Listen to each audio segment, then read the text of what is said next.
Bam. We're so scary. We're so creepy. Where is this noise coming from? Uh,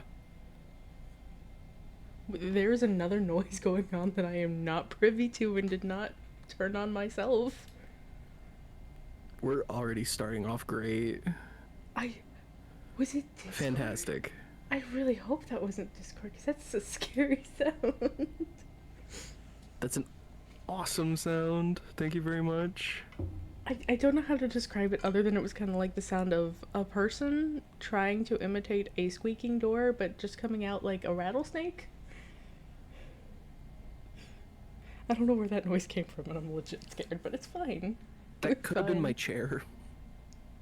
There's no fucking way. That could have been my chair. I got a really spooky chair. Your chair is very seasonal. My chair is really festive with the season. You know, sometimes you just need a chair that's gonna be a homie like that, you know? That's Oh, just gonna be 100%. like, I got 100%. you. In darkest night, brightest day, I will be there to scare No you. evil now shall walk my way. For in tonight my chair do fright. And with that, my soul take flight. Goodbye, I die. I shit my pants, Green Lantern's light.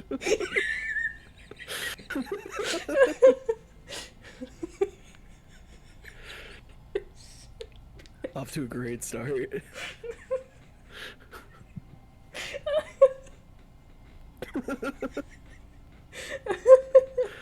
I'm sorry.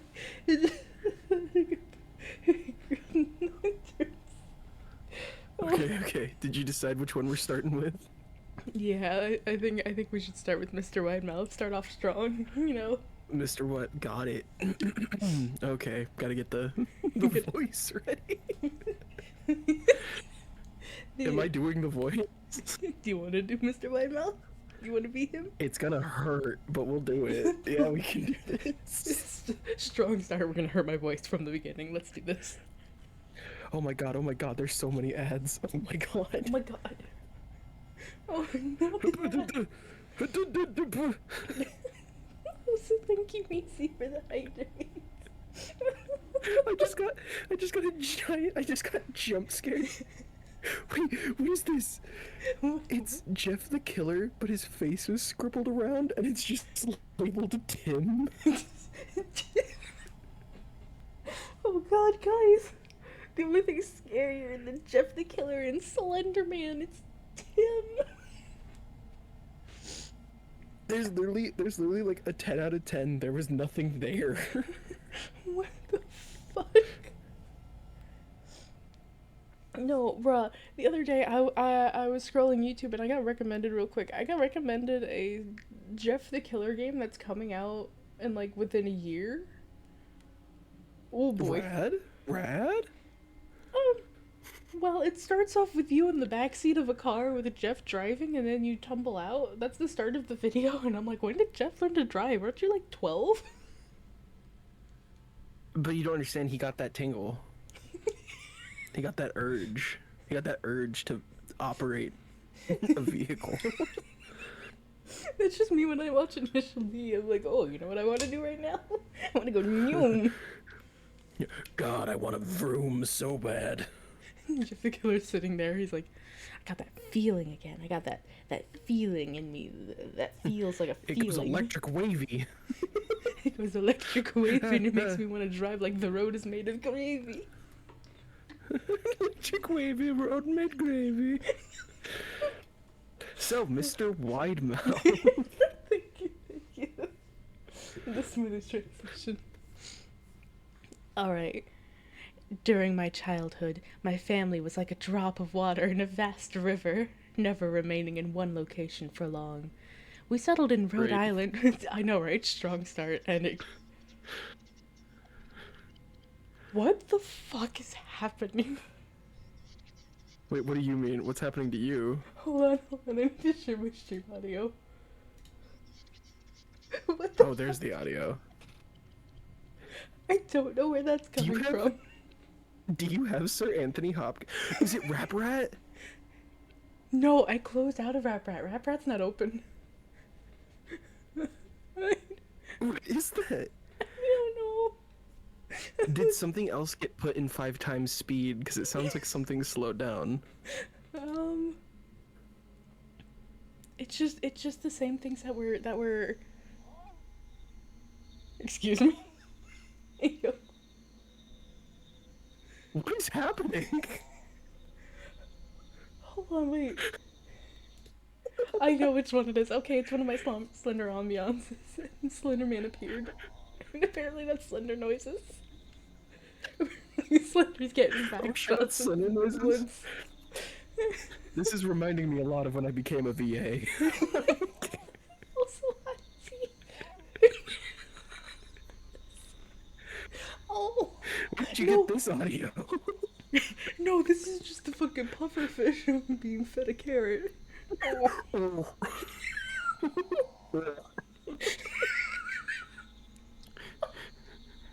Oh my god.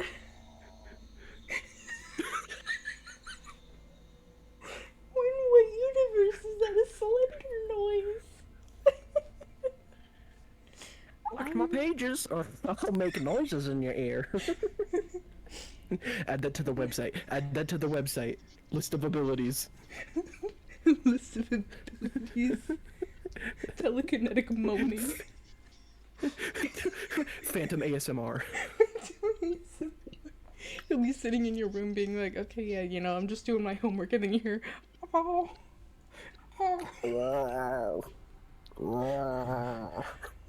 You're like, what the fuck is going on? It was kind of sounding like Anthony Hopkins in Hannibal, where he's like, like, I thought it was that for a second. Okay. Okay, so back to the story. I was a child, family, paper bag drifting through the wind. Like Katy Perry. This is where she got her inspirations from Mr. Whitemouth. 100%. It's back. For later read this, and Slenderman's like, hold on. I need to make myself known again. He's like, oh, Rhode Island. If only I could go there. I'm banned in 12 states. And I do abide by the law. And he settled in Rhode Island. I may be a child murderer, but I abide by the law.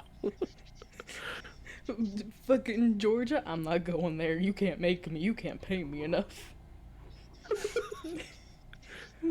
We settled in Rhode Island when I was 8, and there we've remained until I went to college in Colorado Springs.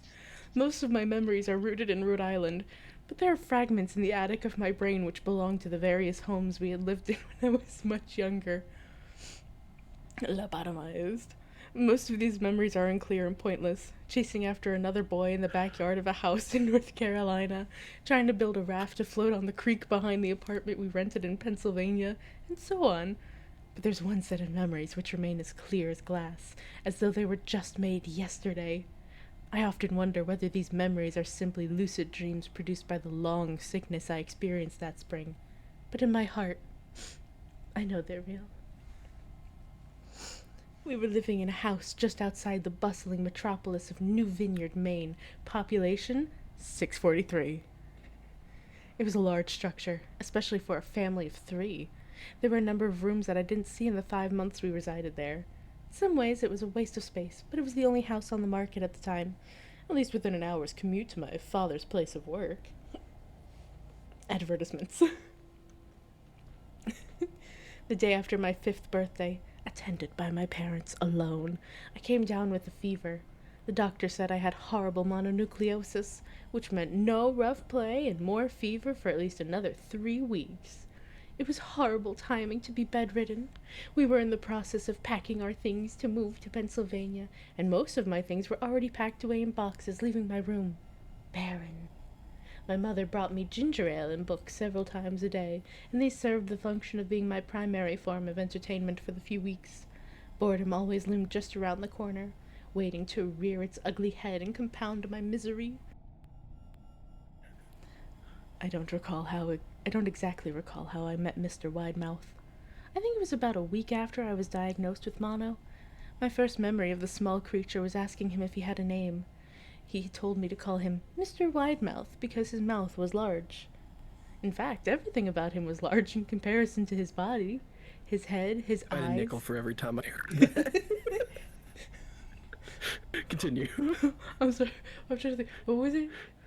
You're gigantic. You're huge. You're massive.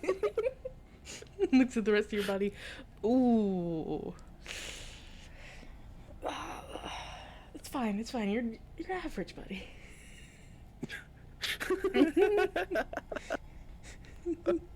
But his mouth was by far the largest. You gotta look like a Furby. I said as he flipped through one of my books. Mr. Widemouth stopped and gave me a puzzled look. Furby. What's a Furby? We're cementing with it. We're going with it. Run it. Run it. Give me my cigarettes. I need a smoke. I shrugged. You know, the toy, the little robot with big ears. You can pet and feed them almost like a real pet. Oh. Mr. Widemouth resumed his activity. You don't need one of those. They aren't the same as having a real friend. Advertisements. I remember this. I'm gonna read it every time I see it on my screen. It's there. I have to read it. It's a part of the story. How else would we know? I remember Mr. Widemouth disappearing every time my mother stopped by to check in on me. Sorry, wait, hold on. You're good. You're good.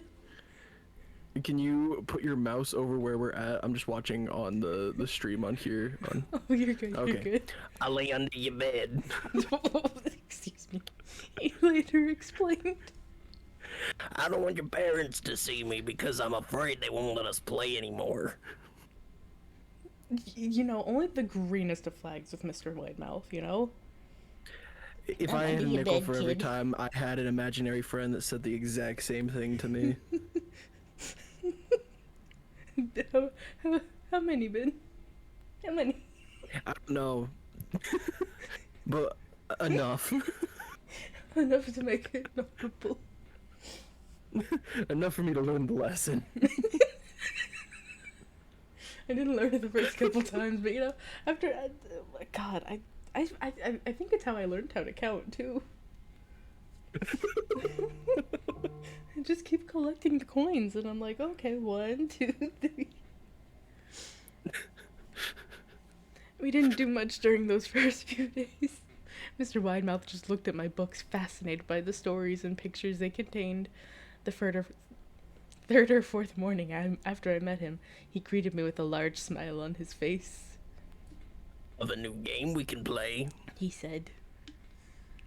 We have to wait until after your mother comes to check on you, because she can't see us play it. It's a secret game. It's Mario on the DS. Right now it's about 10:30 and you should be asleep. What you gotta do is you gotta slide your DS under your pillow, and then we'll air connect and we'll play time trials on Mario Kart DS. But if your mom comes in, don't forget to turn down the volume on your DS before you close it, or else Mario's gonna be a snitch. Basically, it's the WarioWare level. Oh, the kid's like... Mr. Widemouth just loves Nintendo games. Wait, do you think Mr. Widemouth works at Nintendo now? That's why he's not there anymore? I don't know. That's how I got a copy of Pokemon's Legend ZA early because I was able to. Is there a fucking owl? I would legit stop myself. Okay, never mind. Like, Sorry. Oh. Anyway, Me too. I forgot what I was gonna say. Just fuck it. We ball. After my mother delivered more books and soda at the usual time, Mr. Widemouth slipped out from under the bed and tugged my hand. We have to go to the room at the end of this hallway, he said.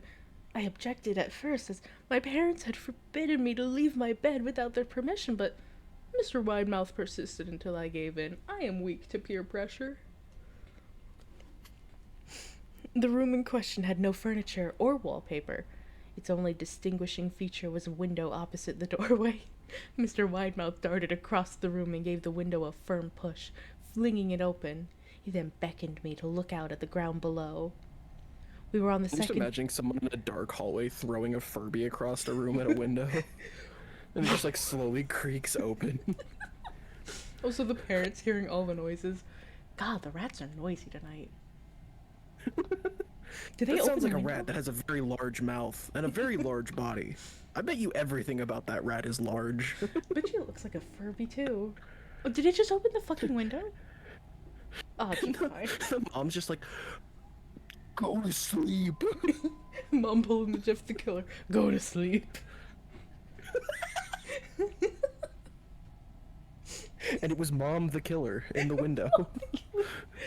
I'm gonna make a new fandom page, Mom the Killer, and I'm gonna give her all the abilities of Slender Man and make her stronger than Slender Man because she's a mom. Yes. Yes. The only Anyway, thing more continue. powerful. We were on the second story of the house, but it was on a hill. And from this angle, the drop was farther than the 2 stories due to the incline. I like to play pretend up here. Mr. Widemouth explained. I like to play pretend that there's a big, soft trampoline below this window. And I jump. If you pretend hard enough, you'll bounce back up here like a feather. I want you to try. You good? We're You good. good? Continue. Continue. Yeah, sorry. I was a I need 5-year-old. some water. Mr. Big Mouth when the adults are around. Hello.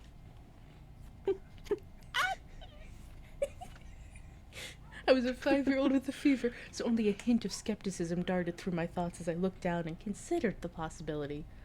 It's a long drop, I said. But that's all part of the fun. It wouldn't be fun if it was only a short drop. If it were that way, you may well as just bounce on a real trampoline. God, Mr. Big Mouth, if I imagine hard enough, can I pay off my student loan debt?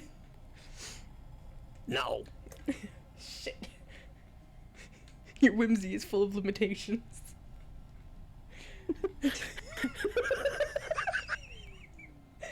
I need an image of a Furby, and then it just says your whimsy is full of limitations. I got you. I'll make it a shirt too. I'd wear it. I'd wear it. I toyed with the idea, picturing myself falling through the thin air, only to bounce back to the window onto something unseen by human eyes. But the realist in me, the realist in the 5-year-old me prevailed. Maybe some other time, I said. I don't know if I have enough imagination. I could get hurt. Mr. Whitemouth's face contorted into a snarl, but only for a moment. Anger gave way to disappointment.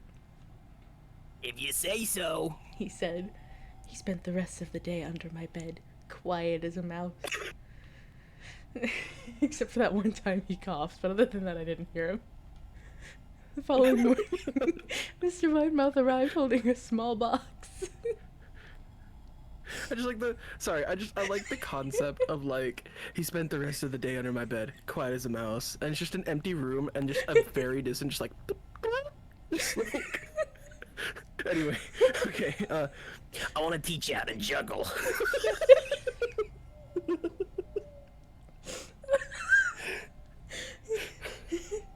Go on, go on. Say it. He said. Here are some things you can use to practice before I start giving you lessons. Mr. Widemouth's threatening me to read my story, right? I looked into the box. It was full of knives. Jesus. That was perfect. My parents will kill me. Get down, the horse is here.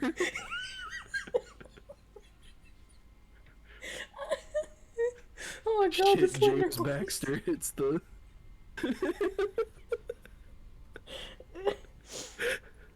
Oh god.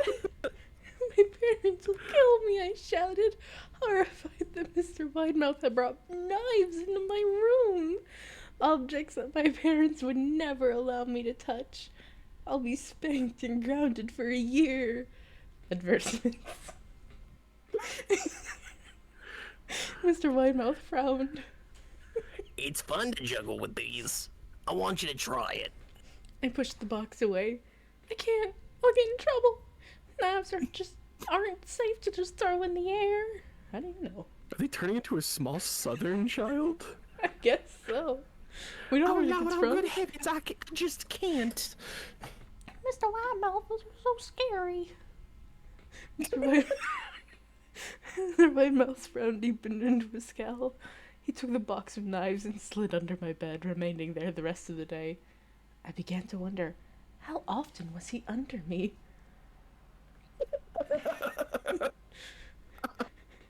I sure hope not often.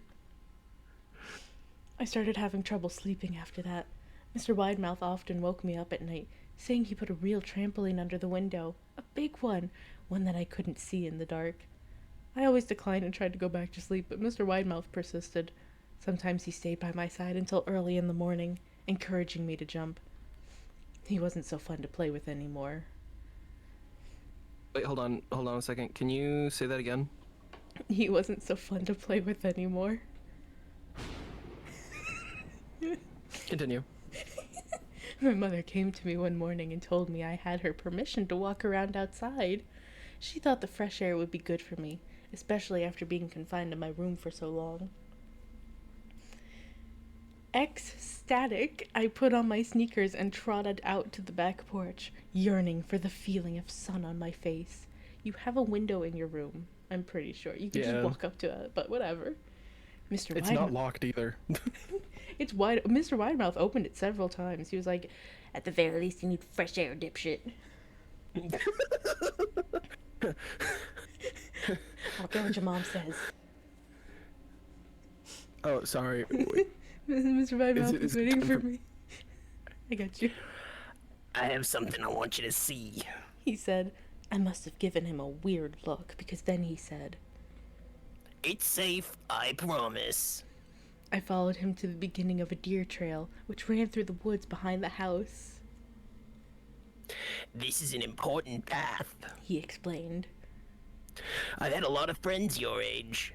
When they were ready, I took them down this path to a special place.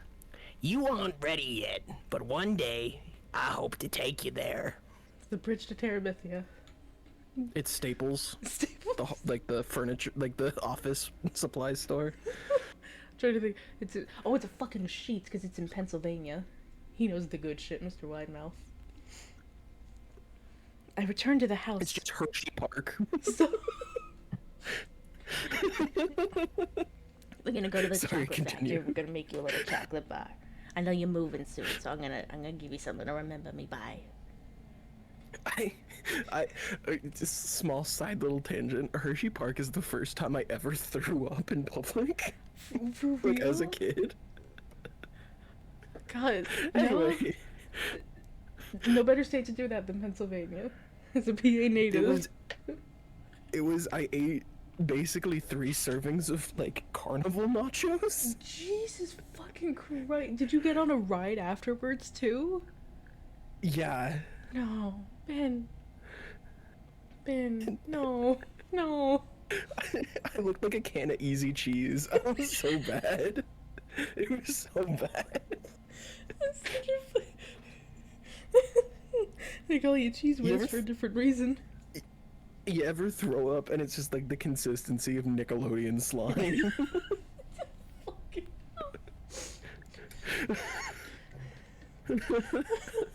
Anyway. Oh god. The Nickelodeon Choice Awards or whatever it's called is getting a little weird these days. Remember when they almost decapitated Katy Perry? Yes. So fucking wild for that shit. 2 weeks after I met Mr. Widemouth, the last load of our things had been packed onto a moving truck. I would be in the cab of that truck, sitting next to my father for the long drive to Pennsylvania. I considered telling Mr. Widemouth that I would be leaving, But even at 5 years old, I was beginning to suspect that perhaps the creature's intentions were not to my benefit, despite what he said otherwise. For this reason, I decided to keep my departure a secret. Advertisements. Adverse. Oh wait, sorry. Hold on. The spookiest. Also, the creature. They've got the creature. The creature mentioned. I'm such a big fan of the creature. My father and I were in the truck at 4 a.m. He was hoping to make it to Pennsylvania by lunchtime tomorrow with the help of an endless supply of coffee and a six-pack of energy drinks. He seemed more like a man who was about to run a marathon rather than one who was about to spend 2 days sitting still. Who the fuck just drinks that before a marathon? I'm pretty sure you don't. You don't eat anything before a marathon. Yeah, and let alone coffee, which goes through you really fast, and energy drinks, which will who knows what to you. Pop your heart like a goddamn balloon. You get to mile 2 and you're like, oh, that 12th Red Bull is not helping me right now like I thought it would. It's supposed to give me wings. I was gonna fly over these losers. I was gonna be free. I was gonna finally be a winner. Meanwhile, curled up in the fetal position. I was gonna be a winner.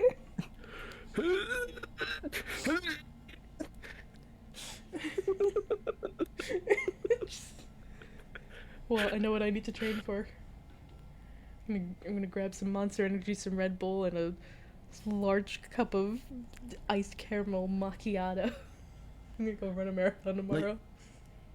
They said it was about a 5-hour marathon, so I mean, if I chug 3 5-hour energies, I could run 3 marathons. Oh my god! And maybe I'll run 3 times as fast. Who knows? That's a net gain of 15-hour energy. On top of my how long am I awake for already during a regular day? Approximately maybe 15 hours. Wake up, drink 3 5-hour energies. Alright, I can actually function now. Cool. How else am I supposed to start my day? Early. Oh, you want to be the dad? I think he's got 1 line. Or 2 lines, I'm sorry. Early enough for ya? He asked. I nodded and placed my head against the window, hoping for some sleep before the sun came up. I felt my father's hand on my shoulder. This is the last move, son. I promise. I know it's hard for you. As sick as you've been, once Daddy gets... we can settle down and you can make friends. That phrase outside of this context is wild. My new way of flirting. Once Daddy gets promoted, we'll settle down and you can make friends. Ooh. I opened my eyes as... Just... Oh. No, go on, go on. Hold on just 1 second. Oh no. Oh no, okay, wait, never mind. You're all good. I was just seeing how I sounded in your stream. Oh lord. I don't listen back to how things sound. I look down at my audio mixer and go, that looks about right. Oh, it's like fray-ish. I sound like staticky a little bit. That might be my bad. No, because you sound fine on my end here. Let me fix it. Let me make sure that Discord is coming through Let me just my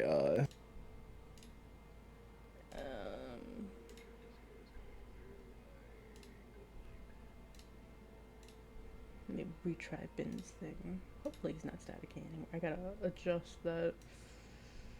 Oh. Okay, does that sound like any more reasonable?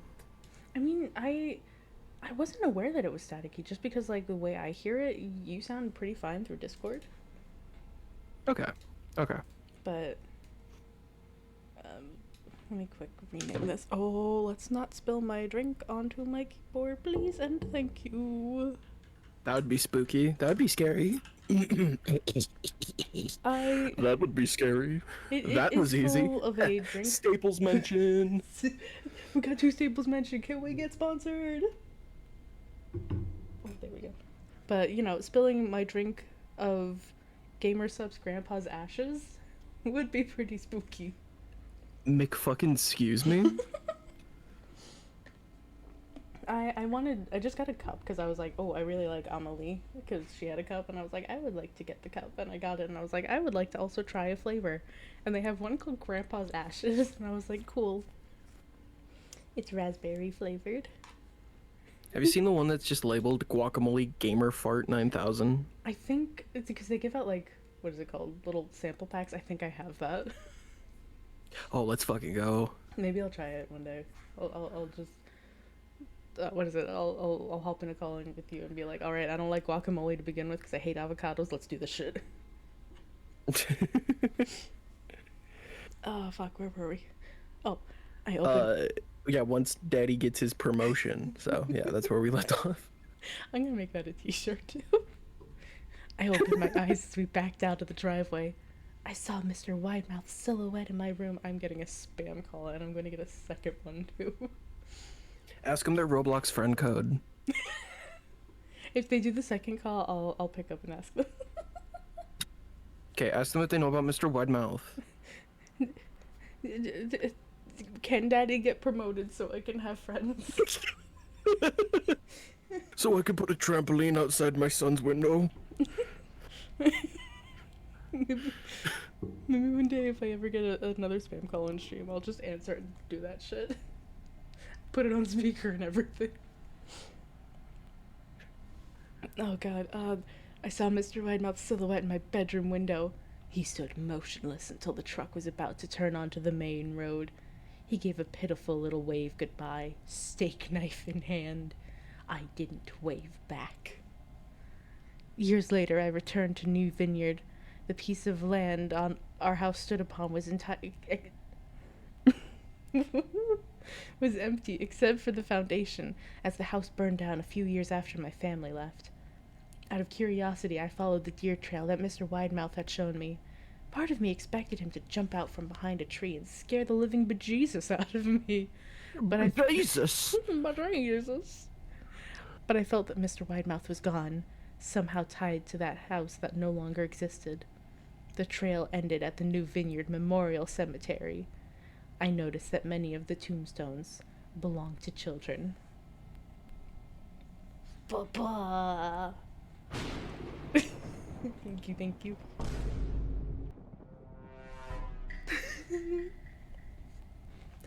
Was Mr. Widemouth sus all along? Was he the imposter? Indeed, yes. No, fuck, it all makes sense. To me. You know what this makes me want to replay? What? It's one of my favorite indie games that didn't get as big as like some of the others in the genre, but do you remember Tattletale? Yes, I fucking loved the shit out of Tattletale when it came out. Tattletale's rad.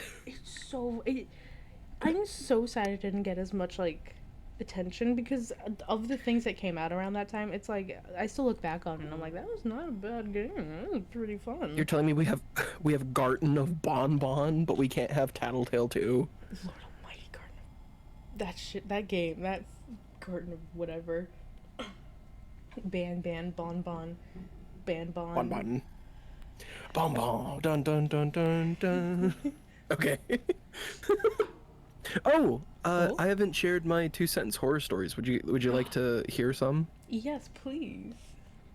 Okay, cool. Here's just a couple.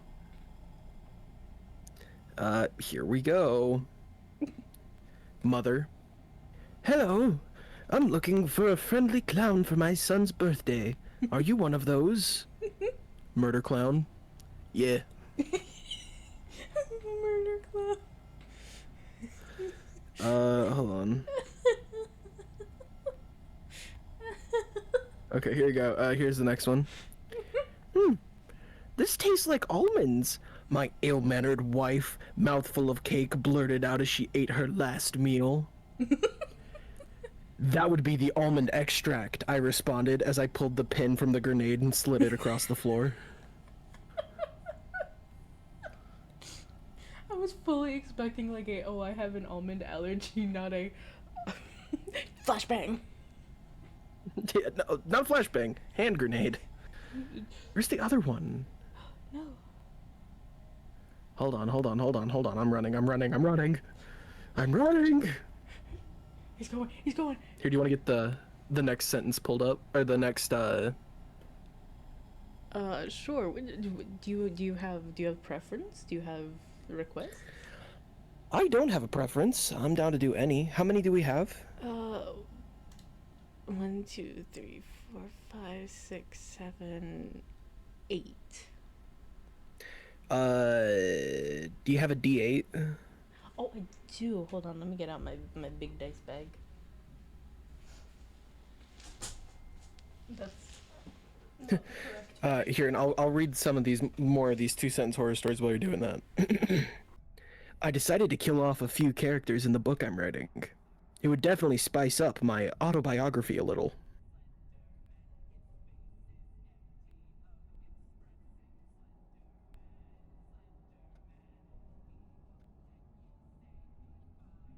Hey, sometimes you are the master of your own story, and sometimes you have to look at your friends and be like,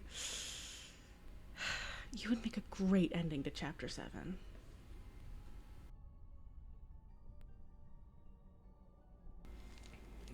Sometimes you just gotta do that. Where the fuck is it? There's so many. Okay.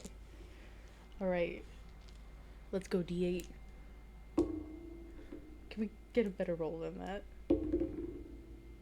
5. 2, 3, 4. Oh, fuck. Ben, it's your time. It's your time, Ben. Oh, what time is it? It's Eyeless Jack. Oh, let's go. Let's do Oh, this. let's go, let's go, let's go. Do you want me to read it, or do you want to, like... We switching it up now? Yeah, it's your story. It's you. Okay. Yeah, it's me. It's literally me.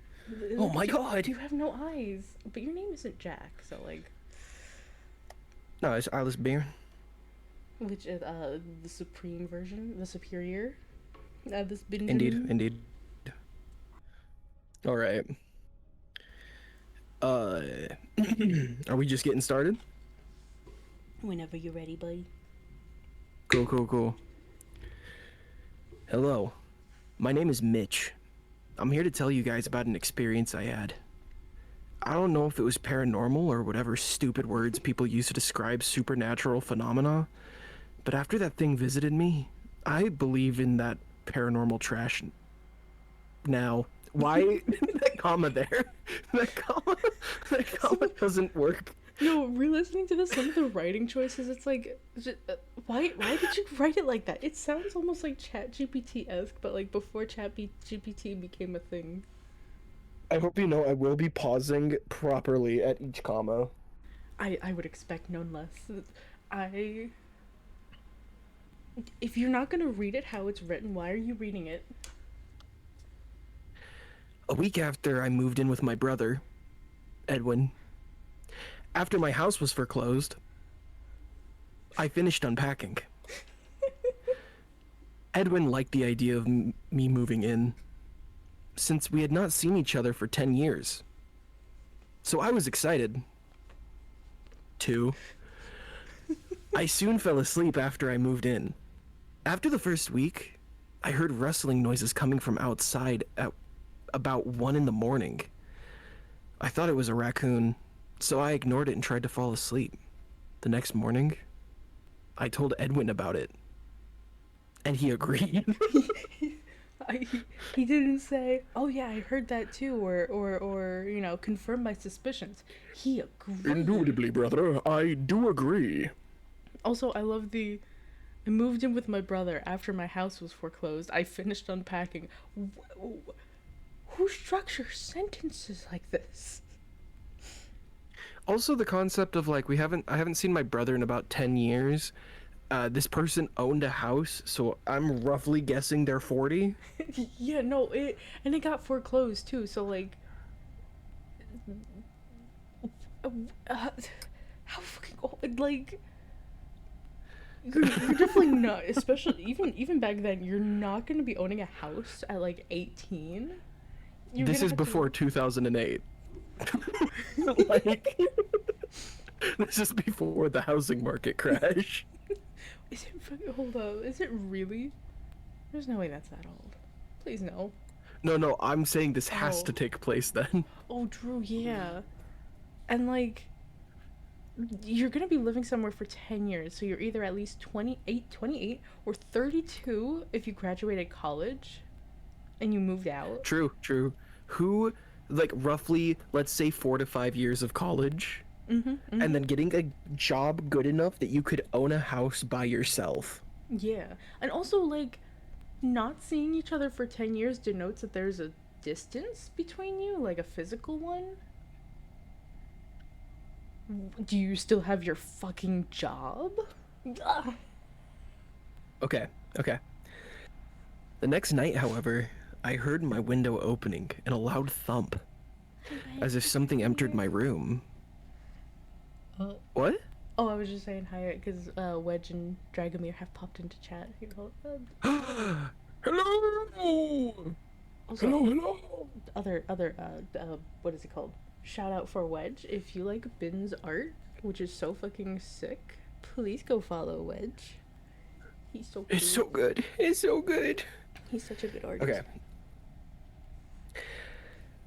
I thought I heard my window opening and a loud thump, as if something was entering my room. I darted up and looked around my room, but I saw nothing. The next morning, Edwin dropped his coffee cup when he saw me. He held up a mirror, and I saw myself, a large gash in my left cheek. I'm just imagining like just some supernatural entity skittering around your room and just going scratching your cheek like a fucking cat and skittering out the window like a spider. You're gonna want to see this. It's right behind me, isn't it? It's right behind me. After I was rushed to the hospital, my doctor told me that I must have been sleepwalking. But then he showed me something that made my blood turn cold. He lifted my shirt to reveal a sewn-up incision where my kidneys were, which are on different sides of your body. Anyway, I stared into his eyes, mine widening. You somehow do lost you wanna be your the doctor? kidney last Yeah. night. My doctor told me. We don't know how though. Sorry, Mitch.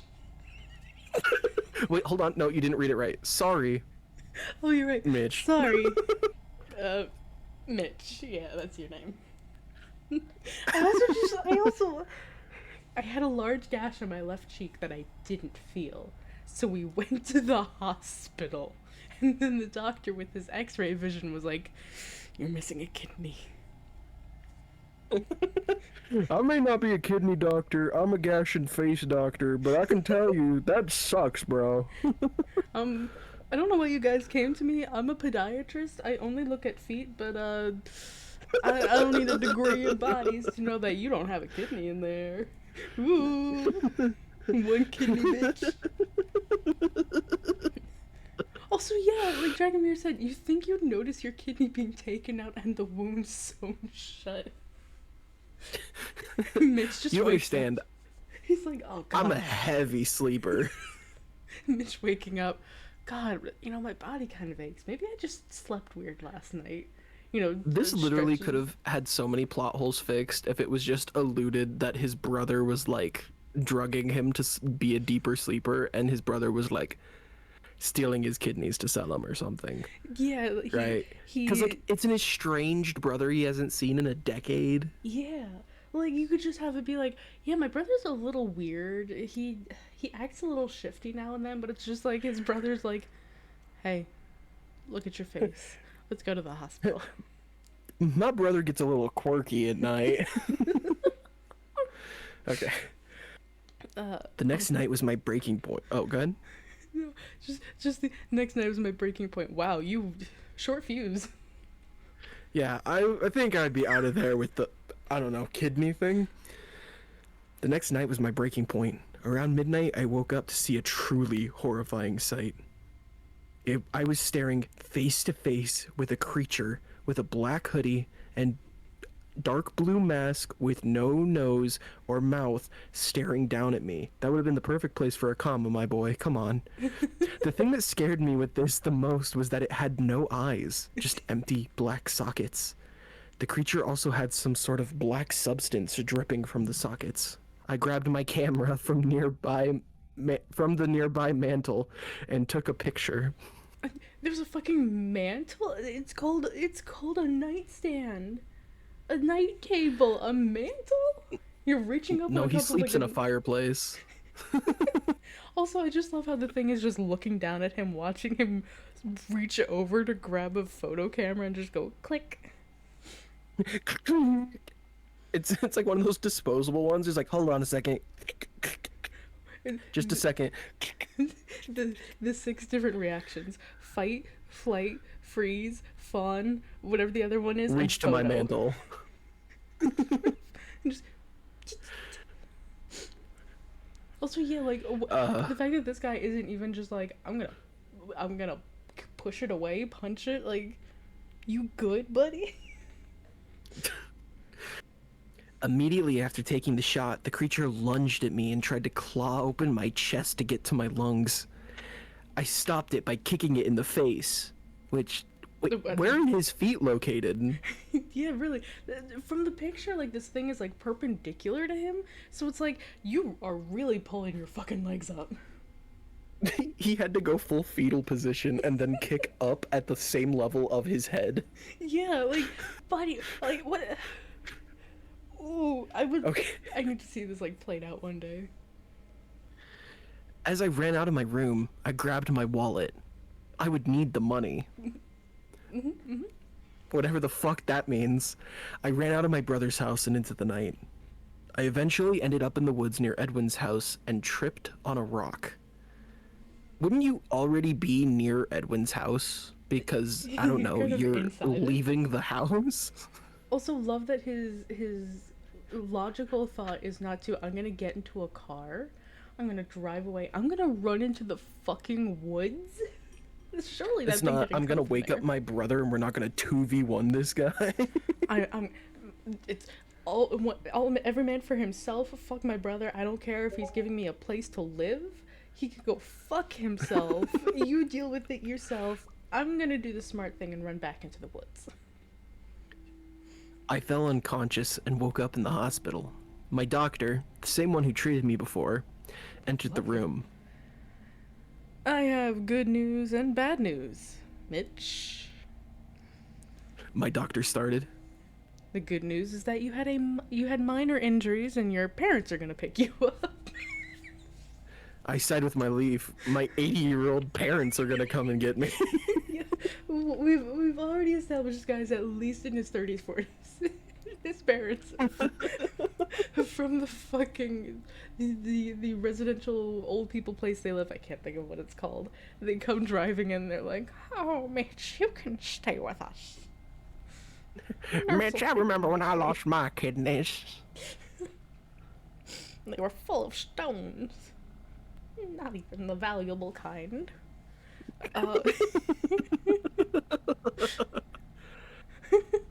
The bad news is that your brother has been killed by some thing. Sorry. My parents took me back to Edwin's house to collect my remaining belongings, which I did. Upon entering my room, I was scared, but remained calm. I grabbed my camera and then stopped dead in my tracks. In the hallway leading to my room, I saw Edwin's body and something small lying next to it. I retrieved it up. What? I retrieved it up. Word up. And entered my parents' car, not mentioning Edwin's corpse. I looked at the thing I had picked up and nearly vomited. I was holding my stolen, half-eaten kidney with some black substance on it. Love the fact that possibly the police were just like, "Oh, you're his brother? Ah, go on in, buddy. Don't mind the corpse. Don't mind your dead brother's body." That is wild. Like, they didn't pick up any sort of, like, he just tampered with an active crime scene. Yeah, like, they're gonna look back and be like, "Oh, we let that guy in. We let that guy in, and there's a piece of this missing. What the fuck?" Also, Hey, who took the kidney? also just him being like, "What's this?" Puts it in my pocket. Active crime scene. I'm gonna go home now. I'm gonna go with my family. Looks at thing. I'm gonna go get my 80-year-old mom to go and make me some chocolate milk, and I'm gonna lay down and think about my foreclosure. My foreclosed house. He's been here what, 2 days? Roughly. Oh, I'm sorry, a week and a day or something. A week. Yeah, a week after I moved in. How old do you think the person was when they wrote this? Like 14? 12 max. They heard about the 12. word foreclosure and were like, you know what? I'm gonna use this in my story. That sounds so adult. My papa's pizzeria got foreclosed. I mean, I guess that works. Like, Hope he didn't get a mortgage on it because he'll be paying it off. Also, I'm still not over the fact that it's like, your house has been foreclosed. It's under mysterious, no description given. It's the, I'm using my SAT word here. Goes to live with brother who I haven't seen in 10 years. And either that means you guys lived really close to each other and just didn't fucking talk for 10 years. Or you lived like across the country. And your brother is also really nice and living closer to your family. And you're just like, I'm gonna drop everything, go live with my brother instead of... who's I in the don't know. woods? Yeah, who lives so close to the woods, and you're not gonna be like, maybe I'll just get an apartment nearby or something, because I surely don't have a job, apparently, at my big age of whatever, that's helping me pay off my foreclosed house and mortgage. Okay, so I know who did it. Oh, who did it? Who did it? It's clearly the doctor. Oh, this is how he gets his money. Yep, it's the arrow to the knee thing. Especially because, they went just for a gash in the cheek. Yep. And he Like- was like, but how did he know? Clearly the main character didn't know. Clearly Mitch didn't know. Clearly, Mitch didn't see the doctor's eyes, subtly dripping black substance and him munching on something. He just thought it was a bratwurst, I don't think I asked a lot of questions, like why the doctor's face was covered in a black substance. And, I didn't see a degree on the wall, but it also wasn't like it was a big clinic, so like I couldn't really ask what his credentials are and where he went to school. So like, Well, plus it he's a wasn't doctor, I actually. should It was believe just him. like a U-Haul storage container, but I mean, he seemed legit. He had a stethoscope. Yeah, he had a stethoscope. He had that thing you put on your arm and it goes psh, psh, psh, psh, psh. He had one of those. He took my blood pressure. And you know what? He's missing a kidney just from looking at me. Of course he's a doctor. My 140-year-old parents told me to always trust a man in a stethoscope. Okay? Like, Sneak into a house, cause damage to your would-be patient, steal kidneys, then they go pay you for a checkup. Easy. True. Like, this doctor's making a fucking killing in this place. Also, like, of course he's not gonna get caught. The police let this dude into the house and take evidence. The police aren't gonna do shit about this doctor. They'll be like, but he's a doctor. He's helping people. Yeah, he's stealing kidneys, but like maybe somebody else needs them. have you ever heard about that lady who faked her credentials to become a nurse? And Maybe. even got like accommodations and like kudos from like the management of the hospital before they found out that she never actually went to school to be a nurse, but she was one of the best nurses in the hospital. I know what I've got to do. My time has come. Also, cause Chat. oh. Go Oh, on, I was just go gonna on. say, does someone want to pick a number between 1 and 7? Relinquish us from the burden of choosing. Well, no, there's just no D7. Oh, we got another 5. Hold on, let me close this out. I'm gonna open up on the Slenderman page so you guys can read this stuff real quick. 1, 2, 3, 4. Oh, Well, no, let's save that one. So go to the next one. yeah. The Beatles no. cartoon last episode. Oh God. Jesus fucking Christ. You sound excited, Ben. Uh, I just want to start off by saying that if you want an answer at the end, prepare to be disappointed. There isn't one. let's roll. I'd like to start this. I'd like to start this off by affirming that I am a huge Beatles fan, as well as being 14 years old. I'm also an avid collector. That's very evident. Yeah. I'm also an avid collector of Beatles stuff.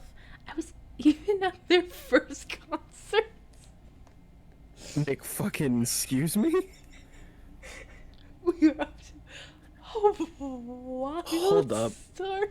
Doing a little bit of a Google search.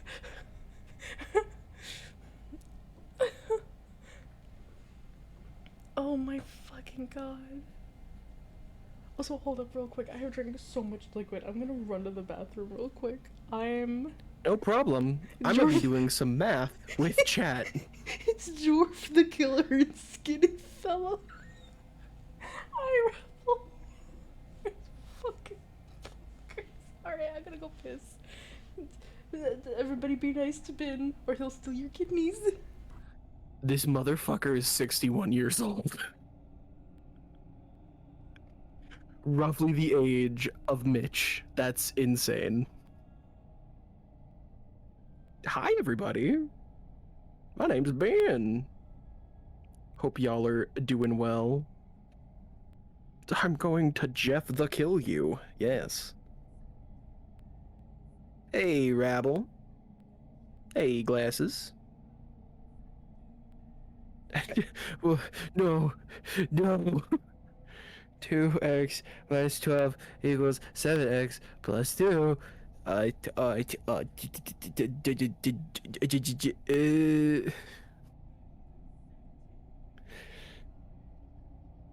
How are all of you guys doing?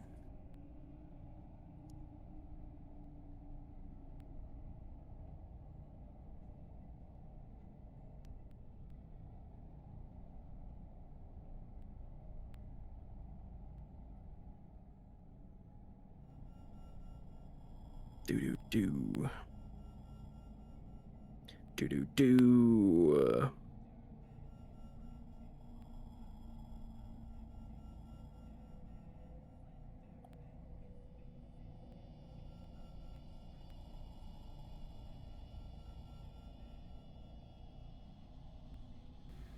Okay, I am back. Also, hi Gigi. Why are we We're trying to do math. I'm not good at math. Bruh, I got the other day when I was streaming, Nero and Faramir were ganging up on me, and they were like, Ronnie's learning their basic math shit. The next time I stream, I'm playing a game, and it's like, solve this math problem, and I'm like, there's no fucking way. There's no fucking way. But also, like, I'm 14 years old. This whole I'm so excited for the story. So I don't know if you heard. Oh. This person is roughly 61 years old. Fucking liar. I'm 14 years Well, old. no. If they went to the Beatles concert, Oh. the first one, at 14 years old, like, well, no, I didn't even calculate at 14 years old. Oh, true. Like, they could have So- been there at, like, 6. No, so that would have been 75. They'd be 75 years old. 7. So roughly the age of Mitch when he got his kidney stolen. I keep aging up, Mitch. Mitch and his 160-year-old parents coming to pick him up. They were there for when the Beatles were conceived. By their parents. Anyway, continue.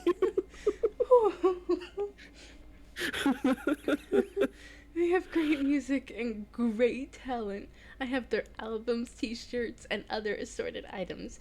I even enjoyed the old cartoon of the Beatles that was made in the 60s, but it wasn't long before I found out there was a morbid secret to the cartoon. Dun dun dun. Oh, wait, sorry, hold on. The only appropriate I'm sorry, the sound effects of this ambiance video are getting me. Although I'm very glad we haven't heard Slenderman moaning again. I don't think I could handle Yeah, or the horse. Slender Horse. My favorite character from Uma Musume. Negative 2.8. Oh my god. Okay, continue. You got this. We got this. I was at a local collector shop where they had a section about the Beatles. I was looking for some Beatles mugs and pins. I bought 2 Beatles mugs and 4 Beatles pins, and I was just about to leave the section when something caught my eye. It was a videotape called The Lost Beatles Cartoon. Or at least that's what I assumed, being what was scribbled on it, with what appeared to be black Sharpie. I really wanted to get it, so I told my disjointed mother that I wanted to buy it. Jesus. When we went to purchase the tape, the counter worker said I couldn't have it. He told me that he watched it and had nightmares. I was surprised he could say that about the tape because it was just the Beatles. How can a cartoon about a band possibly be that scary? But he said, never mind, you're just gonna have oh, I'm sorry, go ahead. I don't know much. Okay. I mean, sure, bet. Never mind. You're just gonna have nightmares anyway. And he gave me the tape. While I was walking away, I thought I saw him folding his hands like he was praying. For some odd reason, I was starting to feel like something was wrong with the tape. When I got home, I immediately went downstairs to watch this mysterious video. When the tape started to play, something weird happened in the beginning. It was the sound of someone screaming in complete agony, which, while that was normal for Me when I get my kidney ripped out. No! Which, while that was normal for the Beatles cartoon, there was usually a little title card accompanying it. I was scared until the title card thankfully faded in a few seconds later. Yeah, my favorite thing about the Beatles cartoon is hearing somebody scream like they're being tortured, and then I see the title card and I go, yippee! Yep. Yeah, like that. The episode was called Because, and assumed it was referring to the Abbey Road song Because. The first scene faded in from black, but something was off. It was slightly different than the original style. It looked almost similar to the original, but it looked darker and more detailed. Then the episode showed all 4 Beatles in their trademark grotesque original designs. John, Paul, What? George, and Ringo. Grotesque. I've been lurking since earlier. It turned out when I heard Ronnie say I have a Beatles collection, but my mind oh, fetal collection. Well, wait till we get to Iqbar Bigglestein. Oh my god, Iqbar Bigglestein, yeah. This also just what do you mean grotesque original designs? What the like a kid? I'm gonna just type in original Beatles. You go ahead, but Despite the past oddity, I relaxed hearing the trademark Paul Frees and Lance Percival voicing the Fab Four. They were talking about some kind of a CD they found outside the recording studio and about listening to it. This was strange. CDs weren't invented until '76, and the show was produced in the late '60s. So then the scene suddenly transitioned to the Beatles in the recording studio. The shot showed John casually putting the headphones on until the thing happened. the thing. John, all of a sudden, just looked like he just blacked out. Then Paul worriedly asked, I can't do Beatles impressions. We're not gonna be able to do this. No, it's fine. I have nothing but belief. John, are you all right? We're just gonna go plain generic white man voice. No, it's perfect. You know, it's just what the Beatles sound like. Anybody who says otherwise clearly was not a fan like this author and us. Duh. then the screen The only one who zoomed- I can do right is Ringo. Continue. Maybe. Oh, we got a Ringo line. Then the screen zoomed up to John, who had started drooling. And all of a sudden, John's eyes turned into what I can only really describe with my limited vocabulary. LSD acid trip image with weird colors. After 10 seconds of John's acid tripping face, something appeared. I grabbed the clicker and went backwards to see what it was. What I saw was a morbid, grotesque picture. It was a real photo of a man with a ventriloquist dummy. The scary part of the picture was that the man with the dummy had no mouth. Instead, there was blood on his face where his mouth was supposed to be. The dummy had fire in his eyes and an insane smile. I had to choke back some vomit after watching it. Then the screen went back to an equally as vomit-inducing sight. John's face. Why do they hate John? I know.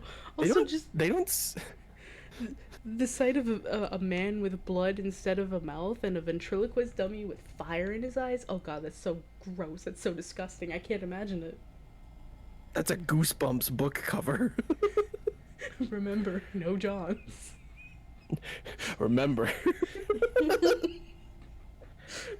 Are you all right? Asked Ringo.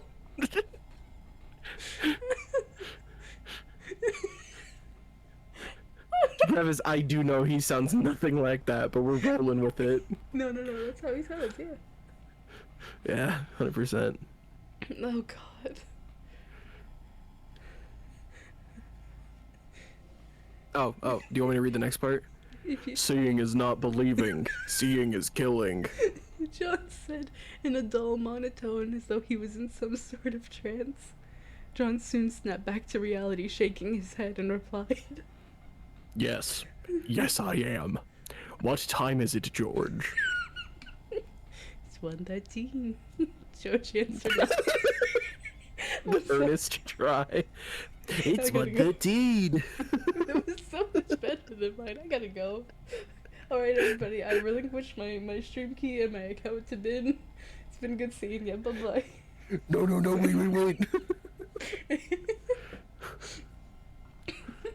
wait. George answered nonchalantly.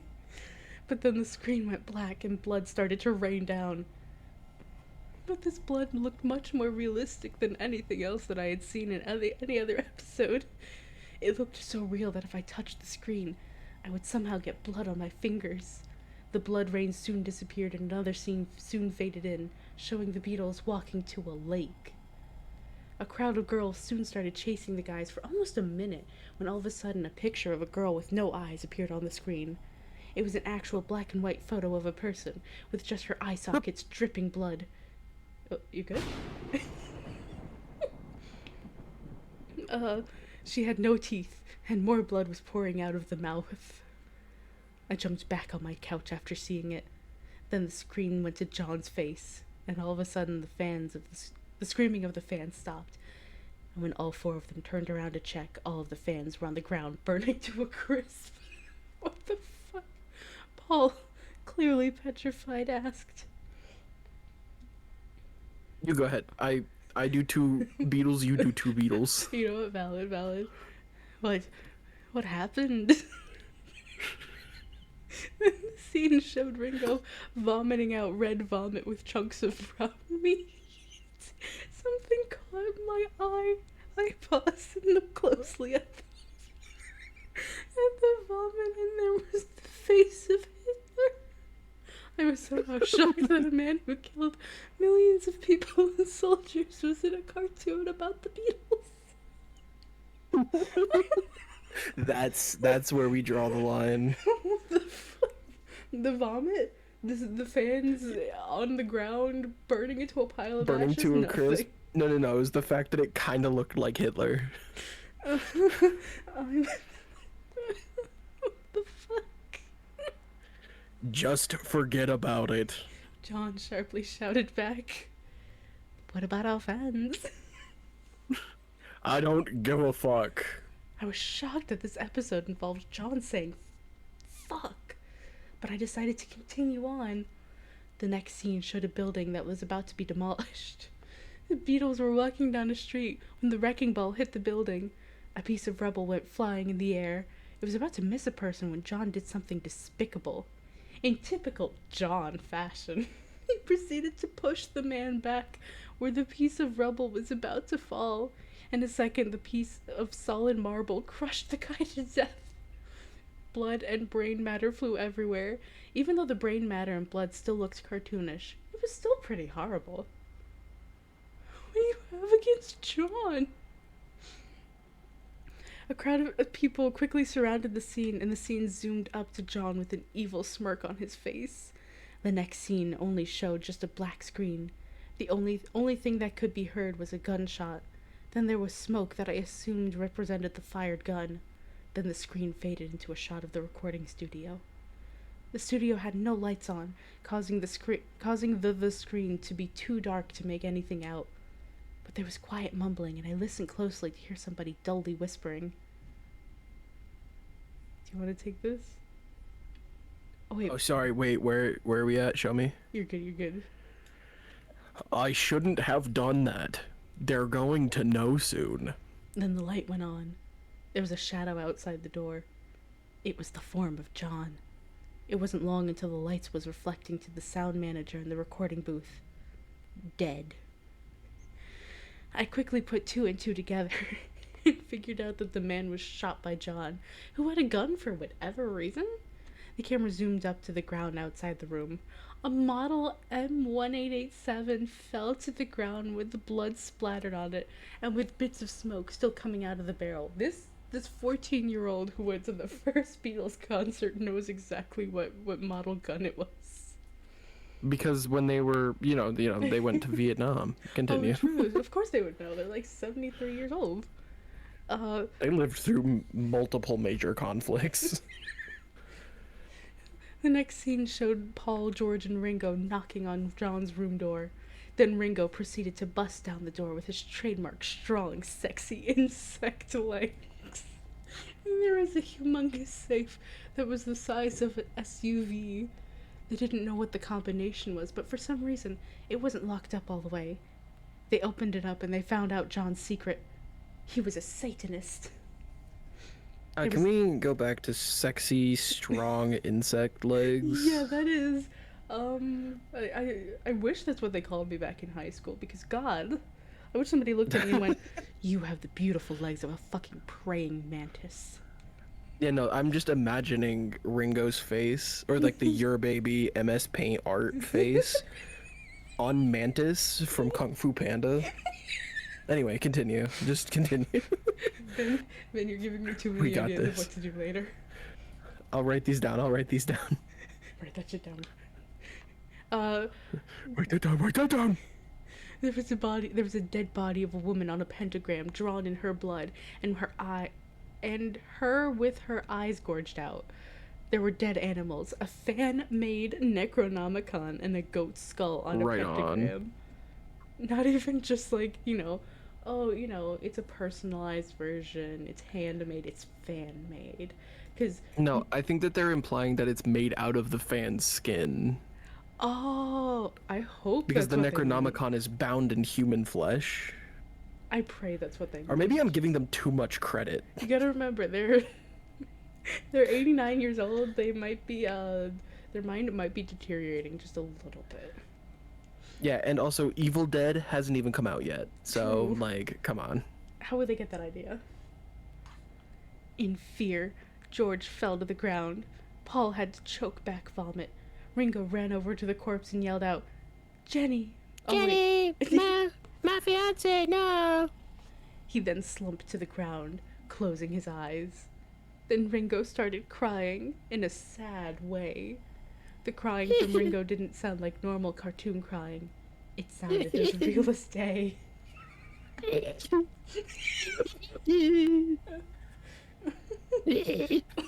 You gotta get that, like, coughing in there, that, like, I've been crying too much, too hard.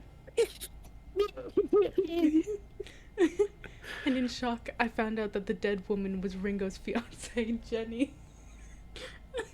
I didn't know that Ringo had a fiancée, but I decided to continue on.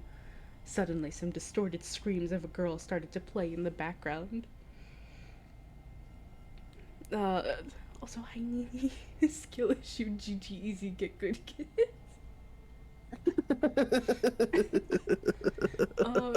Also, just the Jenny, my fiance. I found out that it was his fiance, Jenny. There's just it's giving My Immortal, where some things feel 100%. too intentional, especially with the crying in a sad way.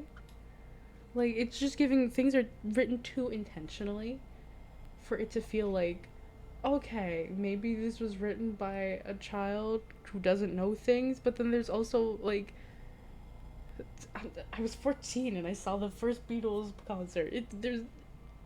This is reading off in the same light as this is written by someone who shouldn't have internet access past 8 o'clock. Yeah, regardless of how old they are. Especially with the Yeah. phrase strong, sexy insect legs. Whoever you are, I don't care how old you were when you wrote this. Now, my 160-year-old grandparents would come in there and snatch my iPad in a hot minute. Like, They would snatch me a 92-year-old's iPad and be like, too old to be writing this shit. they just turn to dust and drop the iPad to the ground. This is my next creepypasta. Help! All of my family members keep aging rapidly and turning to dust. The creepypasta that makes you old. Every time we talk about somebody in the story, they just keep progressively getting rapidly older. I started to suspect that. Oh, go ahead, go ahead. Sorry, I just read it. No, sorry, I just read ahead a little bit. I was like, whoa. Continue. I started to suspect that's supposed to be the screams of Jenny.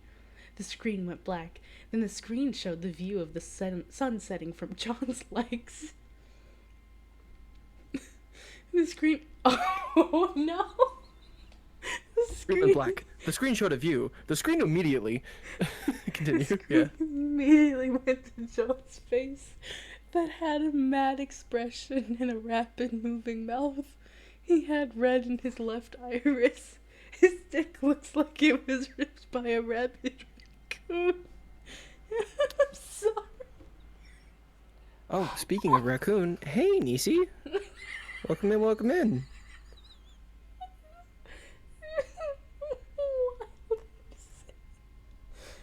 Like the time gap between the release of GTA Vice City. Shut up, shut up. No, don't do this to me. Don't do this to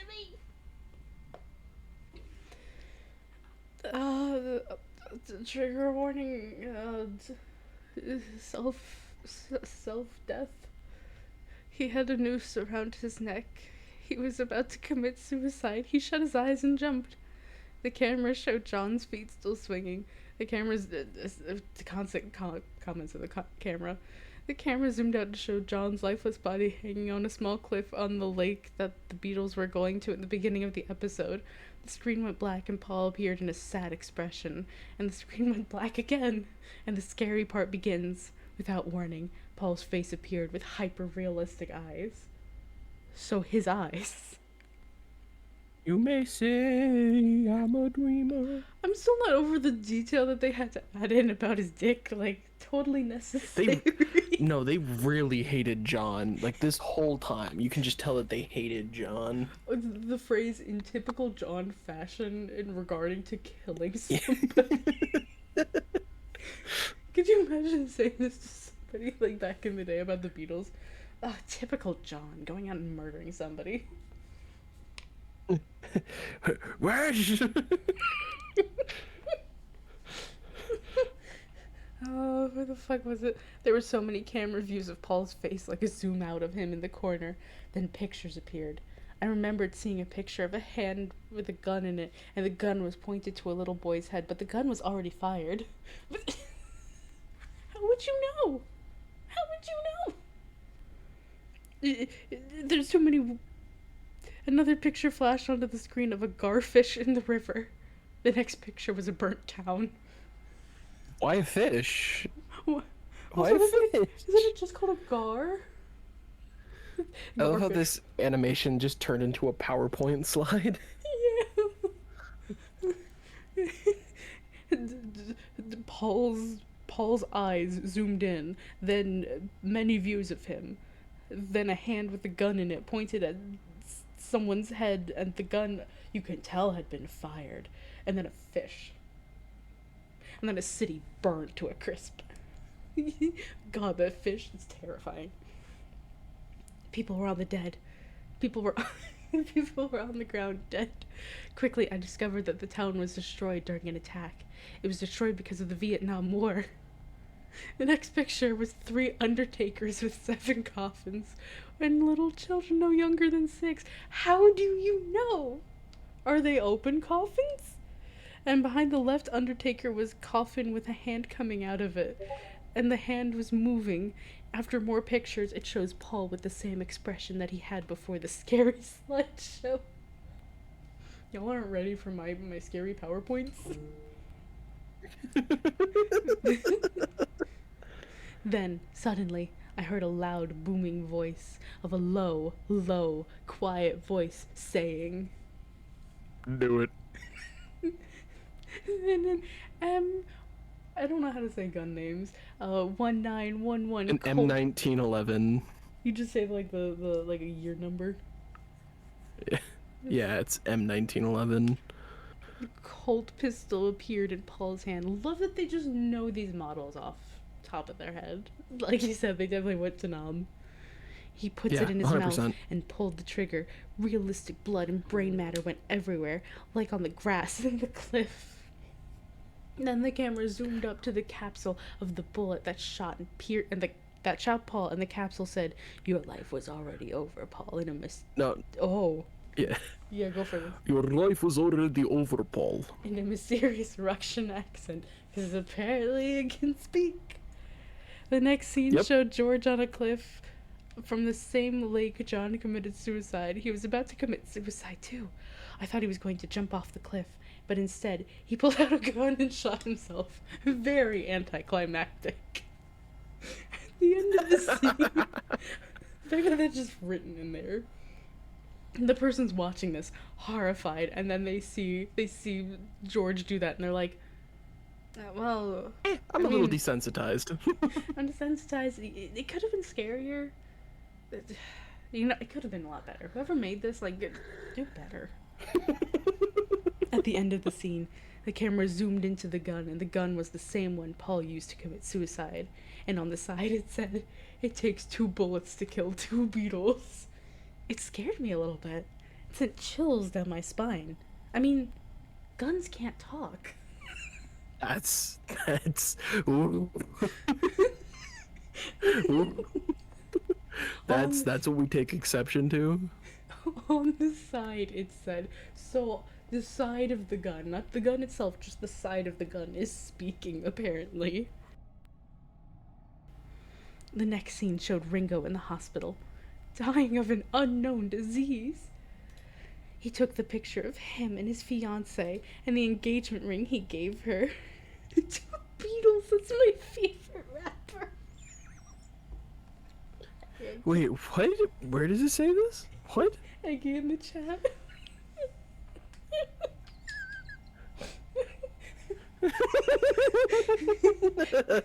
Two Beatles featuring hit artist strong sexy insect legs. My fucking god. I'm yoinking so much of this shit, making stupid shit later. He took the picture of him and his fiancée and the engagement ring he gave her, and then he died.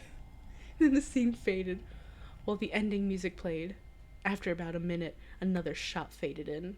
It appeared to be a dark hall.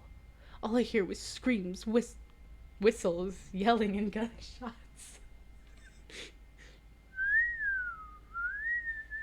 The scariest noise. Discord does not pick up my whistles. I soon found out that the hall was a prison. The scary part was that every time the lamp swings in the hall, a black hooded figure appeared. It wasn't long until I found out it was John with gray skin and red iris. For a brief second, I thought he resembled trademark webcomic character Carcat Vantis.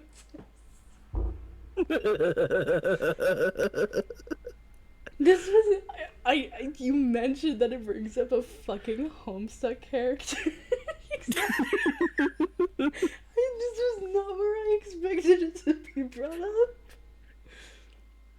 He shouted, "I hope you enjoyed." Oh wait, But yeah, sorry, go that's for me. it. That's me. I hope you enjoyed your life, because my life is over, including my friends, all because of me, John. Oh my god! I just looked ahead. Yeah. Oh, get ready. Get ready. Please remember we just brought Get up ready. hit Homestuck character Carcat Vantus. Right behind him was a crowd of guards and prisoners. It seemed that some of them had bullet holes in their head and blood all over their bodies. In the crowd, I could make out several people in grotesque Beatles cartoon designs. I'm going to read this. I'm going to try and butcher this as much as possible. Like John F. Kennedy, Abraham Lincoln, and Archduke Franz Ferdinand of Austria. The really weird part was that the prisoner that was right next to John was Mark David Chapman. It scared me how the guy who killed the actual John Lennon was right behind the evil cartoon John. For 30 seconds, Mark and David Chapman and the crowd of prisoners and guards started walking straight like if they were walking towards me. Oh my god, oh my shit, oh my jeez. Me watching the screen. Oh no, whatever will I do? Turns off TV. The more they kept walking. Have you ever seen the live action Street Fighter movie? Yeah. It just reminds me of when Zangief just goes, quick, change the channel.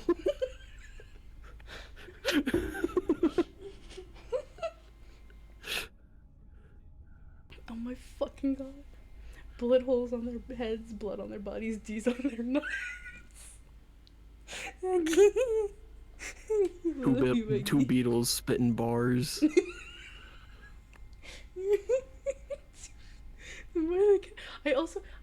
I keep envisioning this, and this is not the right place, but I'm just like, in my brain, I'm like, this takes place in the Lady Gaga telephone prison. So just imagine them, like, walking forward and dancing.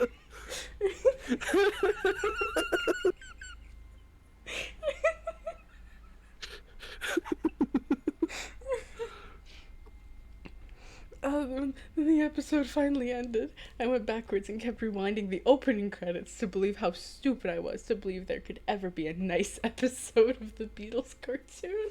You even like the Beatles? It wasn't long until something caught my eye. I looked closely at the bottom of the word because, and I paused to see that the episode was actually called The Beatles Cartoon because of John, they're dead. I was about to take the tape out of the VCR, suddenly caught fire. Oh shit, oh jeez. I immediately got my grieving mom in a fire extinguisher. We put out the fire and to discover that somehow the VCR was still okay because we put more tapes in and they managed to work. But the only thing that was destroyed by the fire was the tape, and it was the tape that started the fire. My disappointed mother and I went back to the collector's shop and brought back the tape. The counter worker from the store asked, "You wanna?" Oh, what happened to the tape? It was set on fire when the tape ended, I said. He roughly grabbed the tape out of my little hands and violently chucked it into the trash bin. All I can say is, oh, it's you! You're in the story bin! Oh my god! It's me! I'm right there! They really got everybody! All I can say is, goodbye, and see you later. That one's pretty good. That one's pretty good. That one's pretty nifty. So, oh. Such a strong story. Thank you, Ben. We're Oh, all in 100%. silly moods here, you know. We're reading something called the Beatles cartoon Lost episode that mentions Homestuck and Jeff the Killer. We gotta be in silly guy moods, even though it's scary time. The Father, the Son, the Holy Ghost.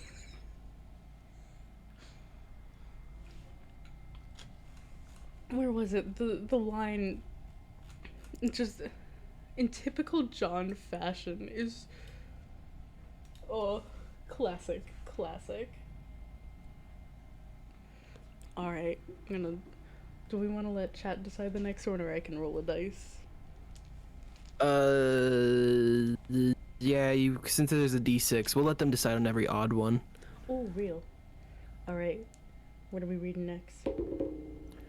I looked up Carcat Vantus John Lennon just to see if anyone animated or drew anything. Please. Stanley didn't go with the reveal that John Lennon was actually John Egbert of Homestuck.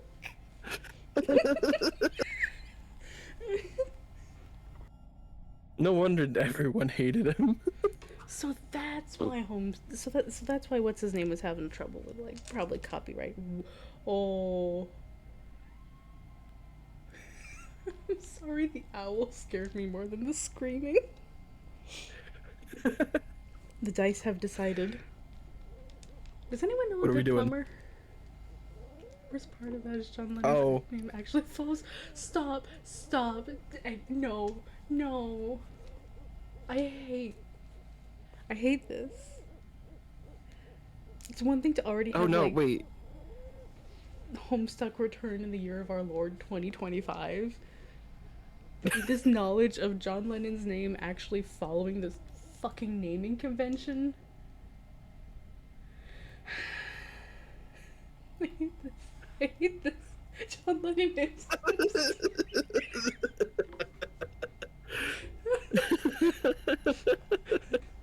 I'm gonna make a model and I'm gonna use it first time I stream after Halloween. It's gonna be just John Lennon's face plastered onto a Homestuck body. Hold on a sec. Oh, you good? Do you have the link to this one? Oh, yeah. Oh wait, okay, yeah. On here, I got it real quick. Oh, okay. I'm gonna use it once and I'm not gonna explain anything to nobody who doesn't know. If they don't get it, they don't get it. And, oh my god. What is happening? This is supposed to be Slender ambiance. When does this happen in a Slender game? This sounds like a jungle. Can Slenderman go? Okay. Is there Slenderman Safari Adventure that I'm not aware of?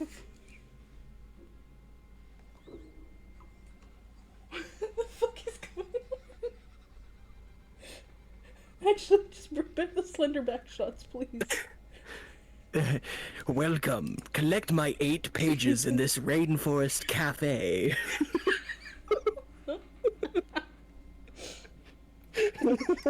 Collect my pages in the Rainforest Cafe before they get used for menus or get destroyed by the rain animatronics.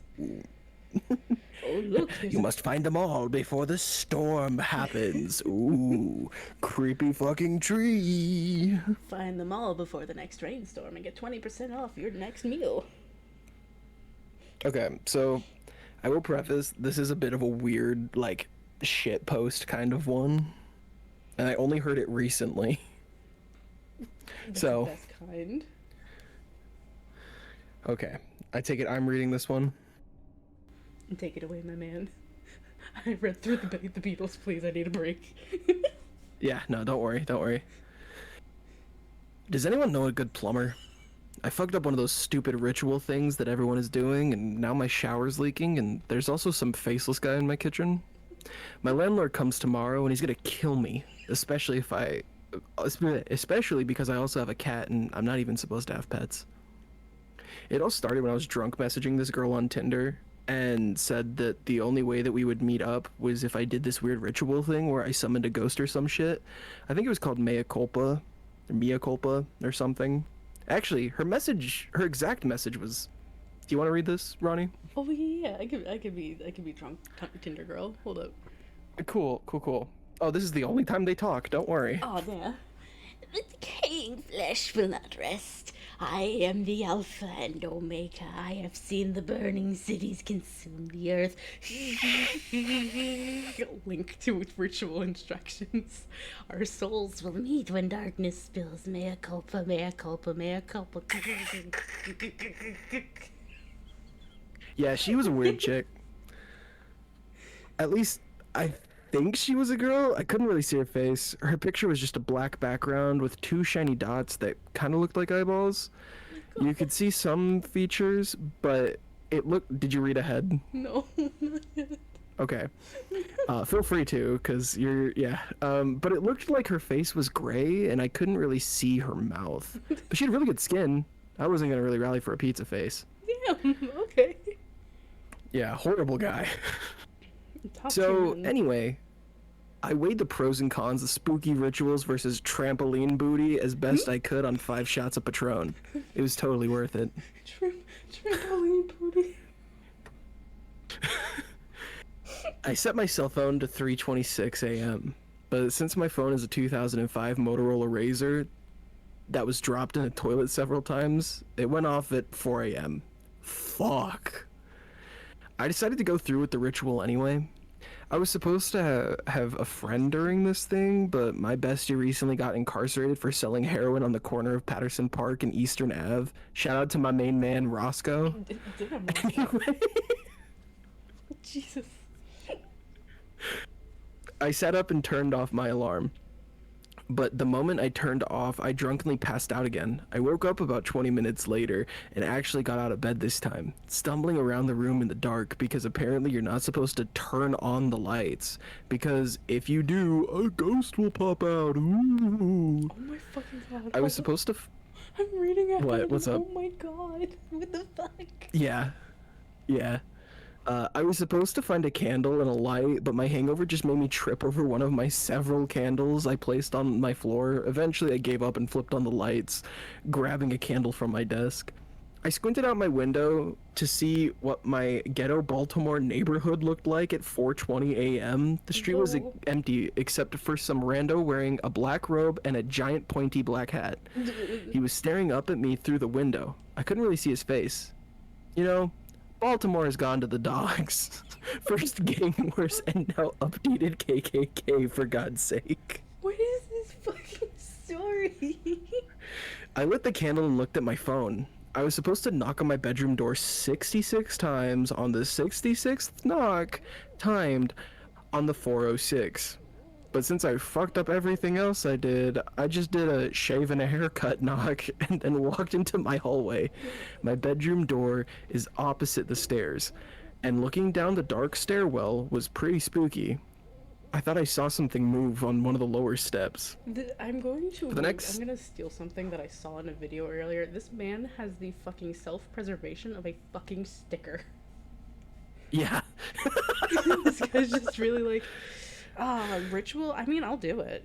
Do I have to do it properly? I mean, what's the fucking worst that'll happen? Blah, blah, blah, whatever. For the next step, I was supposed to close my eyes and walk forward while chanting mea culpa, mea culpa, mea culpa, which is Italian for my culpa, which is probably some kind of shitty Italian car. Oh my I lord. tried to close my eyes and walk forward while talking about Italian cars, but my cat Fish Sticks ran under my feet and I ended up tripping over him and falling down the flight of stairs. Good catfish sticks. Also, great name for a fucking cat. I'm not gonna lie.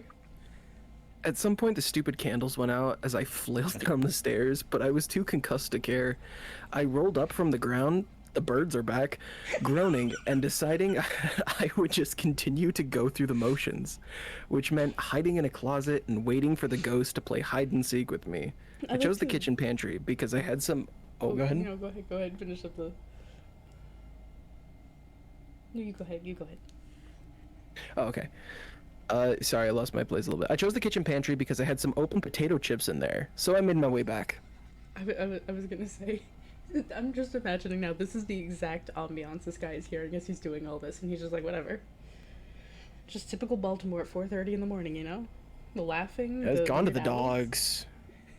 It's gone to the tiny laughing gremlins outside my apartment, and you know what? They can have it. It's gone to the hyenas, man. Like... Every once in a while, I toss out a little snacky for them. Makes them laugh a little harder. As I stumbled... Wait, what?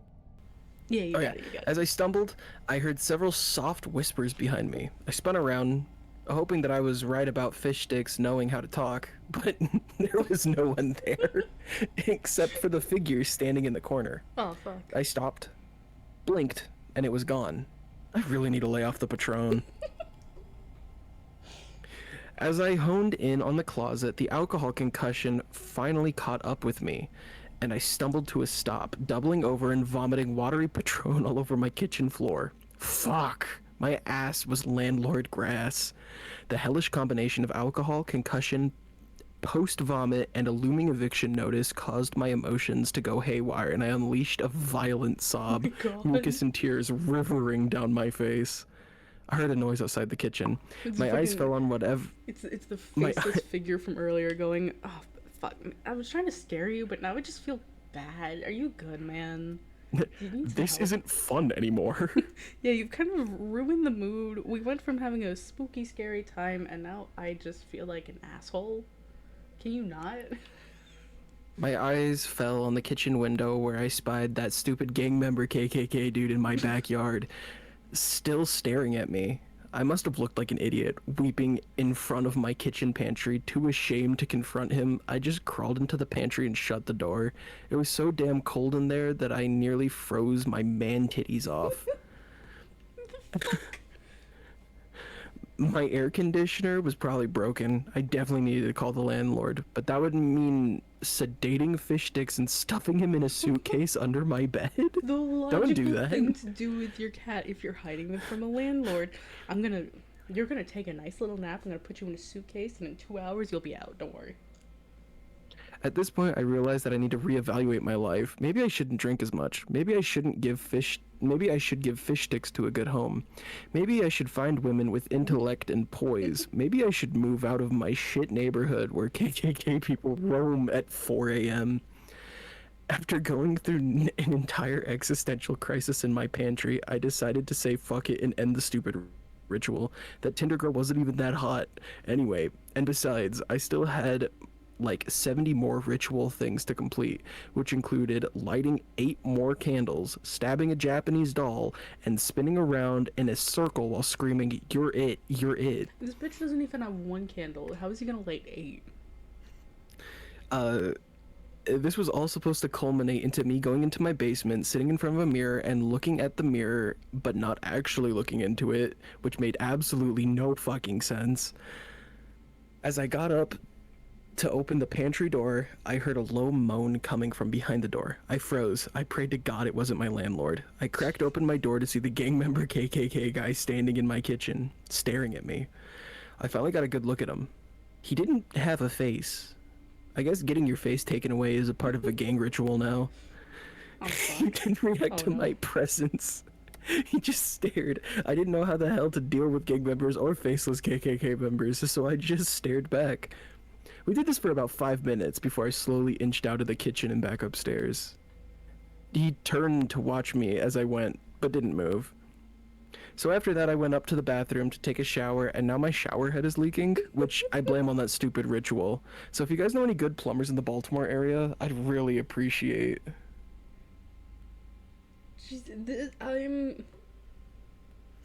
This just sounds like an average fucking Tuesday for this guy, and then he's like, ah, fuck, you know. Some guy came in. He's got no face. He looks like he's a part of a really awful organization. And then he looks at me, and I'm like, oh, he's got no facial features? Just a hazing ritual now, I guess. Damn, they be doing crazy shit in those in those groups. And the... You know, I feel like we've all had a good open sob facing and looking at our pantry, and if you haven't, I'm kind of concerned. Like, you just gotta look at it and be like, and just everything. This guy has been haunted before. He never thought anything of it and just went, you know what, this is my life now.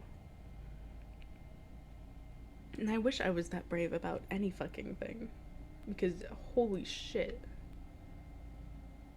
Though, I'm taking fish sticks from him. I want that cat. That cat's a smart cat. And maybe also tried to kill him.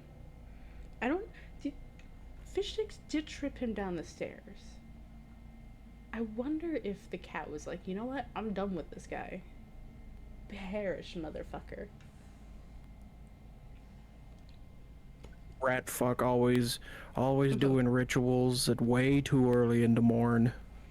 Also, like, don't get me wrong, I'm a desperate bat, but like, you know, I love a creepy person who does some rituals, this and that. Ooh, fun, scary, but also like, where was it? I couldn't really see her mouth, and she had good skin. Give me the fucking ritual for the good skin. That's what I need. Like, I feel like I'd just be like, girl, what is your skincare technique? What are you using? I want to see this turned into a show. I feel like this would be an entertaining thing. This guy with his This is 2005 just Motorola Ash Razr. Williams. So, yes. But fuck, I'd watch a show like this. Especially for the, I want to see what year this takes place in, because having a 2005 Motorola Razr and 25 years later, interesting technique. Also, wait. Hold on, wait.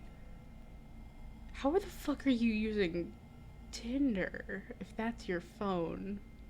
Yeah, he's probably like, he's using the desktop version.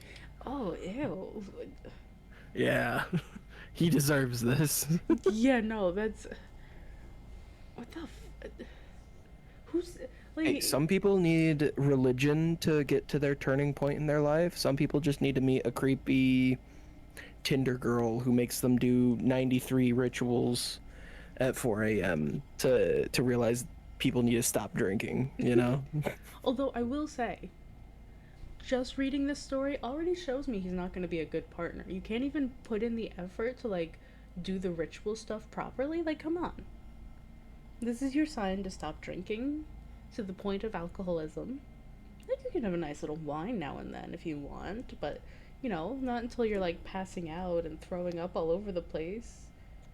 Yeah, I'm pretty sure Patron and wine are two very different things. And, like, it just shows me he's not committed. He has commitment issues. If you're not even going to, and I quote, light 8 more candles, stab a Japanese doll, and spin around in a circle screaming, "You're it, you're it," what'll you really do for me? What am I really getting out of this relationship? Not a good man, that's for sure. I'm not asking you to do That's much. for damn certain. Like, I'm not asking you to drive 3 hours away and do this random thing. I'm asking you to do this within the safety and comfort of your home. Like, bare minimum. Yeah, that's not asking too much. Yeah. Like, I even gave you the list beforehand. I didn't spring you with this knowledge. You have it. You know what you need to get. Come on. What story are we on to next? How many things do we have? 1, 2, 3, Should have- 4, 5. We got 5 left. Okay. I'll roll a d4, and then anytime Jeff the Killer comes up after that, we read them. Well, Jeff the Killer's the 5. Well, I'm gonna save them just for a Yeah, little no, you're right, longer. you're right. Yeah, no. Are you ready for Rap Rat? Oh, let's fucking go. All right, we're getting into the big hitters. I can read this one too if you want, but I got it. if you still need the... Give, Okay, cool. Give your little voice a rest. I got this. Me, the fucking Woody reaction image. I've got this. A little water for hydration. A little cough to get out any mucus that I did not sob out of my face like that guy did. Ever heard of Nightmare? Like a lot of other games in the 90s, it came with a VHS, which you timed with your play. I'm sorry, just the phrasing of that sentence. The character on the video Yeah. would give you instructions on what to do while you played the game in real time. Being a scaredy cat, I refused to play it when my mom bought it for us. My brother was disappointed about not being able to play it, but my mom had a solution. She brought out Rap Rat. Which, hold on. I just want to say... Oh, go ahead. You No, take you your go ahead. tangent You got first. This, you got this. I was just gonna say, I have the Twilight Have You Seen It board Stop. game DVD set No. for the movie Twilight. And also Disney Have You Seen It. Anyway, What was your tangent? Hold on. Hold on. I think next time all the homies get together, we have to play. We have Yeah, to play 100%. Twilight Zenith. Holy shit. But I was gonna say, for those who don't know, there's a link here. Rap Rat is a real game. This is not like... Yes, indeed. It's real. It's got a 4.0 on BGG. It was not good. It's real. There's 5 people who want to trade it, and 21 who are wishlisting it right now. So, if you want it, the market's hot apparently. The market for Rap, man. Never dry up. It was a cheap, dingy little thing catered to kids around my age. You went around the board, collect cheese, and the first player to reach the end would win. Seemed simple enough, and since it reminded us of Mousetrap, which we didn't have, there were no objections. We popped the movie into the VHS and set up the board. The first part of the video was just a simple explanation of the rules, as well as instructions on how the game worked. Then Rap Rat came onto the TV. He was Oh, shit. not what any of us had been expecting. My smaller brother, who was only 3 at the time, immediately left the room crying. The correct reaction. 100%. The rat did not even resemble a rat. His ears were far too big. It had a mouth lined with 2 teeth, and inside of which looked almost swollen. The most striking part about the thing, though, was its eyes. They were large, glassy, and fish-like. I asked, then bothered, then begged my mom to turn it off. Rap Rat suddenly shouted loudly, screaming and wailing, saying, "Do you want to be Rap Rat?" Wait your turn. In a demonic, low-pitched voice that was not at all like his normal, obnoxious, nasal voice. In the background, we could hear the narrator saying, He's Rap Rat, and he's the boss. over and over again in an overly serious tone. The video was indescribable.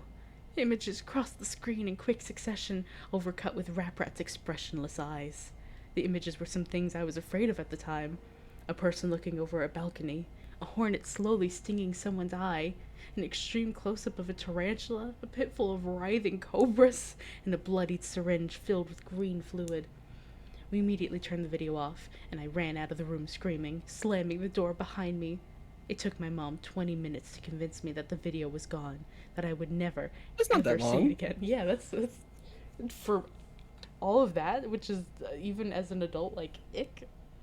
I Give me need- 3 to 4 business days. I was about to say, I'm gonna need a few days, and maybe a therapist appointment within that time frame.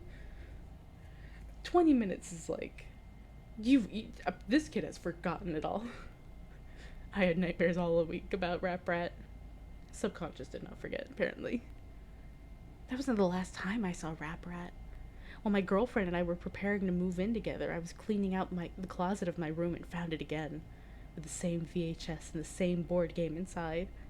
It was almost perfectly intact, save for a thick layer of cobwebs and dust bunnies on top of it. This was strange. Did my mom get rid of it? And what was the game doing in my room? I let out a bit of a gasp when I found it. My girlfriend came into the room, asking what was the matter. Breathing harshly, I said, "Rap Rat." She laughed a bit, asking if it was a joke. I would too. I shook my head and explained that it wasn't. She didn't believe me. Nobody did. I decided that the only way to prove it to her was to show her the video. I borrowed my neighbor's VHS and played the video for her. However, the images changed. I saw a clown, its nose bursting and spraying blood onto the screen. I saw a woman alone in a dark room. I saw a man being forced to pick up white-hot metal and hold it in his outstretched hand, turning his hand to a leathery mess. The scratching I heard as a child continued, picking up, getting louder and louder. Then Rap Rat showed up and began twisting and convulsing, his arms thrusting this way and that. The costume wasn't a costume anymore. The felt was real fur. Its face wasn't plastic, but instead a bristle of thorns with teeth. The eyes turned inwards and suddenly popped out again. Rap Rat's huge fish eyes were inside out, staring right at me, watching my every move, my every expression. It grinned widely and gestured at my girlfriend and I with a single outstretched human hand. I could hear the faintest scratching at my front door. The TV went blank and showed static. The scratching got louder. It wasn't scratching anymore, but thumping, the thumping of tiny feet on wood. My girlfriend embraced me in fear, and my senses kicked in. Before anything else happened, I stopped the video, ejected it, and unplugged the VHS. The scratching stopped. When I looked out the living room window, nothing was there. The police showed up soon after, warning us that a neighbor had seen a figure outside our door and had called in concern. My girlfriend and I simply couldn't explain what had happened and had to tell the police officer that it was us. You can't just say, hey, yeah, we were chilling in our living room, and all of a sudden some person comes up and starts making noises on the door. You're not gonna, like... Alright. Oh, just wait. It gets better. It gets better. I was furious that a children's game was terrifying me. I went to pick up the tape, but the VHS burned my hand. It felt like I had touched a Bunsen burner on the highest setting. We had to get Bunsen burner? an oven, a stove, A hot pot. none of that. Specifically, the Bunsen burner. We had to get the oven mitts from the kitchen, and in order to take it out, then it was scorching hot. I brought it outside, tossed it down on the sidewalk, and crushed it with my winter boots. Afterwards, my girlfriend and I had bad dreams every night. We would both wake up in the middle of the night and describe eerily similar images that we saw in our sleep. The scratching would always be there when lights were off and the room was pitch black, save for the moonlight coming in through the window. Now, though, it would happen every time I went near the front door, and every time we said Rap Rat's name. So just don't say his Just name. wait. Yeah, just wait. It sounded as if something very small was dragging something across the ground outside the door. Pacing. Waiting. I would simply wait myself, with the covers pulled up to my neck, until I succumbed to exhaustion. At this point, I was determined to sue the company for damages. The first thing I did was call my mother and ask where she got Rap Rat. Stop saying the name. She had no idea. I found a merchant who sold versions of Rap Rat and asked how I could get in touch with the company. He sent me this email. Oh, you want to do this, or? I don't know about the game, but I know it was created by the same people who created Nightmare. The company itself, the company is called A Couple of Cowboys. Try them. I did a bit more research and discovered that the company became defunct in '94, only 2 years after they created Rap Rat. I soon discovered why after. How Rap Rat came to be. In Advertisement. Advertisement.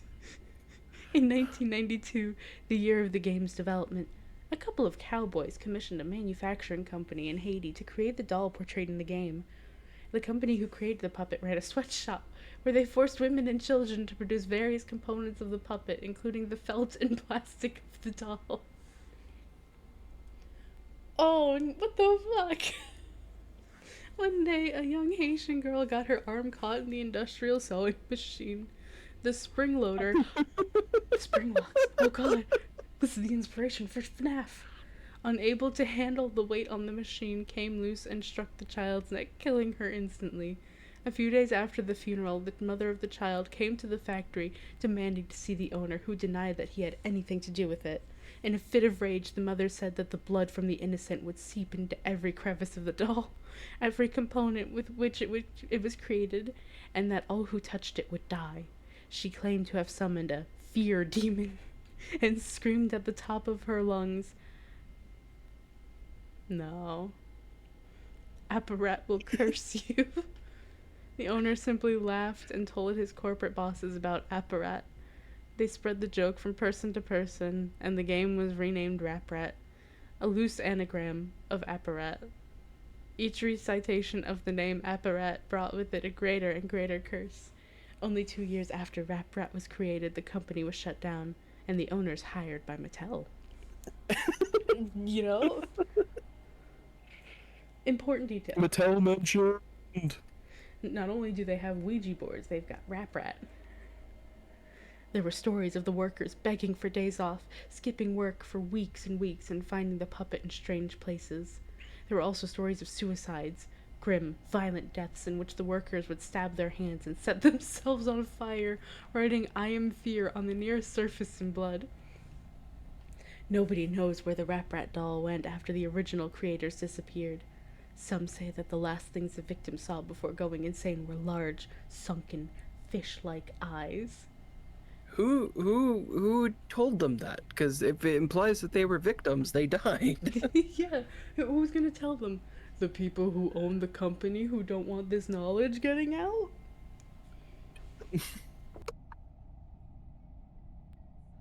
telling the person who's like, hey, maybe I'm gonna write about this and post it on the internet. Oh yeah, we'll tell you. Yeah. Words of warning. 1. Never, ever say apparat out loud. Saying demons... Jesus. Saying a demon's name out loud is an invitation to them. A calling. If you had already done this, it cannot be undone. Number 2. Undone. Do not try to speak to or contact apparat. Number 3. It's like a vine boom. Avoid being awake Oh, between... wait, hold on. It sounds so similar. Avoid being awake between 3:30 and 4 a.m. when Rap Rat is the most likely to try to scare you. The audio. The VHS is back. I thought I stomped on it, smashed it to Kingdom Come, but it's back. Found it in my sock drawer yesterday. Amongst all Hell the yeah. rusty socks. This time. Crusty jugglers. Not the juggling. Not again. This time I was ready. A whole bunch of people have been contacting me trying to get the tape or some sort of video from the board game. My answer to you is that it's just too dangerous. If I did that, I could very well drive you insane. Scare you to death. The video and the game and Rap Rat itself have some sort of strange power. Rap Rat follows me wherever I go. I see little shadows in the corner of my eye or hear sounds coming down the hallway when I'm the only one home. If Rap Rat is there, it'll let you know, but it will never let you see it. Till it's too late, of course. A lot of people have been watching the normal video from the normal board game. That's the thing. Rap Rat can be normal. It'll trick you into thinking it's just a puppet, and then stalk you day and night. So it's the puppet that's scratching on their door outside. Just this tiny little hand puppet going. He's pacing outside the door sometimes like, fuck, do I scratch knew tonight? you said my name. I know he said it. I don't have proof, but I know he said it. He's just out there like, do I scratch tonight? Do I give him nightmares? Do I maybe like pull an eyelash jack and just stare at them from over top of them? The possibilities are endless. I don't want to take the kidney. That's already been taken. If I take the other one, he's just gonna die, and that's gonna make the fun no fun. I'm sorry, the audio of this fucking ambiance keeps like... I was about to ask, is someone humming? They keep adding in new stuff. Keep adding in new things, and it's like, what are we gonna hear next? What's next? We've already heard the Slender Man's personal tapes. We've heard owls, we've heard weird laughter. The fuck was that? I thought that was you. No. What the fuck? It sounds like a cat trying to get sick. Or like a person pretending to be a cat. That's how I talk to my cat. Meow meow. What the fuck is this?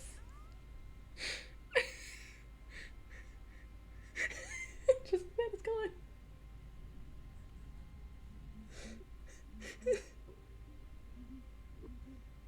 Just bring back the slender back shots, please. That's all I can mentally handle at this point. And the horse. sentence to say. That's a wild sentence. You know what? And the horse. I think I can handle the horse a little bit. Yeah. The person going, ow, ow, and that's You know what? Maybe next time I visit home, I'm just gonna walk around the forest, and in the middle of the night, I'm gonna make this noise. It's back. I need. After we finish these stories, I'm going to the fucking comment section of this video, because there's no way anybody's watched 100%. it for as long as I have. I think we're the first. Definitely. Anybody who's gotten this far is a fucking liar if they don't mention the weird human cat noises. Alright. What are we reading next, Dice? Here we go. Oh fuck, it's time. It's time for Ikbar. Oh god, here we go. Let's do this shit. I love Ikbar Pickles. All right. Oh god, and I have to read this one. Okay. Godspeed. Oh wait, I have to be Ikbar. Shit. Yeah, you gotta be Ikbar. All right, we ready? Let's do this thing. When I was a small child, I was terrified of the dark. I still am. But when I was around 6 years old, I couldn't go a full night without crying out for one of my parents to search beneath my bed or in my closet for whatever monster I thought was waiting to eat me. Even with a nightlight, I would still see dark shapes moving around the corners of the room, or strange faces looking in on me from my bedroom window. My parents would do their best to console me, telling me it was just a bad dream or a trick of the light, but in my young mind, I was positive that the second I fall asleep, the bad things would get me. Most of the time, I just hide under the blankets until I become tired enough to stop worrying. But even now and then, I would become so panicked that I would run screaming into my parents' room, waking up my brother and sister in the process. After an ordeal like that, there would be no way anyone would be getting a full night's rest. Eventually, after one particularly traumatizing night, my parents had had enough. Unfortunately for them, they understood the futility in arguing with a 6-year-old and knew that they would be unable to convince me to rid myself of childish fears through reason and logic. They had to be clever. It was my mother's idea to stitch together my little bedtime friend. So apparently, as a child, I used to what is it called? I used to sleepwalk because I would have night terrors. So I'm like, Yeah? oh god, is this me? Although my mother never made me a plushie, and she was just like, we'll just deal with it. It'll be fine. My grandparents just put a lock on the door. It was at a time where they had like one of those little things around the bed because I was too old for too young to be like free roaming with the bedroom and the upstairs and everything. And I would climb out of the bed over the fucking barriers, walk down the hallway, somehow not like go down the stairs that were right next to my parents' doorway and make my way into the room every time. Like it's a Mission Impossible. I was like, I gotta get the fuck out of there, man. There's something in there. But I just the every night, and I'm like, how do my parents deal with that shit? What do you mentally do in that moment where it's like, we tried barriers. I don't know if we lock the door if they'll just be able to open it or something. I just how I could not. Surely a plushie will fix this. She collected a large assortment of random pieces of fabric and her sewing machine and created what I would later refer to as Mr. Ikbar Bigglestein, or Ick for short. Yeah. Yeah, weird disembodied voice. Ick was a sock monster, as my mother called him. He was made to keep me safe while I slept at night by scaring away all the other monsters. He was pretty damn creepy, I had to admit. Honestly, looking back on it all now, I'm still impressed that my mom could think of something so strange and disturbing looking. She was possessed while she made that thing. Ichabod was stitched together to look like to look of a Frankenstein gremlin with big yellow button eyes and floppy ears. His little arms and legs were made from a pair of my sister's black and white striped socks, and the half of his face that was green was made from one of my brother's tall football socks. His head could have been described as bulbous, and for his mouth, my mom attached a piece of white fabric with a Yes, buddy. I believe. sewed in a zigzag pattern to shape a wide grin of sharp teeth. I love them at once. That Advertisements. It sounds so cute. I don't get why they're like, oh, it's so creepy and disturbing. Like, it sounds adorable. What the fuck? From then on, Ick never left my side. So long as it was after dusk, of course. Ick didn't like the sun. That's a red flag. And it's an inanimate object. Oh, I thought you were talking about not liking the sun. I was like, oh, I gotta go. But no, yeah, the inanimate object. No. I don't know. Maybe the inanimate object having preference. Hey. Don't judge. And would get upset with me if I tried to bring him to school with me. But that was okay. I only needed him at night to keep to keep away the boogeyman, which was what he was good at. So every night at bedtime, Ick would tell me where the monsters were hiding, and I would place him near the section of my room closest to the spookiness. If there was something in the closet, Ick would block the door. If there was a dark creature scratching at my window, Ick would be pressed against the glass. If there was a big hairy beast under my bed, then under the bed he went. Mr. Widemouth versus Ickbar won. Who would I'd win? watch it. Epic rap battles of history. Ickbar Bigglesteen. Ickbar Bigglesteen! Mr. Widemouth! How do I pay these guys to make this? I need this now on my desk. Stat. Sometimes the monsters weren't even in my room. Sometimes they would hide in my dreams, and Ickbar would have to come with me into my nightmares. It was fun bringing Ick into my dream world, as he and I would spend hours fighting off ghouls and demons. The best part was, in my dreams, Ick could talk to me for real. How much do you love me? He would ask. Oh, more than anything, I'd always tell him.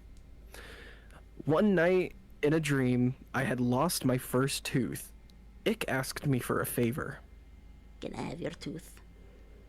But why? Or I asked him why. To help me kill the bad things. He said. Give me your teeth. The next morning... Sorry. The next morning at breakfast, my mom asked me where my tooth went. From what she told me, the tooth fairy didn't find it under my pillow. When I told her that I gave it to Ickbar, she just shrugged and went back to feeding my little sister. Yeah, no, that's... From then on, Yep. every time I lost a tooth, I would give it to Ick. He'd always thank me, of course, and tell me he loved me. Eventually, though, I ran out of baby teeth, and I was beginning to get a little too old to still be playing with dolls, so Ick just sat there on my bookshelf collecting dust, slowly fading away from my attention. Oh, damn. Over time, however, Over time, the nightmares, however, became worse than ever. So bad that they had began to follow me into my waking world, terrorizing every dark corner and rustle in the bushes. After one particular bad night biking home from a friend's house where I swore a pack of rabid dogs were chasing me, I got home to find something strange waiting for me in my room. On my bed, standing fully upright in the soft glow of the moonlight from my window, was Ickbar.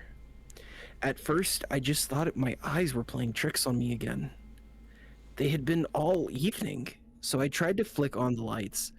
Another flick of the light switch, then another, and another. No change to the darkness. It was then that I started to get nervous. Do you think... I backed away. What if, Oh, what go if ahead. this was the same kid from Mr. Widemouth?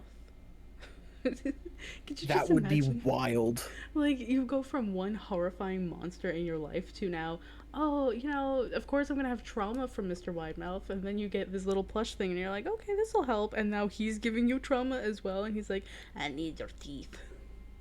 If this kid is like, man, the trampoline guy was better. He tried and peer pressure me into things, but at least he wouldn't force me to do stuff. I backed away slowly towards the door behind me, my eyes never leaving the shape of Ick's silhouette. My hand awkwardly outstretched behind, reaching for the doorknob. I was just about to get my ass out of there when I heard the door slam itself shut, locking me into the blackness.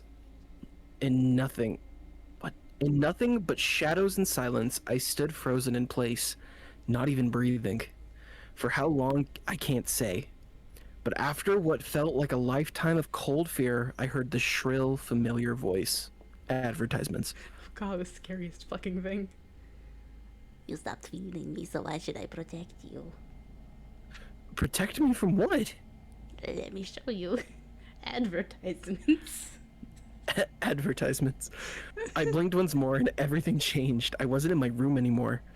I was somewhere else. I'm slowly turning into the Alan Wake voice. I blinked once more do it. and changed everything. I wasn't in my bedroom anymore. I was somewhere else. It wasn't hell, but the comparison wasn't far off. It was some sort of forest, a horrible, nightmarish place where partial embryonic abortions hung from the canopy. Nice. So And the ground unlucky. swarmed with carnivorous insects. A thick fog wafted. Ugh, I don't like the word waft. Yeah, especially with the smell. Through the air with a stench of rotting meat, while chartreuse lighting flashed across the night sky. In the distance, I could hear agonizing screams of something not quite human. My head throbbed like it was about to explode, the pain forcing out rivers of tears. In my mind, I heard his voice again. This is what your reality would become without me. I felt earth shaking footsteps approach fast. I'm the only one who can stop it. It was behind me now, huge and angry, hot breath across my back. Bring me what I need, and I will. I woke up before I could turn around. The following day, I raided my parents' closet for my brother's baby teeth, giving them all to Ikbar.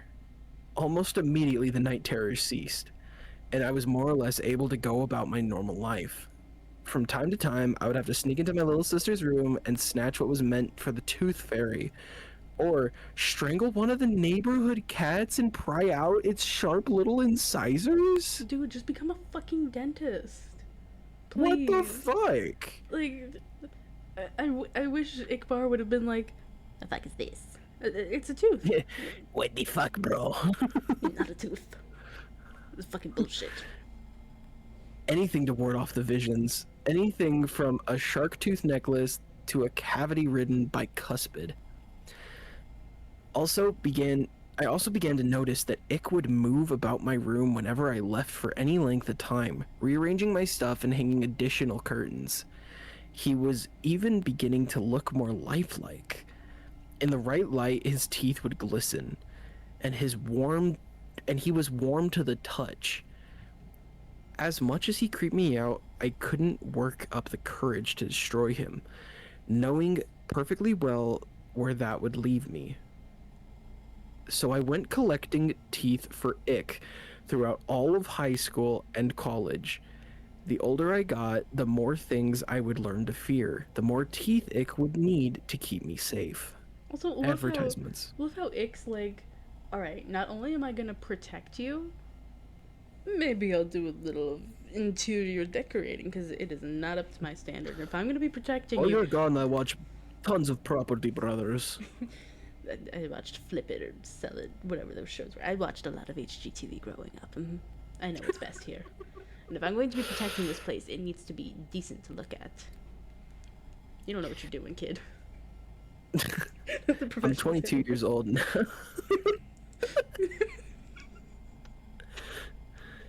I'm 22 years old now, with a decent job, my own apartment, and a set of dentures. It's been almost a month since Ick's last meal, and the horrors are starting to crowd around me once more. I took a detour through a parking garage after work tonight, found a man fumbling with his car keys, his teeth stained yellow from a lifetime of cigarettes and coffee. Even still, I had to use a hammer to get. Wait, I had to use a hammer to get out the molars. That seems counterproductive, really. Oh yeah, when I got back to my apartment, he was waiting for me on the ceiling in the corner. Two white eyes and a mouthful of razors. I'm not gonna do that. How much do you love me? He asks, "More than anything," I reply, taking off my coat. "More than anything in the world." I was gonna put a snack in my mouth for a quick snack, and to make it sound very muffled, considering he's got a mouthful of fucking razors. But just You know how that would seem? against what I would. Motherfucker, you have too much power with the soundboard, and that's coming from somebody who also has too much power with them. There's a reason I pay for Nitro. Legit same.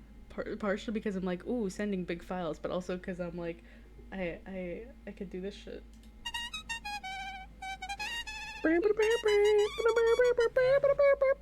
Like, worth. Jesus fucking Christ. I love how the parents have no clue. Do the parents know that this kid has dentures? Because there's no way you're at 22 now and just getting them. Your parents are definitely like, buddy, what happened? Why'd you pull What the them out? fuck is happening, dog? Comes to visit one day, pulls out the denture case, and they're like, why do you need dentures? Your teeth were so healthy growing up. Don't worry about it, Mom. Don't worry about it. It's my biggest thing since his regards. And also, you definitely never have fucking company with Ikbar there. I cannot imagine, like, coming over to somebody's house and seeing that fucking thing. A plushie that Ugh. looks human, is warm, and has a mouth full of fucking human and cat teeth. Just the concept of like, oh, what the fuck is that? That's just Ickbar. Leave him alone. You got lovely teeth, by the way. Get home from a Tinder date and just like, Jesus fucking Christ, what is that? Oh, that's my cat. No, what's that in the corner? Oh, that's my roommate, Ikbar. Your roommate? Yeah, he protects me You're from pretty cool. He's really cool. Hey, I heard you're a dentist. So, you're in dental school, right? Could you hook a brother up? Hook a brother with what? I don't know. I'm not really picky. Incisors, molars, anything really. Just looks at him. Oh, thank God, I thought you were gonna ask for morphine. No. What? Do I look like a drug addict? Just looking him up and down. A very skitterish man, who's like looking around in all the corners, making sure there's no monsters coming out, and it's like, buddy, you know what? I'll give you some teeth and some morphine on the house. You relax, buddy. That's man. That's the best. Iqbal, you hear that? You're getting morphine. And Ickbar's just in the corner like, I need more teeth. I can't protect you from the monsters without more teeth. It's power scaling to a new level. An anime with power scales based on how much teeth you have is a nightmare. and then kicks open the door, Mr. Widemouth, and he's just juggling knives. Mr. Widemouth, no, I thought I got rid of you. And who's this guy? I'm gonna get you. You're gonna learn how to juggle today, boy. I said out the window. The dude living on the first floor now. Well, I mean, sure. Steps out the window. Just He gonna like somehow bounces and breaks his neck on the gutter.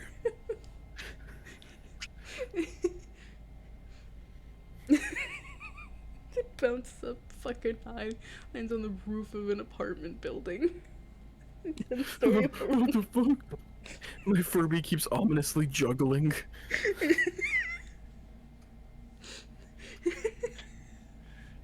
Oh Lord, I love. This is my new favorite Pride Month ship. Is Ikbar and Mr. Widemouth. 100%. They absolutely work together to get more teeth and more people. Who cares about Tiki Toby and Jeff the Killer? This is all about Ikbar and Widemouth. Slender Man who? Slender Sickness what?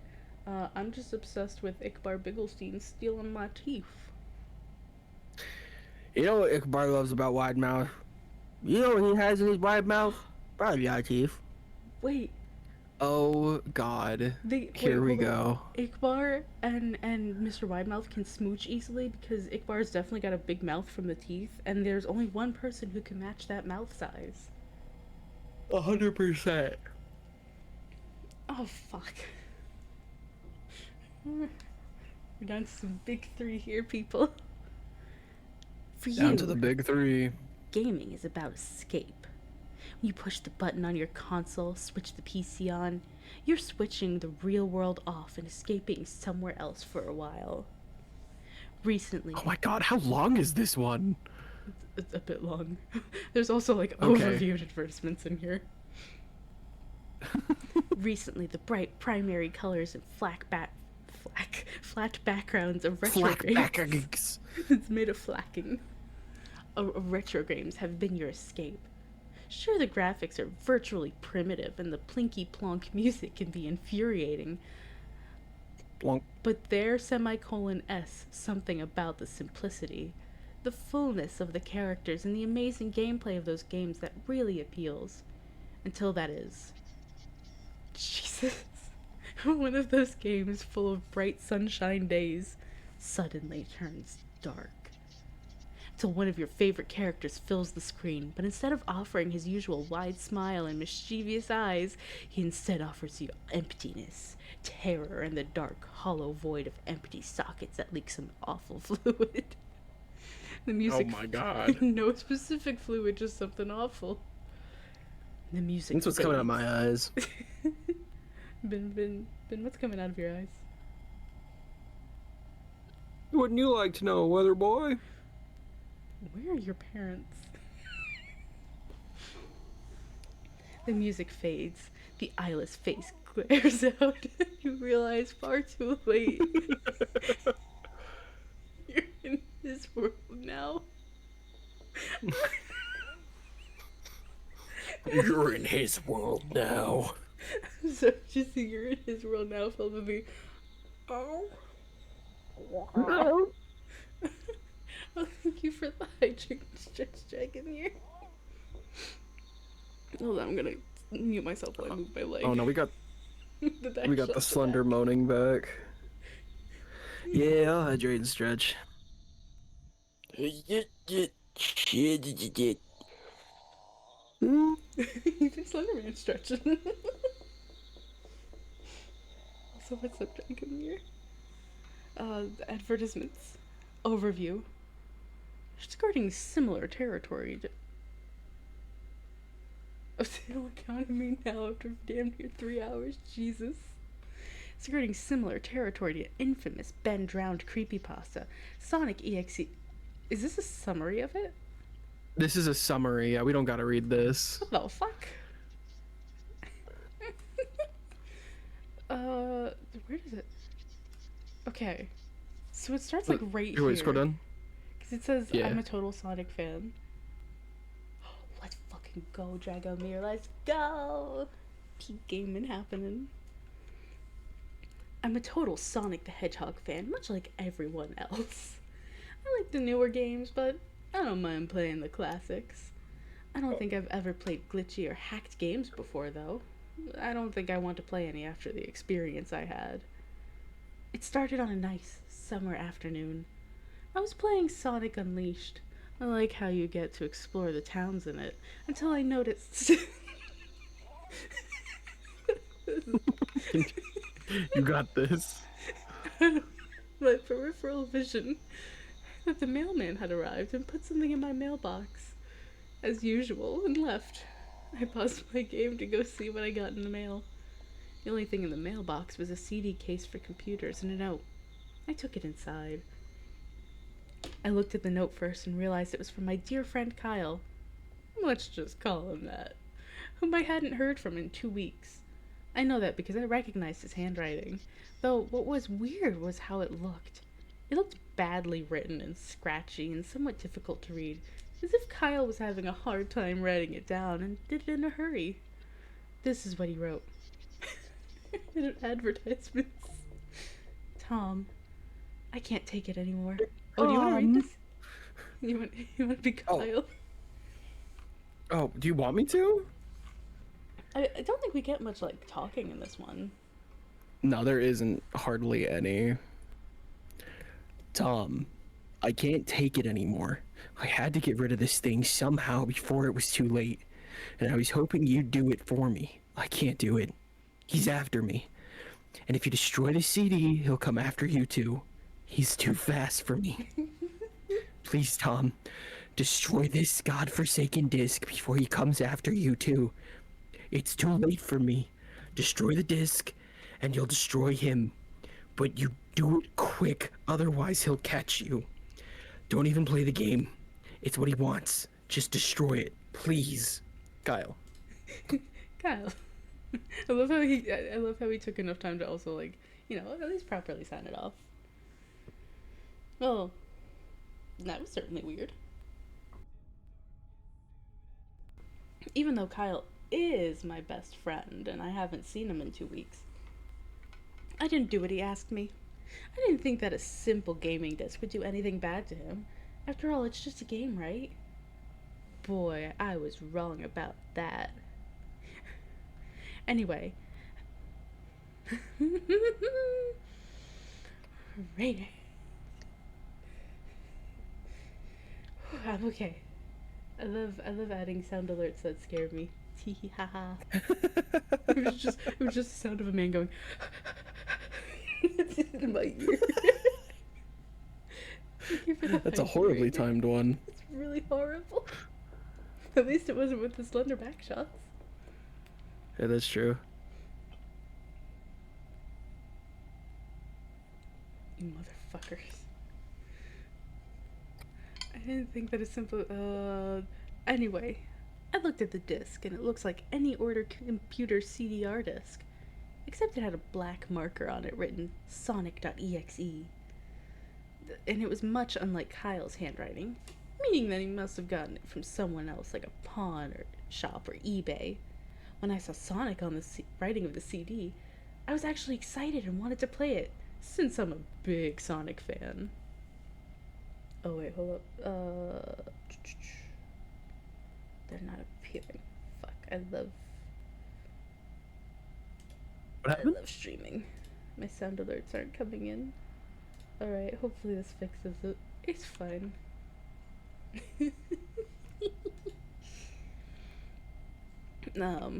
I went up to my room and turned on my computer and put the disc in and installed the game. When the title screen popped up, I noticed it was the first Sonic game. I was like, awesome!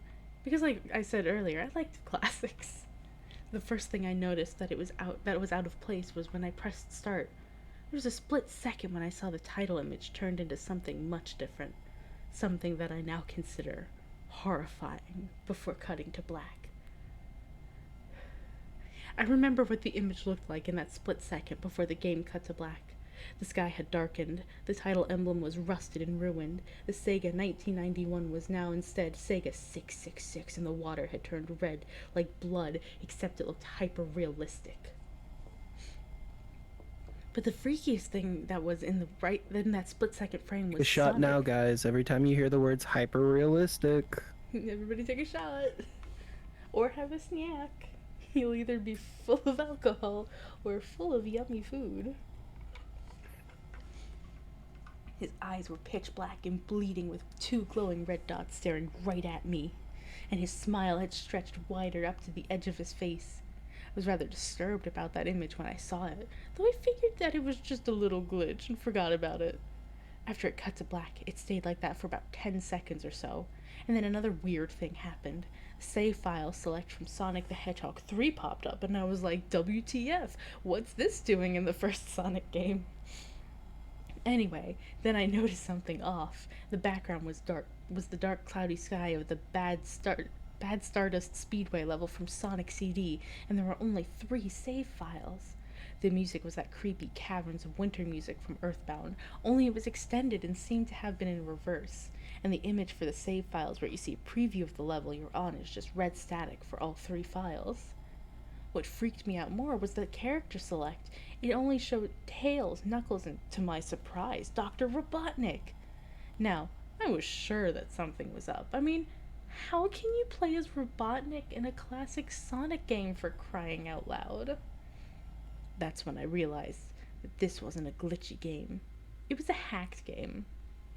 Yes, and this, just distribute the game. It'll be fine. What's the worst that could happen? I'm just... Sorry, continue. I'm trying to think of how, like, the Creepcast guys described it, but it's just like, you could tell this person wanted somebody to make this, because everything is so specific. And it did get made, and you can play it. Yeah, guys. Go play it. What's the worst that could happen? Sonic Yeah, EXE go play Rap finds you? Rat. Go play Rap Rat. Go play Rap Rat Go play and Rap then Rat. Sonic the Hedgehog EXE. You'll have 2 new friends. Make them fight, make them kiss. Also, they're both rodents, so, like... They could get along. Yeah, they'll be that's fine. true. They'll be fine. Are hedgehogs rodents? Maybe? I don't know. I hope so, because they're kind of cute. They give rodent vibes. Yeah, it definitely looked hacked. It was really creepy, but as a smart gamer, I wasn't scared. Or at least I tried not to be. I told myself that it was just a hacked game, and there's nothing wrong with that. Anyways, shaking off the creeped out feeling, I picked file 1 and chose Tails. When I selected and got started, the game froze for about 5 seconds, and I heard a creepy pixelated laugh that sounded an awful lot like that Kefka guy from Final Fantasy before cutting to black. The screen stayed black for about 10 seconds or more. Then it showed the typical level title thing, except the simplistic shapes were different shades of red, and the text showed only Hill Act 1. The screen faded, and the level title vanished, revealing Tails in the Green Hill Zone from Sonic 1. The music was different, though. It sounded like a peaceful melody in reverse. Anyway, I started playing and had Tails start running like you would in any of the classic Sonic games. What was odd was that Tails was running along the level. As Tails was running along the level, there was nothing but flat ground and a few trees for 5 minutes. And that was Turned it off. I would not have lasted 5 minutes. No, I'd get like 2 minutes and I'd be like, this is fucking boring. And I'm out. That was when the peaceful music started to lower into slow, deep tones, very slowly as I kept going. I suddenly saw something and I stopped to see what it was. It was one of the small animals lying dead on the ground bleeding. That was when the music started to slow down. Tails had a shocked and saddened look on his face that I never saw him have before. So I had him move along, and he kept that worried look on his face. As he kept moving, I saw more dead animals as Tails moved past them, looking more and more worried as the music lowers and he moves past more dead animals. I was shocked to see how they all died. They looked like somebody killed them in rather gruesome ways. How can you tell? It's a pixel thing. A squirrel was hanged on a tree with what appeared to be his entrails hanging out. A bunny had all 4 of his limbs torn off, and a duck had his eyes gouged out and his throat slit. I felt sick to my stomach. Hate when that happens. Honestly, same. Like, sometimes Wednesdays, just a bit of a rough day. But think about the potential. There's so much teeth. There's so many teeth. Ikbar Sikkim. Ichabod would be in heaven, yeah. Ikbar Sikkim's teeth. I'm sorry. I felt sick to my stomach when I saw this massacre, and apparently so did Tails. After a few more seconds, there were no more animals and the music seemed to have stopped. I still kept Tails to continue. After a minute passed, after the music stopped, Tails was running up a hill and then he stopped. It wasn't until I saw why. Sonic was there on the other side of the screen with his back against Tails with his eyes closed. Tails looked happy to see Sonic, but then his smile faltered, obviously noticing that Sonic wasn't responding to him, if not acting as if he was totally oblivious of Tails' presence. Tails slowly walked towards Sonic, and I noticed that I wasn't even moving my keyboard to make a move, so this had to be a cutscene. Suddenly, I began to have a growing feel of dread as Tails walked closer to Sonic to get his attention. I felt that Tails was in danger and something bad was going to happen. I heard faint static growing louder as Tails was but inches away from Sonic and stopped and stuck his hand out to touch him. That foreboding feeling in my gut was growing stronger, and I felt the urge to tell Tails to get away from Sonic as the static grew louder. Suddenly, in a split second, I saw Sonic's eyes open, and they were black with those red glowing dots, just like the title image, though there wasn't a smile. When that happened, the screen turned black and the static sound was off. It stayed black for about 7 seconds, and then white text appeared, forming a message saying, "Hello, do you want to—" Oh, wait, go up, please. Hello, do you want to play with me? At this point, I was creeped out. I didn't want to continue with the game. My curiosity got the better of me when I was taken to a different level, with the title now saying, "Hide and Seek." This time I was in the Angel Island level from Sonic 3, and it looked like everything was on fire. Tails looked as though he was scared out of his wits this time. He actually looked at me and made frantic gestures to me as if he wanted to get out of the area he was in as fast as possible. I was starting to get freaked out by this. I mean, Tails was actually breaking the fourth wall, trying to tell me to get him out of there, and totally not like This I could game is even... completely optional. And also, like... Go on. Well, no, I'm just saying, like, this game is... he's continuing to play it. He's like, well, fuck, I gotta see it to the end. I gotta know what happens. Like, what if Tails dies and I don't get to see it? Also, like, totally never had a Sonic character look at the screen and gesture something before. He literally does it if you sit still for too long. Yeah, like Sonic's little, "Hey, come on." Like, I'd be like, wow, that's great attention to detail, making the sprite do that and making him look scared. The literally to boot up the game, it's Sonic looking at the player and gesturing. Yeah, like, oh, I don't look at that shit and I go, "They see me." Also, like,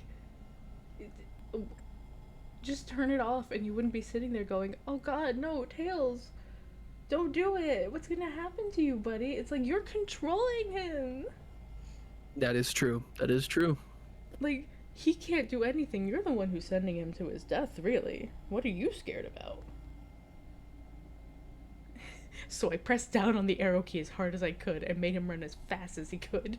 A pixelated version of that creepy theme when you meet Shadow at the Ark as Robotnik from Sonic Adventure 2 was playing as I made Tails trek through the desolate forest, trying to help him escape from whatever he was trying to run from.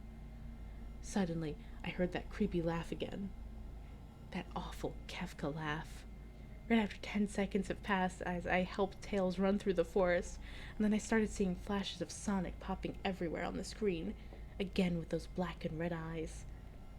The music changed to that suspenseful drowning jingle as I see Sonic behind Tails slowly gaining up on him. Flying! Sonic wasn't running, he was actually flying! The flying pose his sprite was making looked very similar to Metal Sonic's flying pose in Sonic CD. Except it was just Sonic and he had black and red eyes again. Only. This time, he had the most deranged look on his face. He looked as though he was enjoying the torment he was giving the poor little fox as he gained up on him.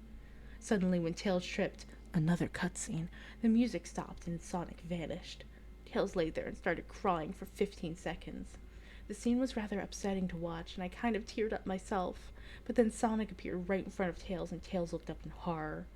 Blood started to come down those blackened eyes of Sonic's as a grin slowly grew from his face, and he looked down at the horrified fox. I could do nothing but watch. Turn it off. Turn it off. Like, someone should do a creepypasta about a programmer finding a CD of Sonic.exe and then turning the entire game into a dating sim. It feels too similar to Doki Doki Literature Club. 100%. Just in a split second, Sonic lunged at Tails right before the screen went black, and there was a loud screeching noise that lasted only 5 seconds. The text returned. Approximately. Just only, you know. It could have been longer, but something was merciful. The text returned, only this time it said, You're too slow. Want to try again? and then that god-awful laugh came with it. I was so shocked by what had happened. Did Sonic murder Tails? No, he couldn't have. He and Tails are supposed to be best friends, right? Why did Sonic do that to him? I shook the shock off as I was brought back to the character select. The save file that had Tails was different. Tails was no longer in the box, but the TV screen itself, which was flickering with that red static. Tails' expression scared me. His eyes were black and bleeding, his orange fur had gone black, and he had an expression of anguish on his face. Trying to ignore it, I picked Knuckles next. Why would Sonic do that to him? I controlled the game, and I could turn this off and save Tails at any point, but why would Sonic do that to him? It's the fucking Eric Andre, like, that meme. Why would they do this? And then just, all that happening? Whatever. Knuckles time. The laugh came again, and the screen cut to black again and stayed there for another 10 seconds. This time, the level said, "You can't run." I was really freaked out by now. I couldn't really tell if this was a glitch or a hack or some kind of sick, twisted joke. Or anything, really. But despite my fear of what happened next, I kept playing. The next level looked much different. It had the ground of the scrap brain zone, but the sky background looked like the main menu. It had the dark, reddish, cloudy sky, but it was the music that creeped me out the most. It sounded like Gygas' theme right after you beat Pokey in Earthbound. I also noticed that Knuckles looked afraid just like Tails did, though not as much. More rather he looked like a little unnerved. He broke the fourth wall just like Tails and looked as if he wasn't sure about going on, but I made him move anyway. What a dickhead. He ran down the street. Yeah, fuck Knuckles. Fuck Knuckles, apparently. Fuck all these characters. Oh no, I'm so scared for them, but what if we keep going? Go fuck yourself. He ran down the straight pathway in this dark level, and as he did, the screen started to flicker red static a couple times, and then that maddening laugh came again. Then after a few seconds of running, I noticed several bloodstains on the metallic ground. I felt a growing sense of fear again, thinking something horrible is going to happen to Knuckles. Oh, excuse me. He looked nauseated walking down this bloodstained road. Oh, excuse me. But I still kept him going. Suddenly, as Knuckles ran, Sonic appeared right in front of him with those black and red eyes, and then red static appeared again. When the static vanished, showing nothing but black screen with text saying, "Found you." I was now scared. Sonic found Knuckles already? What was going on? Anyway, red static came again, and then I was back to the level. Knuckles looked like he was panicking, and Sonic was nowhere to be found. And this time, that high-pitched squealing from the Silent Hill 1's final boss was playing. Was this some kind of boss battle with Sonic? I hope to God it wasn't, honestly. Suddenly, Sonic appeared right behind Knuckles in what appeared to be... Because that would be way too far. Sonic is a bad guy? Excuse me? Sonic evil? Sonic killing Tails? I mean, sure. Sonic being a boss? Fuck no. My immersion is ruined. Suddenly, Sonic appeared right behind Knuckles in what appeared to be pixelated black smoke. I made Knuckles turn around and then punch Sonic, but Sonic vanished in black pixelated smoke before I could even land a hit. That terrible laugh went off again. Then Sonic appeared behind Knuckles again, and then I made him punch him again. And Sonic vanished again, laughing. Knuckles was panicking even more, and even I felt like I was going crazy. Sonic was practically playing with us. He was playing a sick, twisted little mind game with me and Knuckles. Another cutscene played as Knuckles fell to his knees and clutched his head, sobbing. I felt his agony. Sonic was actually driving us both crazy. And then in a split second, Sonic lunged at Knuckles and the screen went black with another distorted screeching noise that lasted for at least 30 seconds. I lost count after 3. Another text message appeared. So many souls to play with. Oh, sorry. Go ahead. So many souls to play with. So little time. Wouldn't you agree? I'm sorry, I looked at the chat and I see Gigi just saying Sonic being Mpreg. More believable. You know what? Yeah, you're right. What the hell? Just what is going on? I started to think Sonic was actually trying to talk to me through the game, but I was too scared to think that. I was brought back to the main menu, and this time the second file box had Knuckles at the TV screen. His red fur had darkened to a reddish gray, his dreadlocks were dripping with blood, and his eyes were black and bleeding too. He had a look of sadness on his face.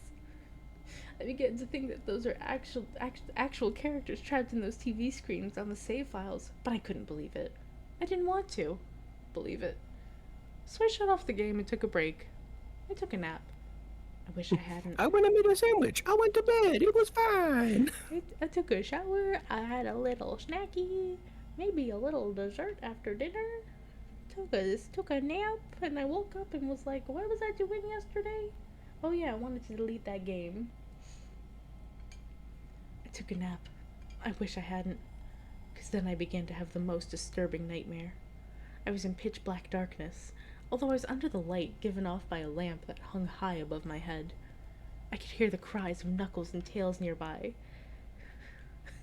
They were saying stuff like, help us, and why did you give us to him, and run away before he gets you too. And then the advertisement started. No longer am I safe in my dreams.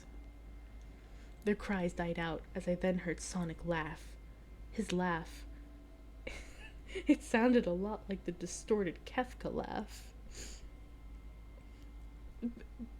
Did we mention it earlier? Yes. Is this now probably the third, fourth time we're repeating it so you know specifically he sounds like Kefka? Yes. Sorry, I didn't realize I was muted. Try 8th time that they've mentioned Kefka. Me going back and counting. Oh god, there's so many. There's like at Wait, least hold on. Once we're done with this, we have to do like a word search on here to see just how many times they mention Kefka. Yes. I'll do like the control F so that we don't drive ourselves even more crazy from the story. Yeah, go ahead. Oh, would you like to do Sonic real quick? We got a couple. Oh yeah. Sorry. No, you're good. You're a lot of fun to play with, kid. Just like your friend Kyle. He didn't last long. I was scared and looking around for the source of the voice. It won't be long until you join him and all my other friends. I saw him walking toward me, flickering in and out in several directions. You can't run, kid. You're in my world now, just like the others. When he grabbed me and I saw his bleeding black and red-eyed, grinning face, I woke up with a fright. After a couple of hours, I decided to continue playing the game. I don't know why, but I had to know. I had to figure out why this was happening. So I turned on the computer, turned on the game, and selected Robotnik next. I still thought that was wacky, playing as Robotnik. But anyway, the level title appeared again, and this time it said ... which I found really freaky. Jesus Christ. It's ellipses. The only thing scarier than Sonic Mpreg. Ellipses. Alright, dim. This time I was in some kind of hallway. Didn't really look like it was from any of the classic Sonic games, though it has the pixelated style. The floor was shiny and checkered. The walls were a dark grayish purple with animated candlelights, and a few dark bloodstains here and there. And there was a dark red curtain hanging above on the top part of the screen. Every 12 seconds or so, that red curtain sways very slowly, but whenever you're playing the game, you can barely see it move. The music was But how did you, like... They're just sitting there, like, leaning really close to the screen, going like, I saw it. It budged by a pixel. It's moving. Let me pull out my phone timer. you guys wouldn't understand because I mean, you guys aren't like a hardcore gamer, but I noticed it almost immediately. And I am the biggest Sonic fan. I mean, many casual Sonic players wouldn't notice that these assets aren't from any of the classic games, or any of the games really. You'd have to know that it was fan made. You get real. Fake gamers. The music. Can't stand them. They always just shit on Sonic games. It's like, come on, shut up. They're all great. Including my. I bet this guy's favorite game is Sonic Boom. Oh no. Oh no. The music was oddly pleasant, a piano playing a rather sad yet peaceful song. But I knew better. This was the song that played in Hill Act 1, only it wasn't in reverse. Robotnik didn't look entirely nervous like Tails and Knuckles did, but he did have a suspicious look on his face, as if he was just a bit paranoid. He did a little animation when I just left him standing, turns his head to the left and then to the right at least twice, and then shrugs at me, as if he had no idea where he was or what was going on. Even though I was scared out of my mind about what was going to happen, I had Robotnik continue onward. He did his usual running animation. You know, when you've beaten him at the end of a classic Sonic game and you chase him, as we continued through the hallway. You know, as you know. You, as a reader, would clearly know this because you're also a huge Sonic fan, of course. Why are you reading this if you're not a huge Sonic fan? Don't read this if you're not a huge Sonic fan. DNI if you're not a Sonic fan. Then I stop at a long flight of stairs leading downward. Now I was nervous. Even Robotnik seemed unsure of himself, though I pressed onward. I too would be scared of a very long stairwell that probably doesn't have railings. As I led Robotnik down the stairs, I noticed that the walls have gotten darker and more reddish. The red torches are now an eerie blue. Then we landed onto another hallway. This one was longer than the last one, or at least it felt like it. And then we headed down another flight of stairs down. This one was much longer, took at least 1 full minute. Wow, that's not that long. And then I heard that horrid Kefka laugh again. And the music slowly faded until it was quiet. As it did, the walls turned more dark red, and the torches were a black flame now. When Robotnik landed onto the third hallway, I noticed he now looked really creeped out, though he tried to hide it. I couldn't blame him. I was scared too. Suddenly, Sonic popped. I too would be scared. 3 hallways? What the fuck? That's a lot of hallway. Also, like, what does this fucking building look like? It's just hallway, stairs, hallway, stairs, hallway, stairs, and it sounds like it's a straight hallway, so, like, this is a very long building. Suddenly, Sonic popped right in front of Robotnik the same way he did Knuckles, and then the red static. The red static lasted for about 15 seconds, and then it showed me a most unpleasant image. The image showed a hyper-realistic of Sonic standing in the darkness where you can only see his face while his head and torso faded into black. And when I say hyper-realistic, I mean he looked so real you could actually see the lines in his fur, as if you could actually feel the fur if you touched the screen. His face. Oh yeah, reader? Or writer? It's we definitely wouldn't have that effect today, what with YouTube's stupid, like, AI filter it puts over everything. I gotta say though, I do love the whole concept of like just the scariest thing that they can think of is what if he looked real? What if Sonic were real? And he And looked then soft? and then Paramount gave us that with Ugly Sonic. Oh my god. Paramount was like, guys, you're not gonna believe what I just read. I just read this thing called Sonic EXE, but it gave me a great idea. What if we made Sonic real? What if Sonic was real life and he was friends with the dude from Enchanted? And then what if we made Shadow real, but Shadow was voiced by the guy from The Matrix? What if Keanu Shadow? Give that man a big check. I'm sorry, just the sentence. What if Keanu Shadow? Also, true. The hyper realistic Sonic image, I am definitely like thinking of the original design for Sonic from the live action movies. As you should. You would have and that's saying something. His face. Oh god, he had the most horrifying smile I had ever seen. And that's saying something considering I saw that image at the start of the screen of the game. His eyes were wide and black and once again crying blood, which also looked hyper realistic. And there were 2 small glowing red dots in those black eyes staring right at me, as if staring into my mind. His grin was wide and demonic. It literally stretched to the sides of his face like a Cheshire cat, except Sonic had fangs. Oh my god. Oh my Very god. sharp fangs, much like the werehog's Jesus Christ. teeth, except more vicious looking. Because he said that's a callback. Because remember, Oh yeah, he was playing Unleashed. Oh my god. he was playing Unleashed. It's a callback. Oh my god, guys, the callback. Oh my god.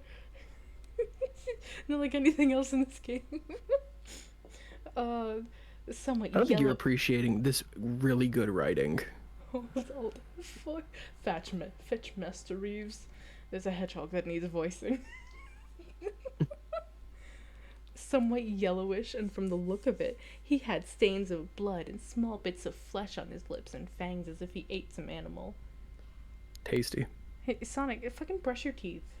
Don't be nasty. I don't care if you're eating animals and shit and your friends. At least practice proper teeth hygiene. Icbar Digglesby Proper will hygiene. appreciate. That's where we. I stared at that gruesome image for a good 30 seconds, never taking my eyes off of it. Stare. I can't look away. I mean, I could, but I'm not gonna. 1, 2 Mississippi, 3 Mississippi. Guy pulling Okay, out the no, timer okay. on his phone. I can't look away. It felt as if he was actually looking at me, smiling at me. That face, it took just 10 seconds for it to etch itself into my brain for good, but I stared for an extra 20 after that just to be sure. Then the screen flickered with red static again 3 times, and on the 3rd time I heard the Kefka laugh, except this time it sounded distorted, demonic even. Not like it was before. I went back to the image again, except this time there was text again, though it was messed up, but it was pretty much one of the most horrifying things I looked at since I had this game. Can you read this in a Sonic voice for me? I'm God. I'm God. Okay, there we go. That's a good one. Thank you. It was when I read that message while looking at Sonic when it hit me. I realized right there and then the Sonic was a monster, a pure evil, sadistic, all-powerful, nightmarish, demented monster. Can you give us a couple more description words, please? And all of his victims, including Tails, Knuckles, Robotnik, and possibly Kyle, are just his little toys, and the game is the very gateway into his chaotic, nightmarish world, and the very hell his victims are trapped in. Suddenly, in an actual split second, I screamed as Sonic lunged at the screen, screeching loudly with his mouth wide open to an unnatural length, revealing nothing but a literally spiraling abyss of pure darkness before the red static came again. This time much louder and distorted, so loud that it hurt my ears. I yelled and grabbed my ears as the red static screeched for a good 7 seconds. Then it stopped and showed nothing but black screen. Advertisements. Advertisements. God, it's the only thing scarier than Sonic. As I sat there staring at the black screen, one last text came up. Hoot hoot. Hey, yeah, sorry, no, I'm still here. Ready for round 2, Tom? The Kefka laugh, now sounding more clear as if Sonic was right behind me, played again 3 times as I looked at that text in shock and confusion. Then I got booted to the main menu, and this time the third save file had a TV image of Robotnik in the same tormented state as Tails and Knuckles. Robotnik's skin turned a dull gray, his mustache drooped and had blackened, his glasses broke and blood is coming from them, and he had a mere dead-like expression on his face. I looked at Tails, Knuckles, and Robotnik, and I cried a bit.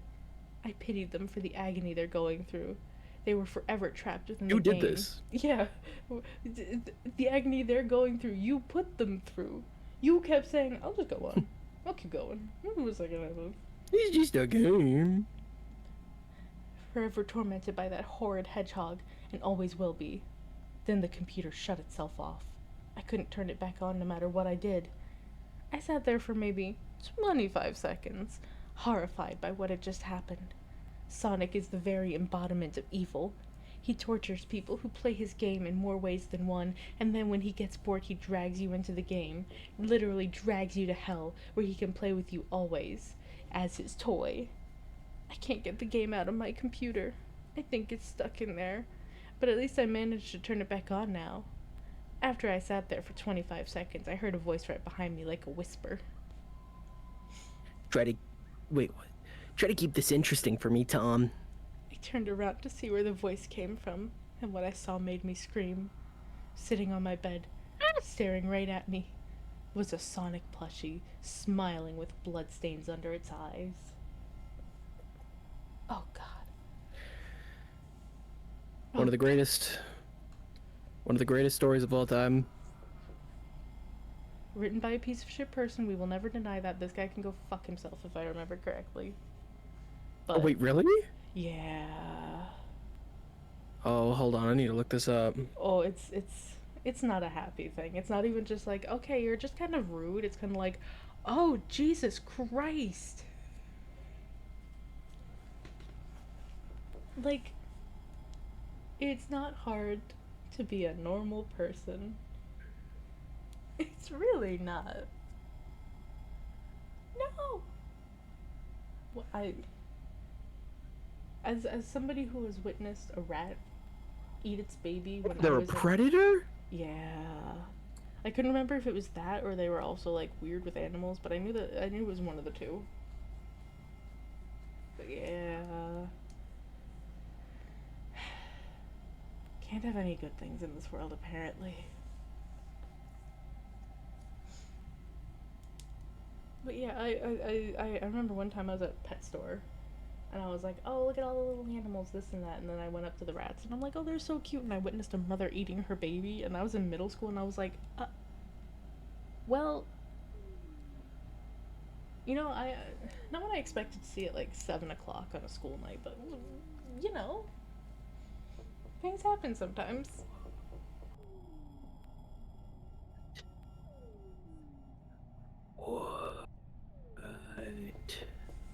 Oh, Sorry, I was going down a rabbit hole.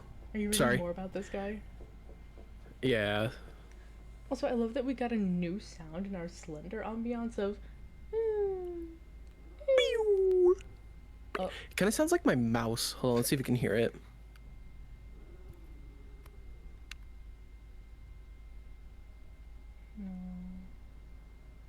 I don't know if you can hear that, but my mouse makes the same exact noise. I wonder if it's like just Discord not picking it up because it's Discord. Oh, that's true too. As much as I love Discord and it's like, what is it called? What are you called? Noise suppression. I almost called it noise cancellation. I was like, close. It's not quite that. I'm still not over the fact that the best noise suppression I've ever experienced was from, fucking Microsoft Teams. No, it is insane. I had to use that for work at one point. Like, when I had those huge fucking fans outside of my apartment because of the fire, I wasn't streaming for a little while because I was like, that's gonna get picked up. I didn't want to go in VCs with my mic on because I was like, Discord's gonna pick that shit up. Nobody from work at my meetings ever fucking heard it. I was like, that's genuinely fucking surprising because they are right outside my door and they are so fucking loud. Like, I have to send a video because I took one and I was like, people don't understand until I actually show them. Yeah. Oh, Yeah. like, just like, You open the door and it's like, oh, my ears. What is this? What is this? It's an owl having a grand old time. Oh, he's having a time. Okay, how many do we have left? We have two. We have Jeff the Okay. Killer and the Hooded Man. All right. Do you have preference which one you want to do first?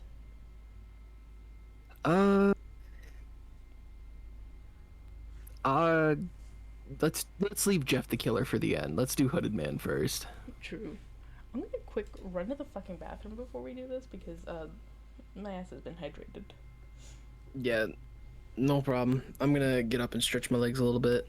Yeah, I'm gonna put us on the BRB screen because everybody should get up and go stretchy and hydrate and piss and stuff. Indeed. We'll be back.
I'm gonna pop in here real quick to give some context on our next story because I think it makes it even funnier if you understand a little bit about it, yeah, this is like the best thing to like, I think, make my point. If you knew about this sort of creepypasta fanfiction stuff at the time, whether you were into creepypasta or not, you would have been aware of the Slender Mansion and the shit that ensued with all of that. You know, place where Slender Man and his proxies all live, blah blah blah, yada yada. And as if you know, it's usually like Ben Drown and Tiki Toby and Jeff the Killer. You've got one of the guys from Marble Hornets who wears the mask. And then you've got, his name is Hoodie. That's what he was known as. Here we go, here's another picture. Maybe this will like be visible from behind me. There was lots of other ones, blah blah blah. But this, the guy with no face and red eyes who wore a hood, my honest assumption when I was younger was always that he came from the Marble Hornets series, because, you know, that's the only other place I saw somebody who wore, like, something similar to the guy who wears the mask. We were about to read the fan fiction that he comes from. I had never read it before until earlier this year. Oh my fucking god. He's a lot less cool than these fan fictions ever made him out to be. Yeah, at the time of like the Slender Man X Reader and the Eilish Jack X Reader shit, when those were really popular. So we're about to learn where Hoodie came from. If you've never read this fan fiction, you are in for a genuine fucking ride and a half. You're in for a genuine ride and a half. Eilish Jack, with the main character not realizing that he had his kidney stolen and has a huge gash in his face, and then steals from a fucking crime scene and sees that it's his kidney that he stole. Rough. 70-year-old man. Mike, whatever his name. Strong. If you've never read Jeff the Killer, we're reading that next, because oh my god. Is it Hoodie levels? No, Hoodie's on its own level. You motherfucker, Ben. Ben Drowned. Good shit for the time, not gonna lie. Slenderman, we all know I'm back. Welcome back. I was just explaining Hoodie within the Slender Mansion to tell people. Oh, I heard. Cause like I said, I didn't know. I never read that he came from. No, ew, God, no. That he came from a fan fiction of his own. I thought he was from Marble Hornets, because I knew there were two guys in that. Yeah. So I did not know that. They were just like proxies. Yeah, but I did not know that the Hooded Man is his actual story. Oh yeah, y'all in for a treat. It's so good. Okay, hello in the background in the Slender ambiance. Also, yeah, no, the X-Reader fan fictions, especially with Slender Man having tentacles, I feel like if you just have that, it's already like, yeah, fan fiction material. Everybody knows. We know what's gonna happen. Alright, so am I reading the Hoodie? Would you like to? Here we go. Are you ready to get started? Yeah. Okay, cool. Have you ever been influenced by clothing? Or, sorry. Have you ever been influenced by clothing? This is an accurate voice. I don't mean by looks. Have you ever been given more control than ever by an item or truth or just a favorite shirt? I don't know if I can do that the whole time. Have you ever been influenced in the worst way? By showing the truth. The following is taken directly from journal entries. The entries were written by a notorious but unknown killer. Oh wait, this isn't even the Hoodie Man. Sorry. He is notorious, and that means that everybody has seen his work. He is unknown because nobody knows that he has done it. I just explained two very basic words. His origin is unusual. No troubles, no family, no magic or paranormal forces, which are commonplace in this world. You know? His life was chosen by him, and him alone. His identity is also unknown. He will be named from here on as the Hoodie Man. Wait, go back up real quick. Yeah. The comma should be after as, not... He will be named from here on as the Hooded Man. That should have been an ellipses or something. Like Or like even just space it out with new paragraphs. April 3rd, 2004. It has been a really cold around here. I don't have anything really to cover myself. I don't know why I'm doing chills. All I have are my t-shirts and jeans. So today, I decided to get a jacket. I was just in a local store, nothing special. It's a black hoodie with a white lining. Oh my god, wait, mine's a red hoodie with white lining. Oh god. Oh, Ben, no. I think it looked pretty cool. And I relate to this character. And when I tried it on, the attendant said it suits me fine. I said thanks to be polite. Common courtesy is so hard to find. You know? The exact response one would want from, hey, it looks nice on you, thanks. As opposed to like, cool. I want to shove this dork in a locker already. I know. Especially that common And I was a courtesy dork thing. in school. You know, they may have called you many things, but at least you will never be this guy. Yeah, that's true. At least they never called me lame. Just kidding, they called me a lot of mean names. So I bought it. I haven't taken it off yet. Not only is it warm, but I can really see myself doing amazing things in it. My favorite thing when We're getting talking a new about jacket. a hoodie. I'm gonna do some amazing shit in this. Maybe I'll cure cancer. Maybe I'll go on a That's me murder every- spree. It's me every time I put on jeans. I'm like, I'm gonna do great things today. That's the power of jeans. When I look in the Levi's. mirror, I smirk. I feel amazing. I can't really explain it, but I like it. I really like it. I feel the need to put my hood up. Something about my hood has a way of masking a person. Even though it shows their face, it hides something somewhere. It hides his devil horns, you get it? It's really late now. I've been feeling so great all day, time flew around me. I'll have to explain more tomorrow.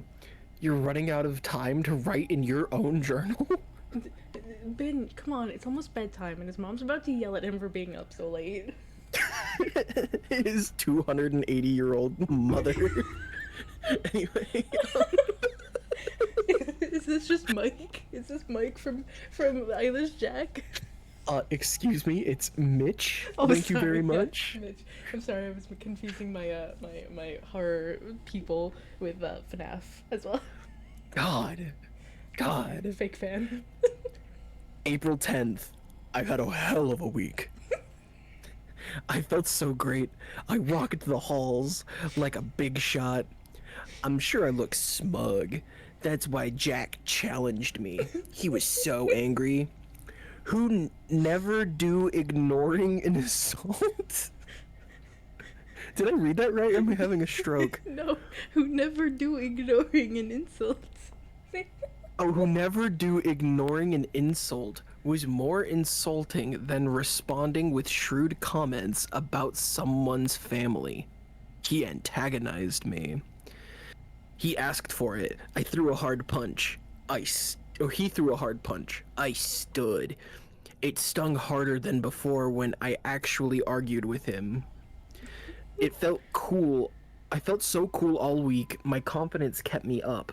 I punched him hard in the stomach and lifted him with an underhook. It felt so good. It really did. Parents calling. Parents calling. The truth come out. Jeff Does is the killer. Jeff Does his kill? Rumor come out about his kill. Oh, how does it go? The rumor come out. Does Bruno Mars is gay? Bruno Mars is gay is the most discussed in the media, even in the few years ago. I know that by heart, and it's really depressing. April 14th. Right in the Jeff the Killer. Jack still isn't out of the hospital. They said he's in a lot of pain. He spit a lot of blood. His parents told me over the phone. I reflected on it. I adjusted my fedora firmly. It's giving. All right, I need you to reflect on your actions as a teacher in school. It's like everybody reflect on what you've read today, what you experienced. Write it in your journal. Oh, how great I felt. when my fist connected, how his cracked scream sounded. That's good to hear, I said blankly. I don't care about Jack. I smiled at his pain. I spit at him. I keep staring. I keep staring at my mirror. I'm always wearing my favorite hoodie. It feels so empowering. My friends would laugh at what I say. They would compare me to Spider-Man in his black suit. Spider-Man threw away his power.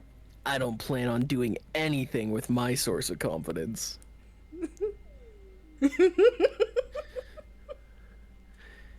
April 22nd. Jack has gone to a better place. The words rang through my ears. He's dead. He lost too much blood. His father told me the day I visited that he was losing blood due to a personal health condition. But the way his mother looked at me told me the real story. I killed him. I still remember the satisfaction of hitting him. I never wanted to kill him. I needed to think about what I've done, right? That'll fix my feelings. But what is there to think about? Regret is a foolish emotion. I don't need regret. Lord April 24. Almighty. Advertisements. He's writing out all the commercials he heard over the radio and TV into his journal. They're important. Indeed. It's his future diaries gimmick. And it also includes a very specific JCPenney ad that talks about hoodies being 30% off. So, like, he's just getting them for What's later. up, Old Navy fan? Today, if you come in now, you could get up to 30% off any select hoodies. Bundle up out there and stay warm. And who knows, maybe give yourself a new sense of confidence. I hated working at Old Navy.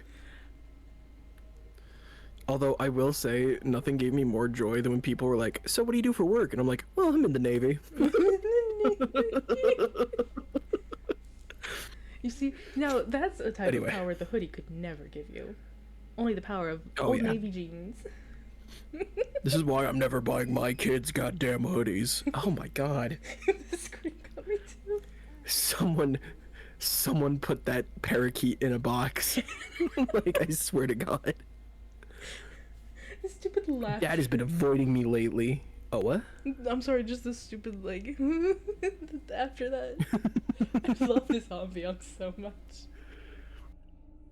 Dad has been avoiding me lately, and Mom just tells me she loves me. They both want me to feel endless guilt. But I won't, or rather, I can't. I can fake it for the public, but the truth is, I'm not sorry. Spider-Man's story is starting to make me think more. But why would a cursed or possessed hoodie land in my possession? Everybody knew Jack glares at me. Everyone who I would talk to have transferred themselves out of my class or went to different schools. Teachers don't look at me much.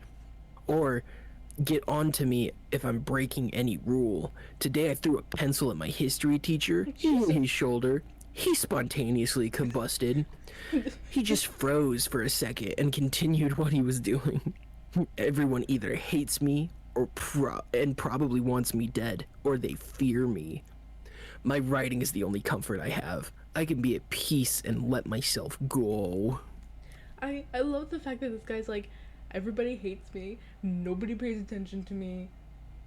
What if I threw this pencil at the teacher? What does that, what do you gain from this? You just become All right, class, turn to the page in your history books of when John Lennon became a Homestuck character. Hey, teacher, you're a dork. My feelings Jesus fucking hurt Christ, more he's than always my wearing that shoulder. goddamn hoodie. Just like, all right, class, turn to page 375. We're gonna continue on with our lesson with. No. What? God, no, no, no, no, no, no, no. Don't look at him. Don't make eye contact. If I don't look at him, if I don't acknowledge what happened. Meanwhile, the teacher's like, shoulders dislocated. And he's like, no, no, no, no, no, no. I don't get paid enough from this job. I don't have health insurance. This isn't a slight on short people, but I genuinely do picture this guy being like 5'1", 5 foot. I'm not gonna say my thought out loud. I'm not gonna say my thought out loud. Keep reading. April 25th, they provoked me. They threatened me. I had no choice. They would have killed me. My hood protected my face. The knife naturally moved from Rob's hand to mine. I didn't mean to. The writing was a short line at the end. At this point, I'm sorry, I just envisioned Rob Thomas of Matchbox.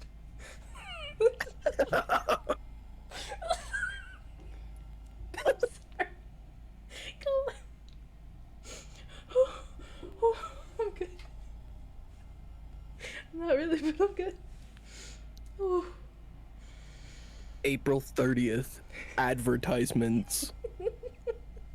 5 days. 5 days being interrogated and sleeping in a cell. They decided I was only defending myself. I can hear my mom and dad talking. They want me gone. They're both scared. I was an idiot to think that that jacket of mine was possessing me or changing my personality. It's just a really cool jacket. I love how it looks. I feel like such a badass. This is exactly how Tim Robinson talks in like all of his shit. Like, I think you should leave, Friendship, The Chair Company. This is exactly how he talks. Oh my god. Well, that's just who's in all those like Slender Mansion pictures. Yeah, that was his first acting gig. I remember how I put up the hood. Or I remember how I put the hood up. I put it up when Jack challenged me. I put it up when those guys tried to kill me. I feel no remorse. I feel indifferent. I'm in control. I finally come to realize insanity. I wanted to kill them. All of them. I needed only a push and the confidence to fight. I got it. Mom and Dad are irritating me. They all irritated me. Oh god. Oh no. He's gonna kill people. No. It's so bad. It's so bad.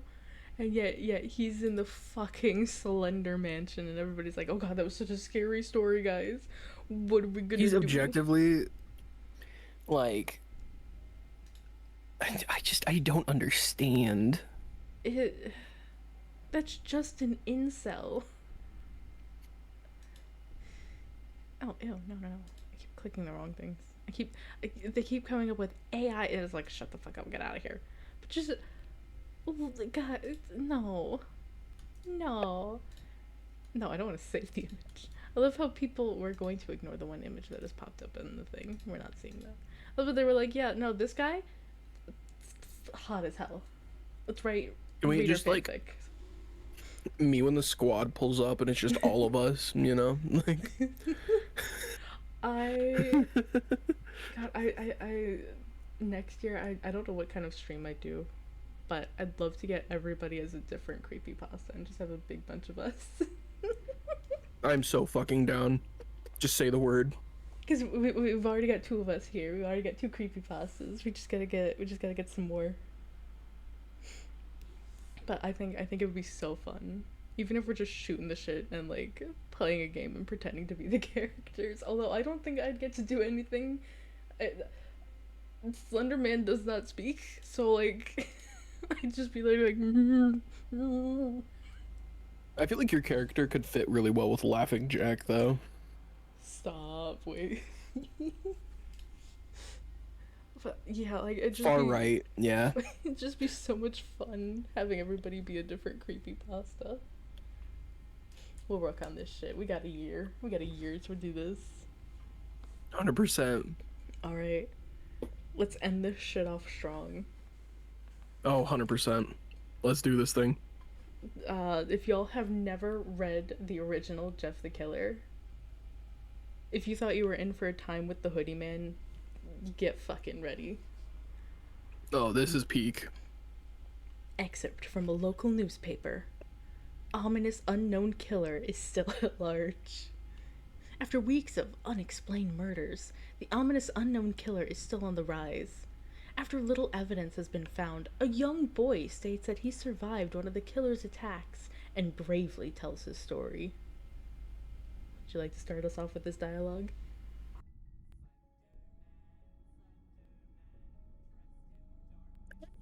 And I woke up in the middle of the night. Says the boy. I saw for some reason the window was open, even though I remember being closed before I went to bed. I got up and shut it once more. Afterwards, I simply crawled under my covers and tried to get back to sleep. That's when I had a strange feeling, like someone was watching me. I looked up and nearly jumped out of my bed. There, in a little ray of light, illuminating, that's a big word for Elmo. From between my curtains were two pair of eyes, or pair of two eyes. These weren't regular eyes. They were dark, ominous eyes. They were bordered in black, and just plain out terrified me. That's when I saw his mouth, a long, hideous smile that made every hair of my body stand up. The figure stood there, watching me. Finally, after what seemed like forever, he said it, a simple phrase, but said only in a way a madman could speak. He said, Go to sleep. I let out a scream. Yep. That's when sent him at me. He pulled up a knife, aiming at my heart. He jumped up on my bed. I tried to kick him in the head, but I couldn't get into fetal position in time. I fought back. I kicked. I punched. I rolled. I dodged. I did a combo. I hit him with the Hadouken, trying to knock me off of him. I did a combo with Not him. everyone I'd ever seen before. I did the Konami code. I shot. I missed. I shot 2 times. I missed both times. I did the wombo combo. But I missed again. I beat him. Ice climbers without wobbling. Beat you, poker floats, no items. Trying to knock him off me. That's when my dad busted in. My dad's cool. My dad threw a knife. Or the man threw a knife. He went into my dad's shoulders. The man probably would have finished me off if one of the neighbors hadn't alerted the police. Oh, wait, that's... Despite, Oh, is this still... Yeah, no, it's still the kid speaking. This is all the kids speaking all of this. Yeah, no, don't worry. I think this is just the last. We're getting to the end of it. Jesus. Yeah, we're getting to the end of it, I think. Yeah. Because then it's going to flash back to Jeff's story. Very suddenly. Yeah. He drove into the parking lot and ran towards the door. The man turned down the hallway. I heard a smash like glass breaking. And as soon as I came out of my room, I saw a window was pointing towards the back of my house was broken. I looked out to see him vanish into the distance. I can tell you one thing. I'll never forget that face. Those cold, evil eyes. And that psychotic smile. They will never leave my head. Police are still on the look for this man. On the look for this man. If you see anyone that fits the description in the story, please contact your local police department. If you see a man with cold, evil eyes and a psychotic smile, we've got him. We have him. Nope, sorry. That's just Jared Leto. What about this one? What if No. I wanted to break? What What? about this guy? I'm sorry, that's just Jared Leto again, in the Joker costume. We know he's scary. Damn it. I hate that man. But you know what? I'd want to see him as Jeff the Killer simply because of the I hate both of these characters and this man I this think- character. I think he could do a good Jeff the Killer. Starcasting right there.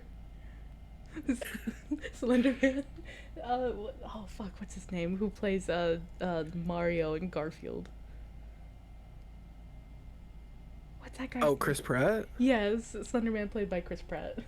He doesn't even have a talking line. No, he does. He just goes. And a small child from Jeff the Killer, played by Liam Neeson. I was gonna say. No, I can't remember any actor names. It's like that dude from fucking It's Always Sunny in Philadelphia. Oh, which one? The shorter guy. Charlie? No.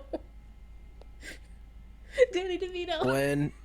Oh, Danny I can't remember DeVito. his Oh. name. And you can't tell I'm really good at actor names. And then the guy came into my room, and then I started blasting.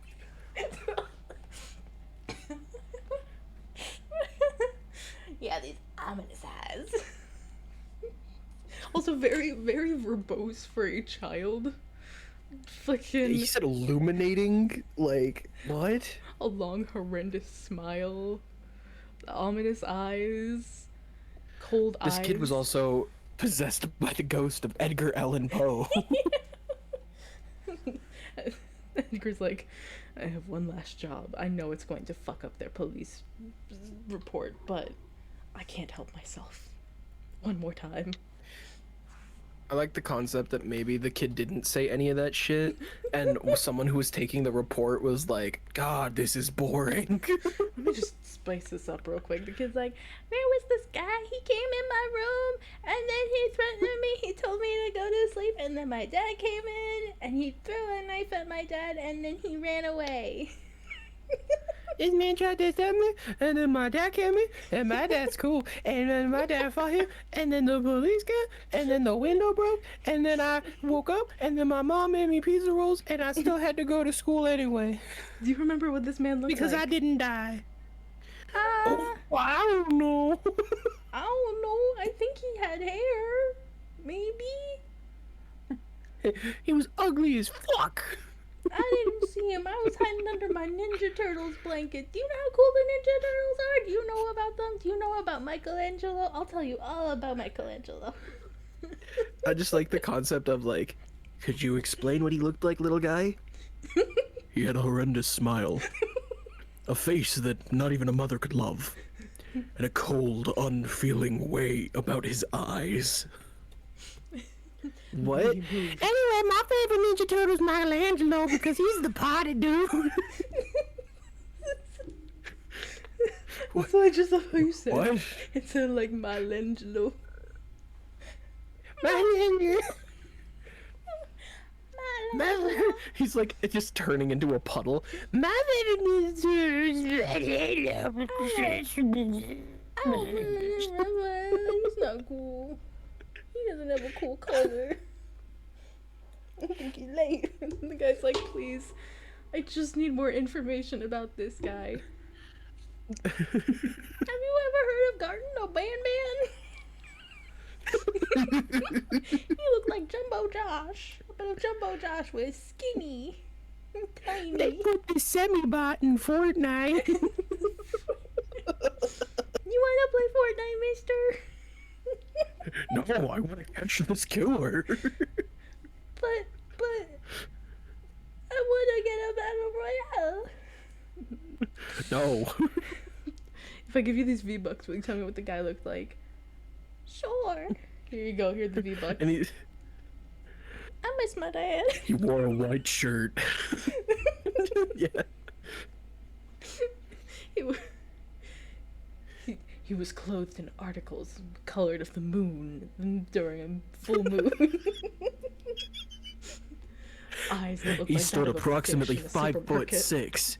He stared at me like as in a tiger looking at its prey in the savannah. Like, Eyes like a fish you find in the supermarket. Stance of a man who definitely needs to go to a chiropractor. The breath of a fucking thoroughbred. the faint smell of bleach emanating from his scarred visage. His hair smelled as though it was charred to a crisp and yet somehow still luxurious and soft. He sort of looked like internet creepypasta character Jeff the Killer. Have you seen this man before? Jeff the what now? He pulls out like the classic image of Jeff the Killer. Have you seen this man? Someone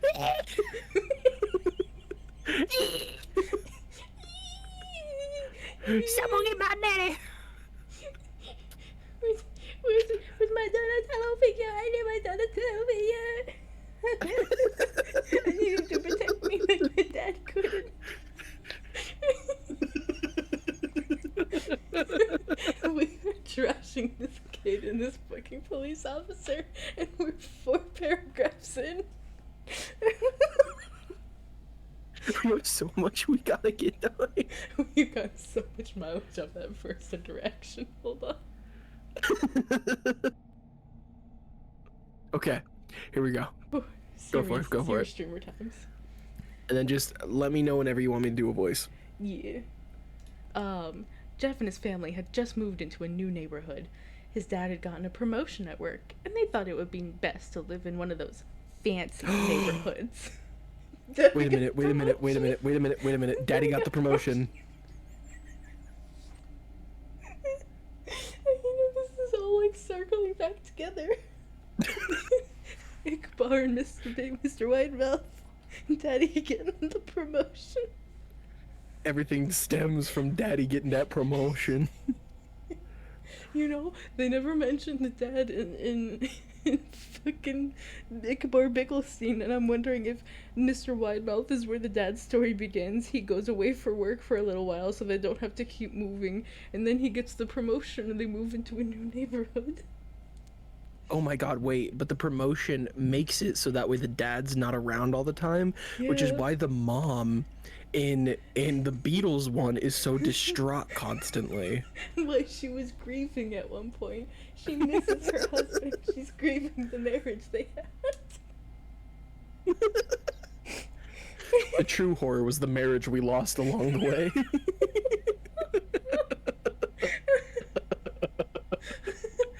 So all of this is all just, it's Rap Rat, it's Jeff the Killer. It's got Ichabod, it's got Mr. Widemouth. Eilish Jack is what happens when he gets older and his house forecloses. wait, and then the brother who lets him live with him is fucking Jeff's brother. Oh my god. Oh my god, after he gets out of prison. Yeah, but that's spoilers. Okay, let's get into it before we spoil too much. Jeff and his brother Liu couldn't complain though. A new, better house? What was not to love? As they were getting unpacked, one of their neighbors came by. I'll take over for the neighbor. Oh yeah, actually. Oh, okay. Yeah, you can go ahead. No, you can go ahead. You take the neighbor real quick because she doesn't appear much. You take her first. Fine. Hello, She said. I'm Barbara. I live across the street from you. Well, I just wanted to introduce myself and to introduce my son. She turns around and calls her son over. These are our new neighbors. Billy said hi and ran back to play in his yard. Well, Said Jeff's mom. I'm Margaret, and this is my husband Peter, and my 2 sons Jeff and Leo. They each introduced themselves, and then Barbara invited them to her son's birthday party. Jeff and his brother were about to object when their mother said that they would love to. When Jeff and his family are done packing, Jeff went up to his mom. Mom, why would you invite us to some kid's party? If you haven't noticed, I'm not some dumb kid, Jeff, said his mother. we just moved here. We should we should show that we want to spend time with our neighbors. Now, we're going to that party, and that's final. Jeff started to talk, but stopped himself, knowing that he couldn't do anything. Whenever his mom said something, it was final. He walked up to his room and plopped down on his bed. He sat there looking at his ceiling when suddenly he got a weird feeling. Not so much pain, but Little kid, that's called puberty. Your pituitary gland is doing some crazy things. your pituitary gland is engorging. You will need to get that checked out. Never use the word engorge in my vicinity ever again. Making note, you use that sporadically, not often enough, but enough for you to go. First I had to hear waft today, and now I have to hear engorge. Hey, there's still a bit of time. Who knows what other fun words will pop up? Oh god. Not so much a pain, but a weird feeling. He dismissed it as just some random feeling. He heard his mother call him down to get his stuff, and he walked down to get it. The next day, Jeff walked downstairs to get breakfast and got ready for school. As he sat there eating his breakfast, he once again got that feeling. This time it was stronger. It gave him a slight tugging pain, but he once again dismissed it. Stop, don't you start tugging right now. As he and Liu finished breakfast, they walked down to the bus stop. They sat there waiting for the bus, and then, all of a sudden, some kid on a skateboard jumped over them, only inches above their laps. It's like an electric guitar rip, just like... It was Michelangelo, the Ninja Turtle. Oh my god, they're real! Jeff the Killer's... They're gonna kill Jeff the Killer. Oh, let's go. He'll become Jeff the Killed. Jeff the Killer. They all jump back in surprise. Hey, what the hell? The kid landed and turned back to him. He kicked his skateboard up and caught it with his hands. The kid seemed to be about 12, 1 year younger than Jeff. Keep that. That is a fun mouse tool that will come in handy later. Please remember that. He wears an Aeropostale shirt and ripped blue jeans. Well, guys. Looks like we got some new meat. Suddenly, 2 other kids appeared. One was super skinny, the other was huge. Well, since you're new here, I'd like to introduce ourselves. Over there is Keith. Jeff and Liu looked over to the skinny kid. He had a dopey face that you would expect a sidekick to have. I'm sorry. And he's Troy. I'm What? sorry, hold on. The slender ambiance, it sounds like somebody's trying to start a fire because it's going... It's not... Okay, slender ambiance. They looked over at the fat kid. Talk about a tub of lard. This kid looked like he hadn't Jesus. exercised since he was crawling. They were so mean to like bigger people at this time. Even reading it back, I'm like, Jesus. We input the Mr. Widemouth description. His mouth was large, so were his hands and his body. Everything about him was big. Everything was big except for his body. That thing was way too small to be noticeable. He looked like a walking Mr. Potato Head. And I'm Said the first kid. Randy. And now for all the kids in this neighborhood, there's a small price for the bus fare, if you catch my drift. Liu stood up, ready to punch the lights out of the kid's eyes when one of his friends pulled a knife on him. I hoped you would have been more cooperative. It seems like we must do this the hard way. The kid walked up to Liu and took his wallet out of his pocket. Jeff got that feeling again. Now, it was truly strong. A burning sensation. He stood up, but Liu gestured him to sit down. Jeff ignored him and walked up to the kid. Listen here, you little punk. Give back my bro's wallet or else. Randy put the wallet in his pocket and pulled out his own knife. Oh, and what will you do? Just as he finished the sentence, Jeff popped the kid in the nose. As Randy reached for his face, Jeff grabbed the kid's wrist and broke it. Randy screamed, and Jeff grabbed the knife from his hand. Troy and Keith rushed Jeff, but Jeff was too quick. He threw Randy to the ground. Keith lashed out at him, but Jeff ducked and stabbed him in the arm. Keith dropped his knife and fell to the ground screaming. Troy rushed him too, but Jeff didn't even need the knife. He just punched Troy straight in the stomach and Troy went down. As he fell, he puked all over. Liu could do nothing but look in amazement at Jeff. Do you want to be Liu or do you want me? I can be real quick. Jeff, how'd you... Was all he said. They saw the bus coming and knew that they'd be blamed for the whole thing, so they started running as fast as they could. As they ran, they looked back and saw the bus driver rushing over to Randy and the others. As Jeff and Liu made it to school, they didn't dare tell what happened. All they did was sit and listen. Liu just thought of that as his brother beating up a few kids. But Jeff knew it was more. It was something scary. As he got that feeling, he felt how powerful it was. The urge to just hurt someone. He didn't like how it sounded, but he couldn't help but feeling happy. I don't want to hurt people, but the parasites in me. Akira! Ah! Akira! Yeah! He felt that strange feeling go away and stay away for the entire day of school, even as he walked home due to the whole thing near the bus stop, and how now he probably wouldn't be taking the bus Brown cow. anymore. Thank you. How now, brown cow? He felt happy. There, continue. Hold on. I love how he's like, I won't be taking the bus anymore. Hell yeah. When he got home, his parents asked him how his day was, and he said, in a somewhat ominous voice, it was a And wonderful then day. A Beautiful Day by Michael Bublé starts playing. It's a beautiful day and I can't stop myself from smiling. If I'm drinking, then I'm buying. Yeah, continue.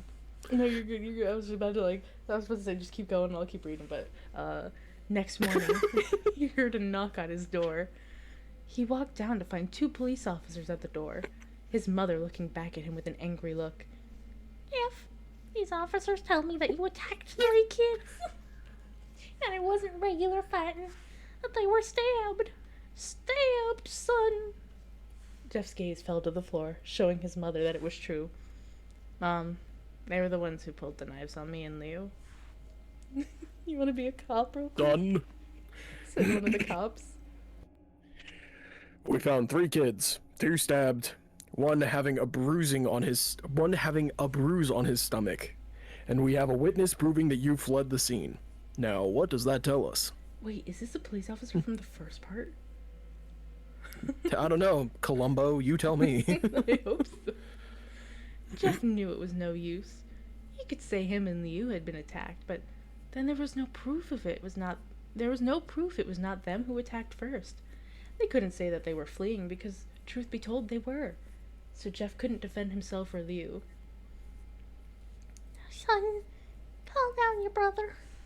Jeff couldn't do it, since it was he who beat up all the kids. Sir, it was me. I was the one who beat up the kids. Leo tried to hold me back, but he couldn't stop me. The cop looked at his partner and they both nod.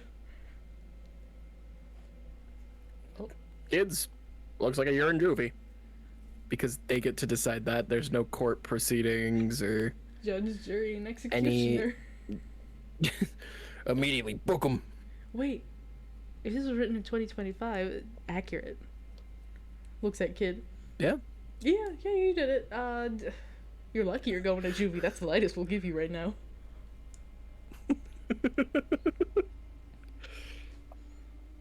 Can you take Liu real quick? Oh, yeah. That's like I was saying, can you take him on in a fight? Wait. Says Liu. They all looked up to see him holding a knife. The officers pulled their guns and locked them on Liu. It was me. I beat up those little punks. Have the marks to prove it. He lifted up his sleeves to reveal cuts and bruises, as if he was in a struggle. Son, just put down the knife. Said the officer. Or just put the knife down. Liu held up the knife and dropped it to the ground. He could have just gently placed it, but no, he pulls it up and then just goes clang, clang, clang. Puts his hands up and walks over to the cops. No, Liu, it was me. I did it. Jeff had tears running down his face. Huh? Wait. Huh, poor bro. Trying to take blame for what I did. Well, take me away. The police led Liu out to the patrol car. Liu, tell them it was me. Tell them. I was the one who beat those kids. Jeff's mother put her hands on his shoulders. Jeff, please. You don't have to lie. We know it's Leo. You can stop. Jeff watched helplessly as the cop car speeds up with Leo inside. Damn, Mom. Like, no hope in Leo. There's no, please, what can I do? Let me help my son. It's like, beat some kids up, get the fuck out of here. I don't want you near me. He did it. He did it in typical Leo fashion. You've got you've got Leo cooties. I don't want those here. Get out of here. Typical Leo. I always knew something was wrong with that boy ever since his favorite artist was John Lennon. He always kept reading that Beatles Lost Cartoon episode. And then he'd walk around just going, John Lennon, John Lennon. John Lennon. Where are we at? A few Okay. a few minutes later, Jeff's dad pulled into the driveway, seeing Jeff's face and knowing something was wrong. Son. Son? Oh, Oh, you got it. Okay. Son, what is it? Jeff couldn't answer. His vocal cords were restrained from crying. Instead, Jeff's mother had walked his father inside to break the bad news to him as Jeff wept in the driveway. After an hour or so, Jeff walked back into the house, seeing that his parents were both shocked, sad, and disappointed. He couldn't look at them. He couldn't see how they thought of Leo when it was his fault. He just went to sleep, trying to get the whole thing off his mind. 2 days went by with no word from Leo at JDC. No friends to hang out with, nothing but sadness and guilt. That is until Saturday, when Jeff was woken up by his mother with a happy, sunshiny face. Also, I need to point out, they went to school, they move in, go to school. The next day, the cops come, and it's clearly late at night, or later on, because Jeff's dad is already home. Did they not go to school? I guess not. No, he did. He went through the whole day of school. Did he? Oh, no, I guess he didn't go to school. Where was it? Oh, no. The next morning, they heard a knock at the front door. They didn't go to school because they were doing all that. Jeff was outside crying for about an hour. And then apparently Jeff's dad gets home, like, in the morning? Does he work the night shift? Unless this is still morning. Because, yeah, that's so fucked.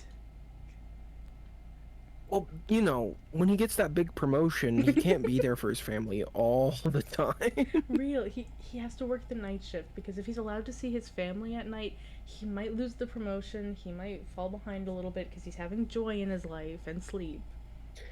But we won't talk about that because then that has to delve into the other creepypasta, which is paid to watch a girl on a camera, which we're not going to talk about. God, that one is... had potential so bad. So bad. It was so... They dropped the ball so hard. I've seen some balls drop before. Like that kid whenever they pay him V-Bucks. I don't know what he looks like, but can you come play Ninja Turtles with me? All my friends won't play with me anymore. Get the second Fortnite gift card. He weighed approximately 215 pounds. If you would like any more information, I'm going to require more V-Bucks per detail. And however much you give me is how much detail I'm going to give you. If you give me $5, I'll just tell you he looked like a man. But if you give me 300, I'll tell you his exact measurements. Down to his foot size. Jeff. This is actually crazy. Yeah. Go ahead. Jeff, it's the day. She said as she opened up the curtains and let light flood into his room. What? What's today? Asked Jeff as he stirs awake. Why, it's Billy's party. He was now fully awake. Mom, you're joking, right? You don't expect me to go to some kid's party after. There was a long pause. Jeff, we both know what happened. I think this party could be the thing that brightens up the past days. Now get dressed. Jeff's mother walked out of the room and downstairs to get ready herself. He fought himself to get up. He picked out a random shirt and a pair of jeans and walked downstairs. He saw his mother and father all dressed up, his mother in a dress and his father in a suit. He thought, why would they ever wear such fancy clothes to a kid's party?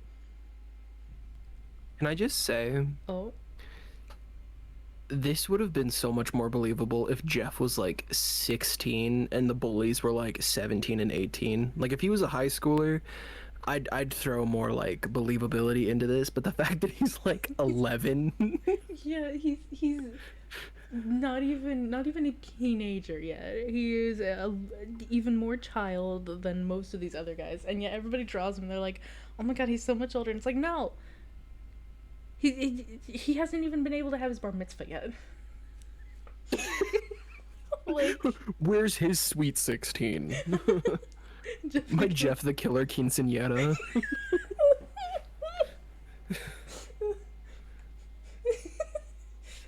everybody does their makeup to look like Jeff the Killer. They get like the big smile and like the heavy black makeup around the eyes, like raccoon eyes. I would go to that in an instant, in a heartbeat. Oh, absolutely. You would have to pay me to not go. Fucking the big beautiful ball gown, which I love quince dresses, but like it's just a hoodie and some jeans and some like nice pants. Well, don't give her a hoodie or else she's gonna start to feel too confident. She might punch one of her guests and kill them. I wanted a car. Ugh! I lifted my dad 3 feet off the ground with my underhook. Why aren't you wearing... I'm sorry, I just heard noises either from out in my hallway or out in the courtyard. And it sounded like a man sneezing, but it was just like, ah, oh. So... Yeah, that was not from the Slender ambiance, so...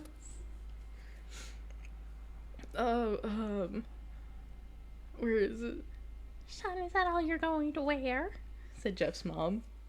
Better than wearing too much, he said. His mother pushed down the feeling to yell at him and hid it with a smile. She gets feelings too. Oh, we've got the dad. God forbid. Oh, sorry. No, you're good, you're good. Oh, no, you're doing the dad, remember? Oh, fuck. He's really overly emotional. Yep. No, Jeff, we may be overdressed, but this is how you go if you want to make an impression, said his father. Jeff grunted and went back to his room. I don't have any fancy clothes, he yelled downstairs. Speak something, called his mother. He looked around in his closet for what he would call fancy. He found a pair of black dress pants he had for special occasions and an undershirt. He couldn't find a shirt to go with it, though. He looked around and found only striped and patterned shirts, none of which go with dress pants, apparently. Finally, he found a white hoodie and put it on. Oh, God. You're wearing that? They both said. His mother looked at her watch. Oh, no time to change. Let's just go, she said as she herded Jeff and his father out the door. They crossed the street over to Barbara and Billy's house. They knocked on the door, and at it appeared that Barbara, just like his parents, way overdressed. As they walked inside, all Jeff could see were adults, no kids. Oh, we got another line from Barbara. Yeah. Yep. I'm gonna go up and meet him. Jam Nam. Said Barbara. Jeff walked outside to a yard full of kids. They were running around in weird cowboy costumes and shooting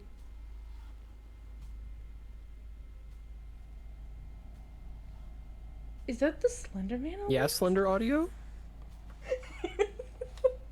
I thought that was my... I need to show this. Holy shit.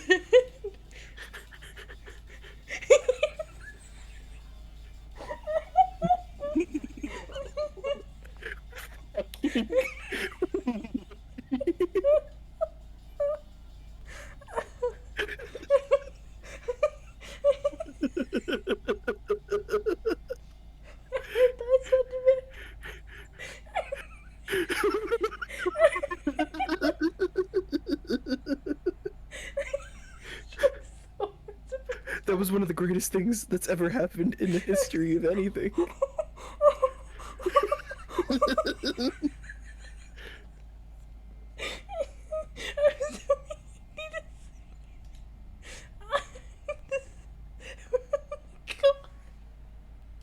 I'm so just bewildered right now.